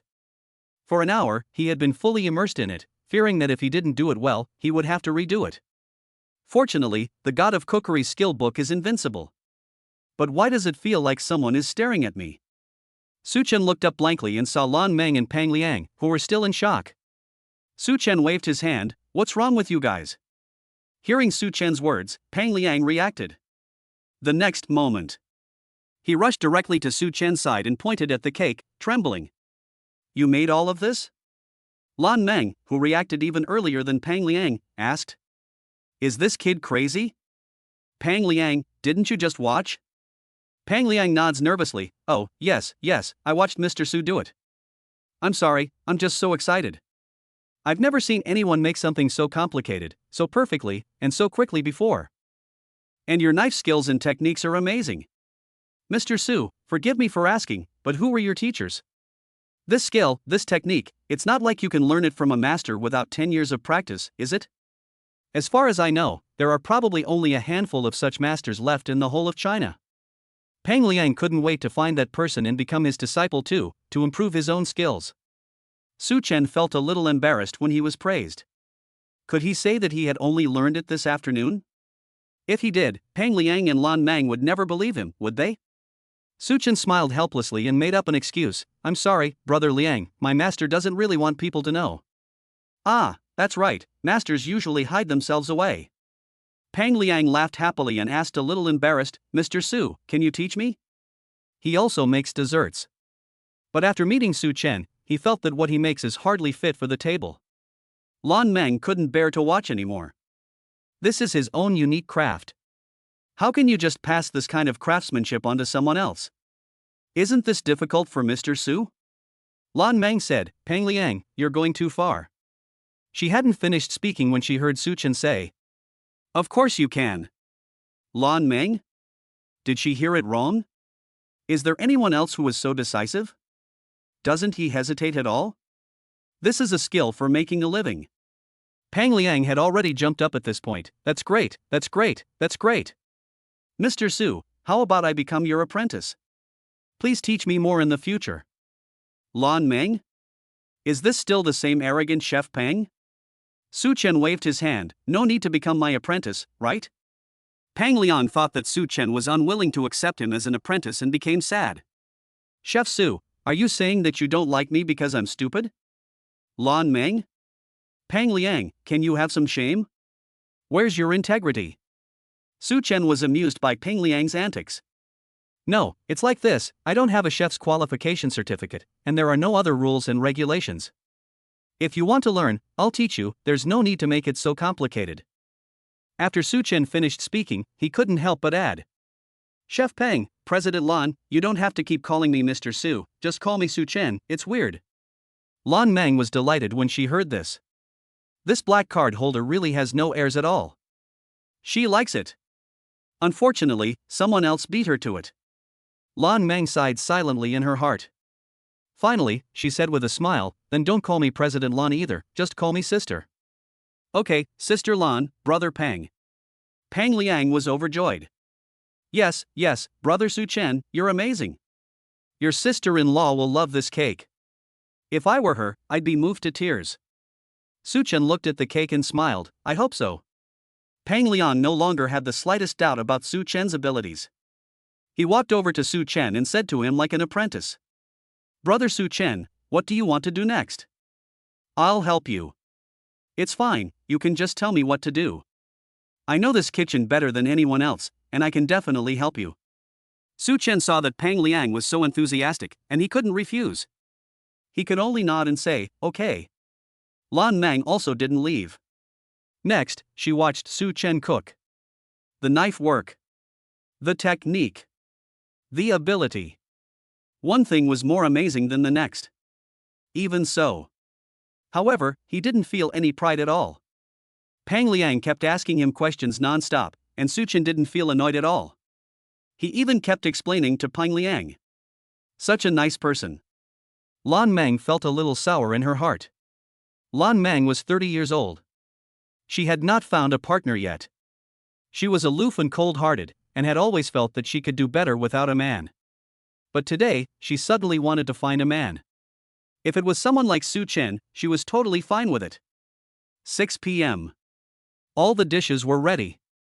Su Chen took advantage of the situation to make complimentary food for the babies. She was going to feed them herself. But when the complimentary food was served, the waiters scrambled to take it away. I'll feed them. I'll feed them. I like this cute little guy, I'll feed him. Ah, I like this little princess. And this little rascal. And this tomboy, ha ha ha. Mr. Su, you can relax, we'll take care of it. The four babies are looking at Su Chan and winking. Winking again. As if to say, Daddy, look at how awesome we are. We have a lot of fans. Daddy is stupid. There's nothing. Su Chan helplessly sat next to him, watching the babies happily playing with the waitress. Lan Meng stood next to him, also looking with envy. Brother Su Chen. Ha? Su Chen turned back. Lan Meng said, what kind of woman makes you so devoted? Chapter 94, Why not consider me, your sister? This question has been on Lan Meng's mind all afternoon. She still hasn't figured it out. Su Chen is such a young and handsome man who can take care of a baby and cook like a top chef. What kind of woman would he like? Su Chen smiled and looked down. She is a very kind woman. Lan Meng was puzzled. There are so many kind women, why not consider someone else? For example, me? When she said this, Lan Meng looked at Su Chen flirtatiously, half jokingly. Lan Meng was very pretty. At least, she knew that this was how men described her. She just didn't want to find a partner. Otherwise, if she waved her hand, there would definitely be a lot of people coming. Seeing Su Chen frown, Lan Meng added, I don't mind at all that you have 4 babies. If possible, she would like to bring them with her every day. Ha ha. Su Chen couldn't hold back his laughter. Sister Lan, don't joke around. With a face like yours, you should have a crowd of men chasing after you at the Dragon Emperor tea house, right? Lan Meng knew that Su Chen was rejecting her. She felt a sourness in her heart. She was about to say something. At that moment, Su Chen's phone rang. He saw that it was Wen Qiqi calling, and he smiled. He picked up the phone and asked, pretending to be calm. Qiqi, what's wrong? On the other end of the line, Wen Qiqi's voice was a little nervous. Su Chen, are you busy with the babies? Su Chen thought for a moment, and then answered. Yes, we're still at the tea shop. He saw Lan Meng about to speak, and he made a gesture to silence her. Wen Qiqi really wanted to say that she had finished class. But when the words reached her lips, she felt that she was being too pretentious. She could only say, that's fine, you guys go ahead, I'll go back on my own. Okay. Su Chen said, I'm busy, you go home early. Wen Qiqi hung up the phone in a lost state. Lan Meng curiously asked, why didn't you tell the truth? Su Chen laughed lightly, because I wanted to surprise her. Lan Meng's heart grew even more sour. It's great to have a man like that. Ning Daximen. After hanging up the phone, Shen Mengyao's scolding voice sounded next to Wen Siji. Are you really not coming? What's wrong with Su Chen? You don't think that if you coax the babies to sleep, you'll be useless, do you? Siji, why do you want a man like that? Don't go back, I'll take you out for your birthday. Wen Siji shook her head, but the babies. Oh, what are you worried about? Aren't you with Su Chen? Shen Mengyao took Wen Shuexiu by the hand and walked out. Shen Mengyao felt that if Su Chen were here, he would definitely scold her to death. But she couldn't help it, Wen Shuexiu only saw Su Chen and the babies. She couldn't scold the babies. She could only scold Su Chen. Wen Shuexiu was still worried, Before she could say anything, she suddenly heard an angry shout from the side. Shit! The person who said it was Li Wenhao. Li Wenhao had been waiting in the corner of the west gate for a long time. He wanted to see the babies. Su Chen hadn't sent him any videos of the babies for several days. Li Wenhao could only get by on the videos he had seen before, and it was really hard. Today, he finally couldn't hold back any longer. He decided to come and apologize to Su Chen, even if he had to be beaten up by Su Chen, so that Su Chen would send videos every day in the future. However, Su Chen did not wait. Wen Qiqi did. And he heard the conversation between Shen Mengyao and Wen Qiqi. The more Li Wenhao listened, the angrier he became. What the hell is Su Chen up to? He can't even remember his wife's birthday? Is he even a man? So, he rushed out directly. Sister-in-law, what's going on? Su Chen forgot your birthday? Wen Qiqi didn't say anything. Li Wenhao continued to scold, damn, is this something a man would do? I'll call this son of a bitch and scold him. Sister-in-law, wait. This was the first time Shen Mengyao felt Li Wenhao so domineering. But You can't call him. This is Su Chen's plan. Hey. If you do. How can I give this surprise? You're such a bad teammate. Shin Mengyao immediately stopped Li Wenhao. What's the point of hitting? What's the point of hitting? What's the point of being reminded and then remembering? Scumbag. Li Wenhao felt that there was some truth in what he said. Yes, Su Chen is a scumbag. While Li Wenhao was scolding, a bright idea came to him. In a situation like this, if I please Wen Qiqi, won't it be more convenient for her to send me photos in the future? Ah. He's so resourceful. Brother. Sorry. It's not that I won't help you, it's just that you're being ungrateful. Upon thinking about it, Li Wenhao immediately went over to Wen Qiqi. It's okay, sister-in-law, if he won't do it for you, I will. Let's go, I'll take you to eat something delicious. I'm also hungry, so I'll call and order a cake. Once a sister-in-law, always a sister-in-law. How can my sister-in-law's birthday be so ambiguous? Shen Mengyao looked at Li Wenhao strangely. Why did this guy speak in such an awkward way? But she didn't care about that. As long as she could get Qiqi to go with her, she could talk about anything. Shen Mengyao added, yes, there's me too. I know a place that serves really delicious food. Come on, Wen Qi, I'll take you there. It's either going to be eating dog food or embarrassing. It's no fun going alone. It's a good thing to drag Li Wenhao along. It'll save embarrassment. Li Wenhao also said stupidly, come on, sister-in-law, don't be polite, I'll pay, let's go. Shin Mengyao didn't wait for Wen Qiqi's reaction and directly called a taxi. Li Wenhao walked up to the car and opened the door, pushing Wen Qiqi inside. On the way, Li Wenhao kept talking about Su Chen's bad deeds. That son of a bitch, he really deserves to die. Don't be angry, sister-in-law, I'll take my brothers and help you teach him a lesson. If he dares to treat you badly, just dump him and I'll introduce you to another handsome guy. Luckily, I have one on hand. Don't worry, he doesn't mind if you have kids. And he's more than willing to raise the kids with you. Shen Mengyao listened to Li Wenhao's words and looked at him sympathetically. This person is really stupid. Li Wenhao hadn't finished scolding him when the taxi driver couldn't hold back anymore. Are you guys going to Dilongjai to catch someone cheating? Dilongjai? Wen Xiaoyao and Wen Qiqi both flinched slightly at the name. Driver, that's right, isn't the address you gave me for the taxi Dilongjai? It's been booked out today. Unfortunately, Dilongjai is heavily guarded and outsiders can't get in. I wonder which big shot it is. It's someone's birthday, isn't it? You're so aggressive and shouting at the scumbag, aren't you there to catch someone cheating? Li Wenhao looked at Shin Mengyao blankly. She had called the car. She had given the address. What were they doing at the Dragon Temple? Everyone knew that there was a grand birthday banquet at the Dragon Temple today. If they went there, they would only be causing trouble for Wen Qiqi. Shen Mengyao was also at a loss for words. She hadn't expected the driver to be so quick-witted. She had been thinking of dragging Wen Qiqi indirectly. That's great. Shen Mengyao thought for a while before coming up with a good excuse under the immense pressure. Chapter 95 Su Chen, you're going to be cheated on. Shen Mengyao pretended not to know and asked. Someone's birthday at Dilongjai? No way. I didn't know about it, and I was planning to take Qiqi there for a surprise. Li Wenhao, you want to go to Dilongjai for your birthday? A meal there costs at least tens of thousands of yuan. They're just students, you know.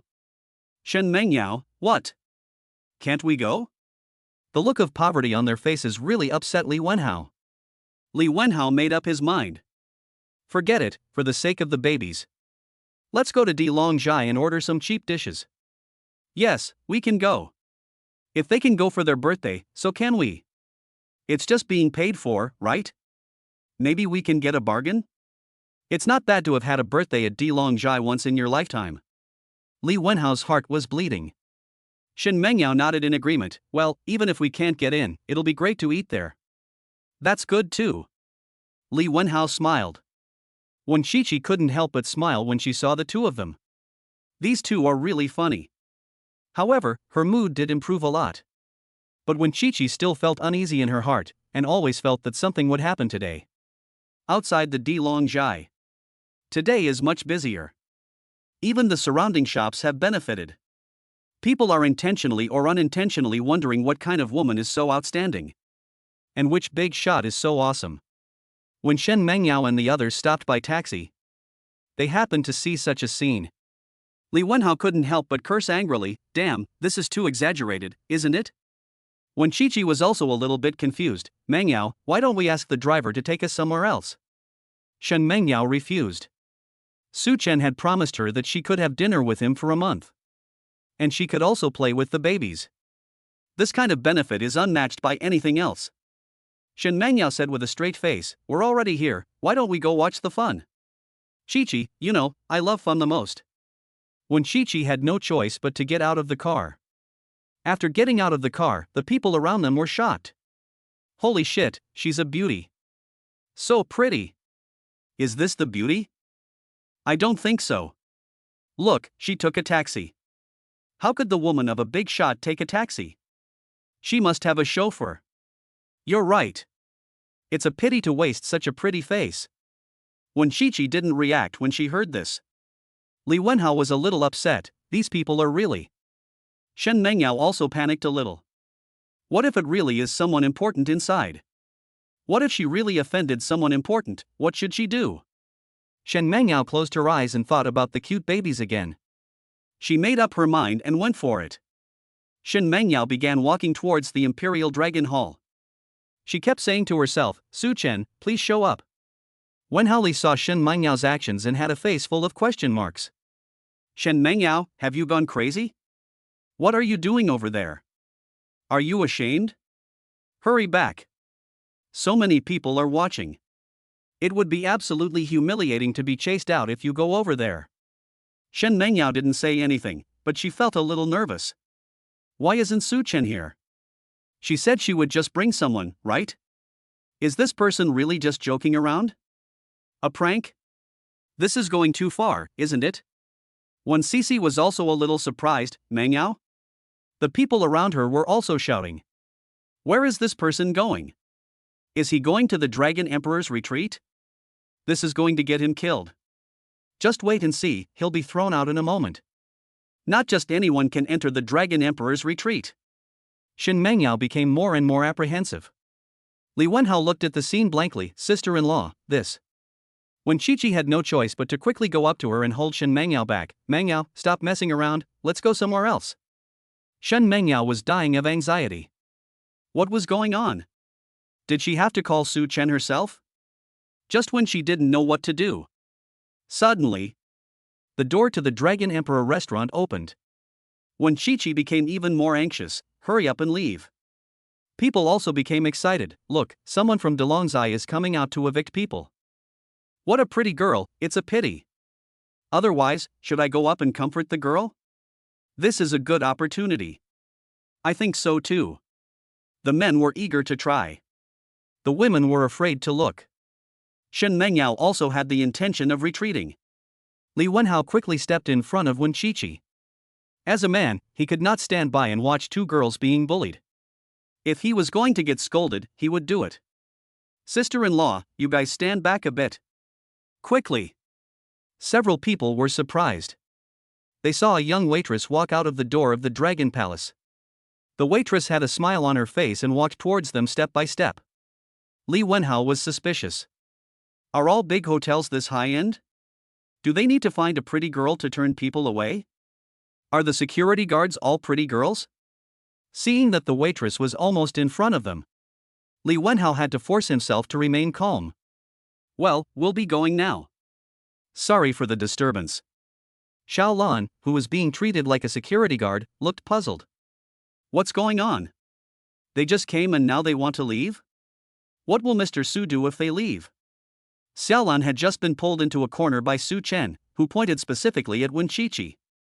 When she saw Wen Chi-Chi, Xiaolan's eyes flashed with surprise. She quickly took on the task of going downstairs to pick up Wen Chi-Chi.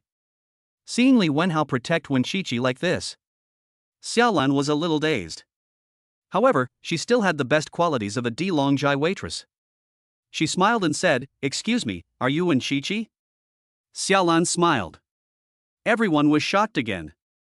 The people around them were too far away to hear Xiaolan's words, so they could only discuss curiously. What's going on? Isn't she trying to get rid of people? Why is she being so gentle? Maybe this is what the Dragon Emperor's restaurant is like? Li Wenhao had already been shocked into opening his mouth wide. Shen Mengyao was also dumbfounded. What's going on? How did the waiter at the Dragon Emperor know Wen Qiqi? Did Su Chen really make a reservation at the Dragon Emperor? The person who booked the entire restaurant couldn't possibly be Su Chen, could it? Wen Qiqi was also very surprised. How do you know me? Xiao Lan knew she had found the right person. She said, Ms. Wen, please follow me. Wen Qiqi was very confused. Where are we going? Someone has been waiting for you for a long time, Miss Wen. Xiao Lan said respectfully. Wen Qiqi hadn't reacted to what was going on when she saw Shen Mengyao pull Wen Qiqi forward. Qiqi, let's go in. Li Wenhao was going crazy. He stood there in shock for a while before realizing something important. The person inside was waiting for Wen Qiqi. But shouldn't Su Chen be celebrating Wen Qiqi's birthday? Where is that son of a bitch Su Chen? As if remembering something, Li Wenhao took out his phone and sent a WeChat message to Su Chen. Son, don't blame your father for not reminding you. Hurry to the Dragon Emperor restaurant, you're about to be cheated on. He was afraid that Su Chen wouldn't believe him. He added, this time it's for real. As a brother, Li Wenhao allowed himself to scold Su Chen. But if it were anyone else? That's absolutely not okay. The author has something to say. Su Chen, you're the one who's being cheated on. Chapter 96 Li Wenhao's Deep Brotherly Love. Su Chen, who was standing on the third floor, found a great angle to look out the window and wait for Wen Qiqi's arrival. Soon, he saw Li Wenhao. Su Chen froze for a moment. Why did this brat follow him? Before long, his phone rang. Su Chen opened his phone and saw a WeChat message from Li Wenhao. Su Chen let out a helpless laugh. He didn't reply, and threw the phone directly into his pocket. Green? Is he green with envy? This guy really has a strange way of thinking. Lan Meng also stood not far from Su Chen early on. She was curious to know what the woman who made Su Chen refuse her without hesitation looked like. Otherwise, she would not be satisfied. When she saw Wen Qiqi, Lan Meng's pupils narrowed slightly. Lan Meng, who had been busy with her career, had met many beautiful women, including cold and aloof ones, arrogant ones, petite and delicate ones, cute ones, and gentle ones. But this was the first time she had seen someone with Wen Qiqi's temperament and appearance. She felt a little lost for a moment. Lan Meng couldn't believe her ears and asked, She's your wife? Well, to be precise, she is my future wife. Su Chen said proudly, We haven't gotten married yet. Lan Meng was surprised, so your children were all born by her. But Lan Meng took a closer look at Wen Qiqi and was shocked again. Are you sure she has given birth to children? Where is there someone who has given birth to children who still maintains a girlish figure and girlish innocence? Lan Meng couldn't believe it. Su Chen nodded, otherwise, where do you think my children come from, Sister Lan? Lan Meng looked closely. There was indeed a shadow of the babies in Wen Qiqi's brow. Lan Meng was instantly disappointed. She had just been thinking that if Su Chen's wife didn't look good, she would try her best to woo Su Chen. Now it seemed that she had completely lost. Lan Meng smiled, I give up. Brother Su Chen, you have found a very beautiful wife. Su Chen's eyes never left Wen Qiqi's for a moment. Lan Meng couldn't attract Su Chen's attention, so she sighed and asked, Shall we start now? Good. Su Chen nodded again. Lan Meng turned around and went back to her work. Downstairs, the crowd, still watching the spectacle, had question marks on their faces. What's going on? The beauty was invited in? Is that true? Is this beauty the heroine of the day? People still couldn't believe it. Lan took Shen Mengyao and Wen Qiqi for a long walk, and noticed that Li Wenhao had not kept up. Lan asked worriedly, Ladies, isn't that gentleman coming? It seems that he came with you too. He must be a friend, right? It doesn't seem right to stay outside. Shen Mengyao also noticed that Li Wenhao had not kept up. So she shouted angrily, Li Wenhao, what are you daydreaming about? Are you coming or not? This is the work of Su Chen today. Shen Mengyao was looking forward to Wen Qiqi's reaction when she found out. This idiot, all he knows is to waste time. Li Wenhao didn't want to go in the first place. However, the more he thought about it, the angrier he got. He knew Su Chen's family situation. He didn't think that Su Chen could afford to book the Dragon Emperor restaurant. There must be another man involved. No way. How can my brother's wife be taken away from me? Since my brother is not here, I'll take care of it myself. If I don't turn the world upside down, I'm not called Li Wenhao. Here he comes. Li Wenhao quickly followed. While walking, he kept thinking. My son, this time I'm backing you up with my face, you must treat me to dinner later. Wen Qiqi felt dizzy the whole way. When she saw the waiter, that strange feeling came over her again. Su Chen had been acting strange all day. He was such a meticulous person, and had even asked her specifically why he suddenly couldn't remember his own birthday. What was going on? Did he do all this? When she thought about it, Wen Qiqi shook her head again. No, Su Chen didn't have any money either. But the more she thought about it, the more confused she became, so Wen Qiqi simply stopped thinking about it. Let's go up and take a look first. The few people arrived at the elevator, and Xiaolan pressed the floor. Third floor. Li Wenhao couldn't help but curse again. Shit, that's really a big hand. The third floor is the most expensive banquet hall in Delongzai. The more Li Wenhao thought about it, the more he felt that something was wrong. He said to Wen Qiqi again. Sister-in-law, don't worry, which bastard dares to harass you, I'll kill him immediately. After all, she is his brother's wife. He must stick his neck out for his brother. Shen Mengyao gave Li Wenhao a look like he was an idiot and a helpless expression. This guy's reflexes are really long. Xiao Lan's expression was a little strange. What harassment? Li Wenhao, none of your business, just lead the way. The elevator stopped on the third floor. Li Wenhao rolled up his sleeves and used the momentum to stop Wen Shuexiu behind him as she was about to go out.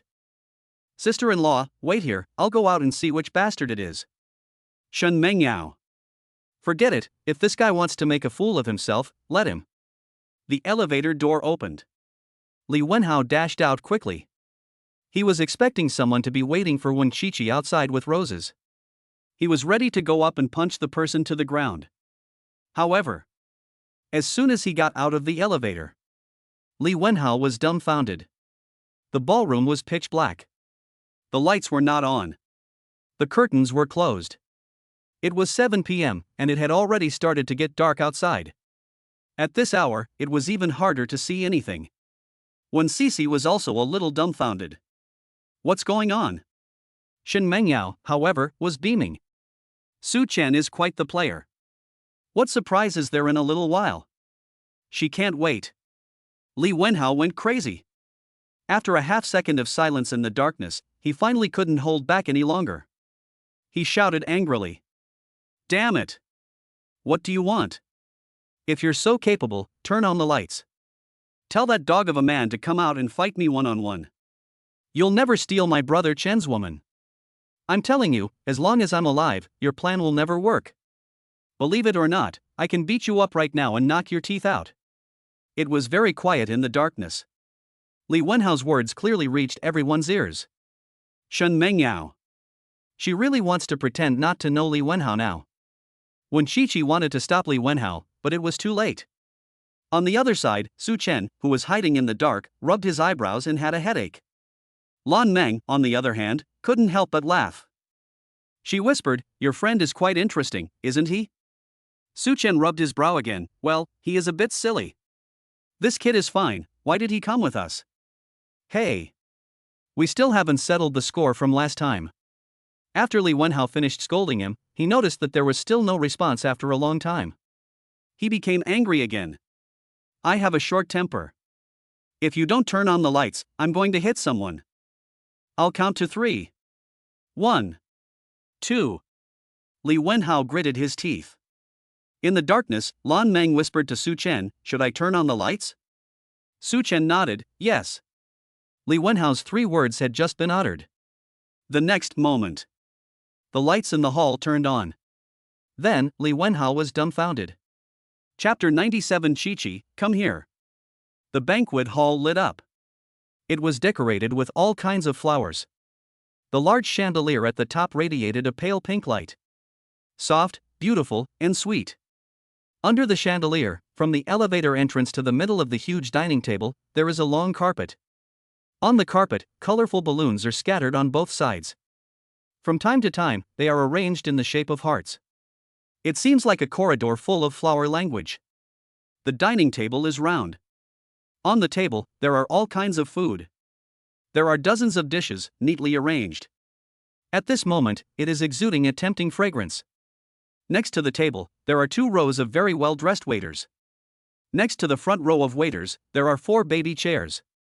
In the chairs are 4 babies dressed as princes and princesses. There are also cute little hearts pasted on the babies' faces. When they saw Wen Qiqi, they smiled happily, like 4 cute lucky dolls. Shen Mengyao's heart was about to melt. If it weren't for the fact that Wen Cici was the protagonist, she would definitely run over and hug and kiss her immediately. The waiters and waitresses saw Wen Cici. They leaned over together. "Miss Wen, happy birthday." After a moment of shock, Wen Cici bit her lip, trying her best not to let the tears fall. Shen Mengyao was about to cry. Su Chen was standing in the hallway at the corner. Lan Meng looked back at him and said, "It's your turn." Su Chen nodded. He was about to go out. Suddenly, Li Wenhao, who had not spoken, let out a loud angry yell. "Shit! Which son of a bitch did this? Why did you have to be so romantic? Do you think my sister-in-law will even look at you? She even brought over all 4 of her babies. Isn't that going too far? I'll tell you, the kids are my brother Chen's, and Wen Qiqi is also my brother Chen's. I don't care who you are, get rid of this thing for me." After saying this, Li Wenhao turned to Wen Qiqi and said, "Sister-in-law, let's go take the babies and go. Brother Chen must still be waiting for you at home." Li Wenhao still hasn't reacted yet. He and Su Chen have been classmates for over a year and knows Su Chen very well. In a scene like this, even if I sold Su Chen, it would be impossible to pull it off. Wen Cici waved her hand and didn't say a word. Li Wenhao's face turned green. "Sister-in-law, you can't be serious?" Before he finished speaking, he heard Shen Mengyao yell, "Li Wenhao." Shen Mengyao was speechless. If Li Wenhao was allowed to continue speaking, I'm afraid he would be beaten to death by Su Chen today because of his reckless words. Forget it. Since it's because of myself that I'm on this boat, I might as well protect him. Li Wenhao couldn't hear any of this at the moment. He was furious. "And you, Shen Mengyao? You deliberately brought my sister-in-law here, didn't you? What are you up to? You're not going to go along with them, are you? I'm telling you, Li Wenhao hadn't finished speaking when he suddenly heard a familiar voice behind him. "Hao Zi." Li Wenhao was shocked, and as he turned around, he said, "Shit, Chen, you finally come. I was about to get into a fight because of you. Hurry up." As his peripheral vision swept over Su Chen, Li Wenhao's pupils suddenly contracted. Then, he turned his entire body around. Looking at Su Chen with disbelief, he said, "Chen, what are you doing?" Su Chen was pushing a huge cake at this time. The cake had 6 layers. Each layer was a different color.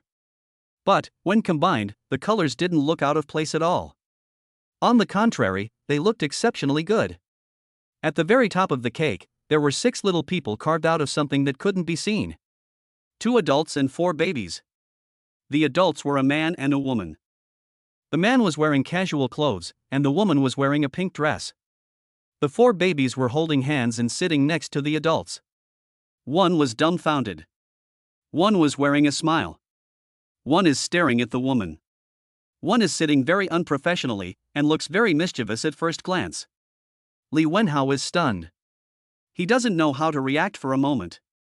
Su Chen saw this and whispered, "You move aside." Li Wenhao mechanically stepped aside, still unable to react. Shen Mengyao also consciously stood next to Li Wenhao. She never imagined that Su Chen could set up such a romantic scene. For a moment, Shen Mengyao's nose felt a little bit sour. She was envious. But she was also happy. The waiters and waitresses all stood to one side, waiting for Su Chen to come over. As soon as they saw Wen Qiqi for the first time, they knew that it was simply impossible to take Su Chen away from Wen Qiqi. She was so beautiful. The beauty of all of them combined was not as good as hers. At that moment, they realized then. It turned out that the baby's appearance was not only inherited from Su Chen. It also had Wen Qiqi to thank for half of it. This pair was simply a handsome man and beautiful woman. Add the baby to the mix. It was simply the envy of others. Lan Meng stood in the dark and couldn't help but get moist at the corners of her eyes. Pang Liang was the first to notice him. Curious, he walked over to her and asked, "What's wrong? Are you moved too, Lan Meng?" He remembered that Lan Meng had turned down countless men. Those who pursued her had given her a nickname: the Terminator. A ruthless and loveless Terminator. Pang Liang thought that this word described Lan Meng very well. She was practically a workaholic. She never gets emotional about personal relationships. Lan Meng rubbed her eyes and said coldly, "What are you talking about? How could I be moved? I just think they look really good." Pang Liang didn't want to spoil the moment for Lan Meng, so he nodded and laughed. Yes. They really look good. They also look good together. Those babies are simply little angels. Archangels and little angels, that's the perfect match. Wen Qiqi had completely forgotten how to react. The moment her brain saw Su Chen, it completely went blank. The moment she was stopped by the waitress Xiaolan, she already guessed it might be Su Chen. But she never imagined it would be such a Su Chen. Wen Cece had imagined many kinds of birthday scenes. She had also thought about what gift Su Chen would give her. But she never imagined it would be so grand. No girl doesn't love romance. Wen Qiqi is no exception. For the past year and a half, she has disguised herself as a strong woman and a tough mom. But she also longs for someone to always be by her side and hold an umbrella over her. Today, Su Chen is wearing a suit. His hair has been specially blown dry. It is gentler and less severe, but also more handsome. He is very charming just standing there. The six-tiered cake in front of him. And the little people on top of the cake deeply touched Wen Qiqi's heart. The adults were Su Chen and her. The children were the 4 babies. Perhaps others still had to think about why they were doing this. But Wen Qiqi understood at a glance. This is a family. Wen Qiqi sniffed. A moment later, she heard Su Chen say, "Qiqi, come here." Chapter 98, This is Too Sweet. Su Chen's voice was very soft. But everyone there heard it.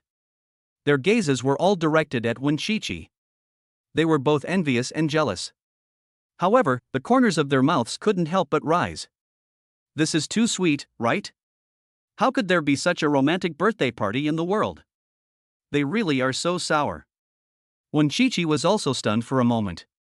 She was not far from Su Chen and could see his expression. He was looking at her, with a smile in the corner of his eyes. The babies were also placed on each side of Su Chen. They all opened their arms wide when they saw Wen Shushu, as if calling out to her. Wen Shushu was so moved that she almost burst into tears. She finally couldn't control herself anymore, lifted her feet, and slowly walked over. Su Chen looked at Wen Qiqi, and his smile gradually deepened. He opened his arms wide and waited for her to come closer. Finally, Wen Qiqi walked up to him and stopped. Su Chen let out a soft laugh, took a step forward, and without hesitation, embraced her in his arms. The people around them let out a gasp. Some of the waiters couldn't hold back any longer and covered their faces, shedding tears of envy. Shen Mengyao stood next to Li Wenhao, her nose twitching.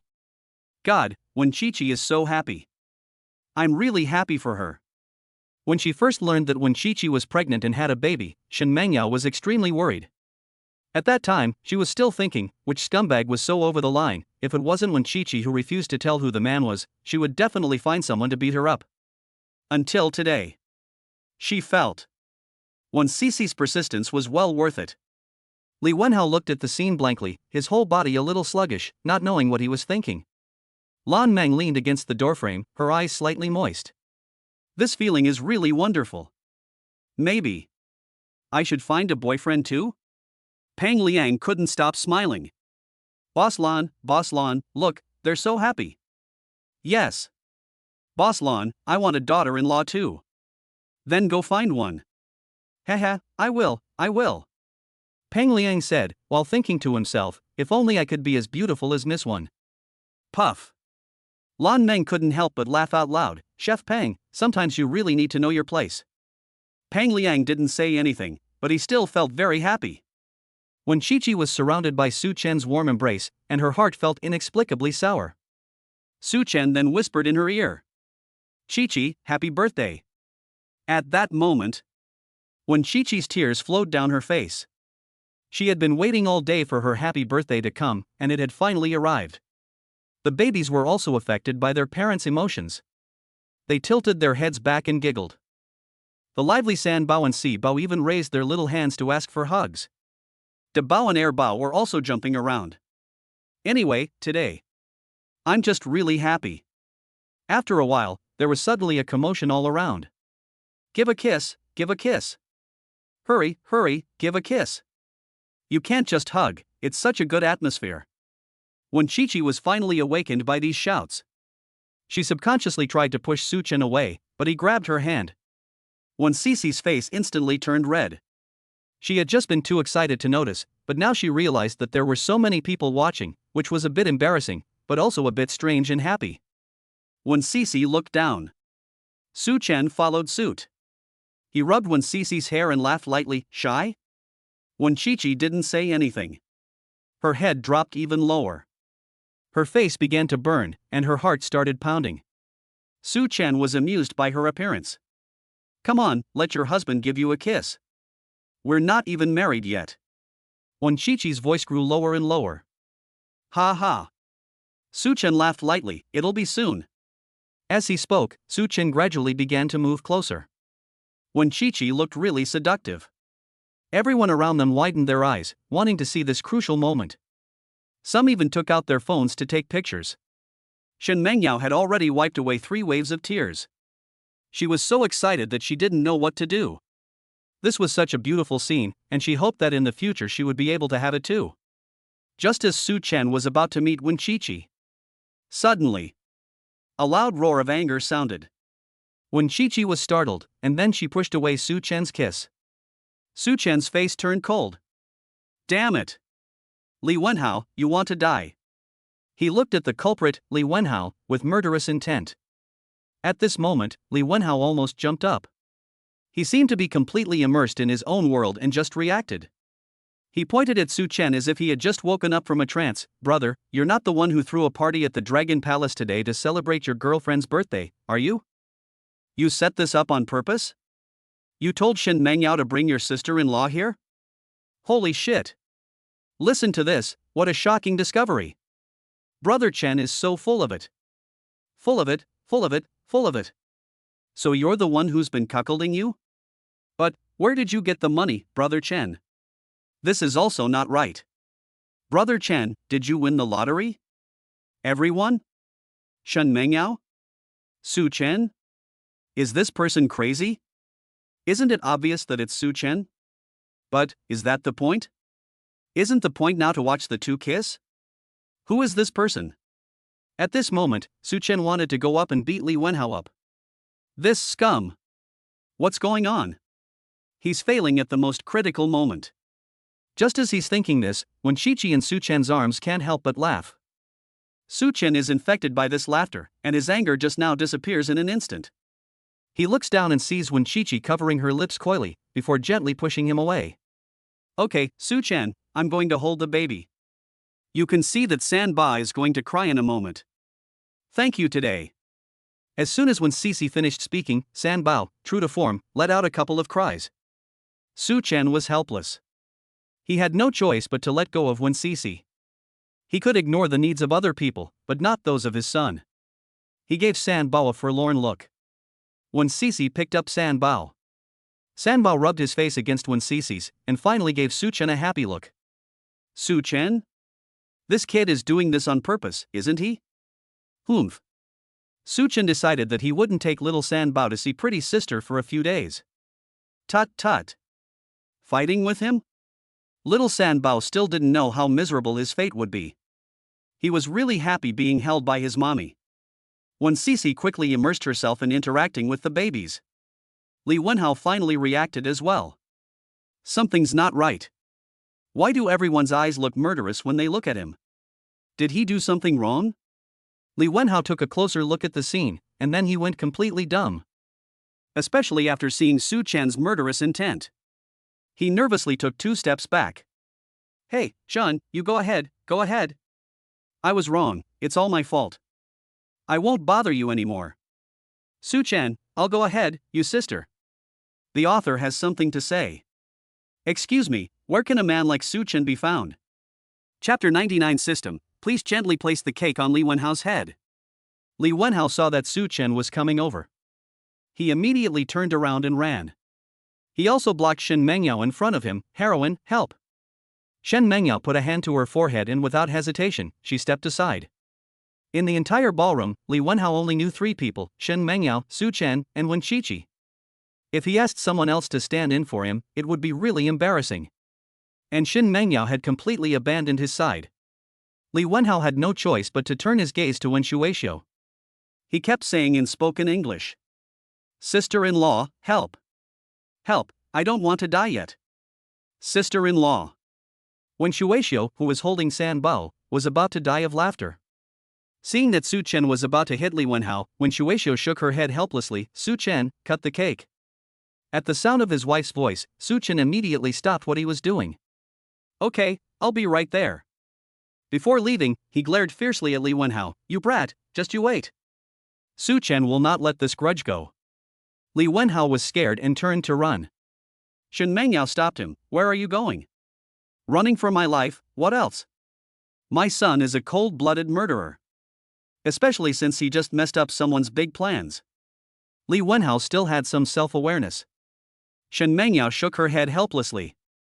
What a coward. Nonsense, I'm not a coward, I'm just biding my time. Biding your time for what? Shen Mengyao rolled her eyes. Don't say I didn't warn you, the food on that table over there is really delicious, you'll regret it if you miss it. Shen Mengyao saw the table full of food the moment the lights came on. She had no doubt that Su-chen had made it. Although, today she also felt that Li Wenhao was really stupid. But Su-chen hadn't yet punished him. How could she let him go? Shen Mengyao couldn't wait to see Li Wenhao get beaten up. This person really deserves a beating. Li Wenhao was curious and asked, really? Of course it's true. This is the Imperial Dragon Restaurant.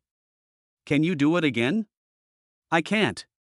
Eating here casually would cost half of his living expenses for a year. I can't afford it. Upon thinking about it, Li Wenhao felt that Shen Mengyao had a point. So, he cautiously turned back, planning to go and eat for free. Wen Qiqi put baby 3 in the baby chair. She walked over to the cake. Everyone is looking forward to it, waiting for the cake to be cut so they can have a piece. This cake looks delicious. But Wen Qiqi is slow to move. Su-chen has already handed her the knife for a long time. Curious, she asks, Qiqi, what's wrong? Wen Qiqi shakes her head, nothing, I just feel that I'm a bit reluctant to do it. You made it with your own hands. Everyone. Sister, just cut it, will you? You've spread the dog food a bit too much. Su-chen smiles apologetically. Li Wenhao is already confused. By yourself? No way. My son can make cakes? Shen Mengyao rolls her eyes again. Su-chen can do a lot of things. Li Wenhao, so can he cook? He expresses his doubts. After all, in the dormitory, they just use the electrical appliances they brought to cook instant noodles. And often the pot gets burnt because no one is watching it. Shen Mengyao, then don't eat a bite later. Li Wenhao, if I don't eat, it's fine, but I'm afraid Su-chen has poisoned my food. Shen Mengyao felt like she couldn't roll her eyes enough today. Oh, the food on the table, Su-chen made it all. Li Wenhao was dumbfounded. No way? I don't believe it. If Su-chen made this, I'll eat the table. Shen Mengyao shook her head and didn't continue to waste time with Li Wenhao. Su-chen patted Wen Qiqi's head and said gently, you decide. All of this is for you. Wen Qiqi blushed shyly and smiled softly. The others couldn't bear to watch anymore. Pang Liang was the first to lose his temper. Brother Su-chen, are you trying to kill us? I've been waiting all afternoon for this cake. Am I going to be able to eat it today? The others chimed in, yes, we're all full of dog food. It's cruel not to let us have a bite of the cake. The cake is too big, little brother. It's not going to be easy to cut. Can't you hold the little lady's hand and help her cut it together? Su-chen smiled helplessly. He looked at Wen Qiqi tenderly and asked her, Qiqi? Wen Cici's face flushed again. Just when Su Chen thought Wen Cici would refuse. He saw her nod gently. Su Chen was overjoyed. His wife had agreed. Smiling, he walked over and, with his arms around her waist, gently embraced Wen Cici's small waist. Then Su Chen's right hand grasped Wen Qiqi's right hand. Here, let me help you. Behind him was a strong chest, and in his hand was a warm touch. And there were so many people watching. Wen Qiqi blushed. She didn't dare to look up. Su Chen saw her look and laughed lightly. He whispered comfort in her ear, don't be afraid, come. Everyone is going crazy. Shit, are we eating dog food again? Obviously, we are. I want to hit someone. Me too. Then everyone's attention turned to Li Wenhao. Li Wenhao? Someone shouted, look, it's starting to be cut. It was so sweet and warm. At that moment, I wanted to be Wen Qiqi too. I also. People's eyes were full of hearts, as if they were more excited than their own birthdays. Su Chen laughed. Then, Su Chen took Wen Qiqi's hand, raised the knife, and cut into the cake. The next moment. In Su Chen's mind. The system's voice sounded, ding, congratulations to the host for triggering a new task. This task is optional. Option 1, the host will gently place the cut cake on Li Wenhao's head and receive the following rewards: a tea garden, a high-quality Longjing tea seed, a pair of high-quality fishing rods, and 200,000 yuan in cash. Option 2, the host will evenly distribute the cake to everyone and receive 100,000 yuan in cash. Su Chen? Is this really a choice? The system is doing this on purpose, isn't it? Ha ha. So even the system can't stand Li Wenhao's son. Li Wenhao. You can't blame your father this time. When Qiqi saw Su Chen stop and asked curiously, what's wrong? It's nothing, Qiqi. The top layer of cake is for you. There are 6 cute little people on it. It means a family of 6. When Qiqi nodded, After distributing the first layer of cake, Su Chen began to cut the cake for everyone. First, Lan Meng. Then Pang Liang and Shen Mengyao. Next, the waiters. Pang Liang took the first bite. Just as he had said, this cake, he had been waiting for it all afternoon. When Su Chen had just made it, he had been eager to try it. Now he had finally eaten it. The moment it entered his mouth, Pang Liang's eyes lit up. Chapter 100, a mess, but a lively one. Pang Liang had never tasted such a delicious cake before. He couldn't help exclaiming, wow, this is so good. It's no wonder that it's Chef Su's. Not only is it not greasy, but it also has a hint of sweetness. The texture is something none of the chefs at the Dragon Emperor restaurant can replicate. His words immediately increased everyone's expectations. You have to know. Pang Liang is the top chef at the Dragon Palace, especially in the area of desserts, with extremely high attainments. Moreover, they originally thought that Su Chen, being so young, could not possibly make anything delicious. After learning that he had made the entire table's worth of food, they had been looking forward to it for a long time. They each took a bite and then let out an exclamation. Shen Mengyao in particular. She could hardly contain herself. Su Chen, your cooking skills have improved again. It's delicious, delicious, delicious. This is simply the best cake I've ever tasted. Li Wenhao was dumbfounded. Did Su Chen really make this?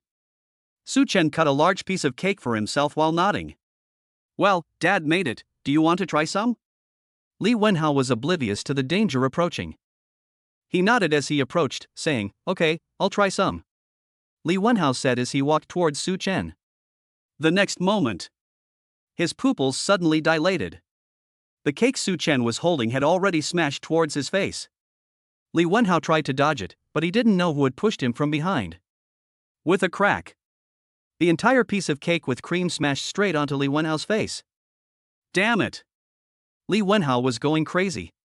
What are you doing, son? Su Chen, you idiot! What do you think I'm doing? Why are you following me out here instead of staying at school? Su Chen said as he cut another piece of cake. No, I'm sorry. I'm sorry, okay? Li Wenhao begged for mercy while backing away. It's all because you won't send me videos of the babies. I really want to see the babies. Brother Chen, I didn't mean it. Brother Chen, I'm sorry. Li Wenhao begged for mercy while wiping a dab of cream from his face. While Su Chen wasn't looking. Quickly approaching, he unceremoniously smeared it on Su Chen's face. Ah, son, you miscalculated, didn't you? How dare you plot against me? Li Wenhao was in ecstasy. Suddenly, a group of people surrounded him. They were all holding cakes. Li Wenhao was dumbfounded, and his smile gradually turned bitter. What do you want? The people led by Shen Mengyao all laughed. That smile made Li Wenhao instantly feel creepy. Shen Mengyao said, What do you mean? What do you think we're doing? Li Wenhao said, No, young ladies, you can't be fooled by Su Chen's appearance. Although he is a bit handsome. Li Wenhao's voice had not yet finished. The cakes in the hands of the group of people unceremoniously smashed onto him. The whole scene was suddenly in chaos. Su Chen's appearance was only a bit handsome? It was very handsome. You ruined such a beautiful scene. And you want to beg for mercy? Although we don't want to eat dog food either. But this dog food cannot be ruined like this. People chattered, surrounding Li Wenhao in the middle. Li Wenhao's roar resounded through the ballroom. Before long, he had turned into a cake man. Su Chen had been isolated by them. And his face was covered in cream. When Chi-Chi couldn't bear to watch, so she took a paper towel and handed it to him. Wipe it off. Su Chen took Wen Chi-Chi's hand and wiped his face directly. Wen Shueishio shyly tried to pull her hand back. But Su Chen didn't give her the chance. Wen Shueishio was nervous again. You. Ha ha. Su Chen was amused by Wen Shueishio's antics. He let go of her hand and pulled Wen Shueishio to him. Shueishio, I haven't finished what I was going to do just now. Wen Shuer gave a small smile, raised her hand to block Su Chen's face, and said seriously. Su Chen. Ha? What's wrong? Su Chen felt that Wen Shuer seemed to want to say something to him. He listened carefully. Wen Shuer gritted her teeth and finally mustered the courage to ask. Do you remember when we met? Su Chen thought for a moment and said, Do you mean the summer vacation a year and a half ago? Was it around that time? Speaking of which, why did you leave? Su Chen hadn't finished speaking when Cici smiled and turned to hug San Bao. She obviously didn't want to continue the conversation. Su Chen had to let it go. But what did Cici mean by what she just said? Could it be that they had met before that night's encounter? How come he didn't remember at all? Su Chen scratched his head in remorse. Li Wenhao, who had squeezed through the crowd, took the opportunity to crawl over to Su Chen. The butter on his body immediately rubbed all over Su Chen. The culprit, Li Wenhao, didn't feel anything wrong at all. He was still laughing. Su Chen finally couldn't hold back. Grandson, you're looking for death yourself, your grandfather is here. Then, he charged straight up. The scene once again became chaotic. Lan Meng, the only one not involved in the melee, came over to Wen Chi-Chi and pinched San Bao's little face. San Bao immediately asked for a hug. Lan Meng smiled and hugged San Bao into her arms. The little San Bao rubbed against her chest. Lan Meng's heart melted, he was so cute. Wen Chi-Chi also smiled, Thank you, San Bao is so naughty. It's okay, Miss Wen.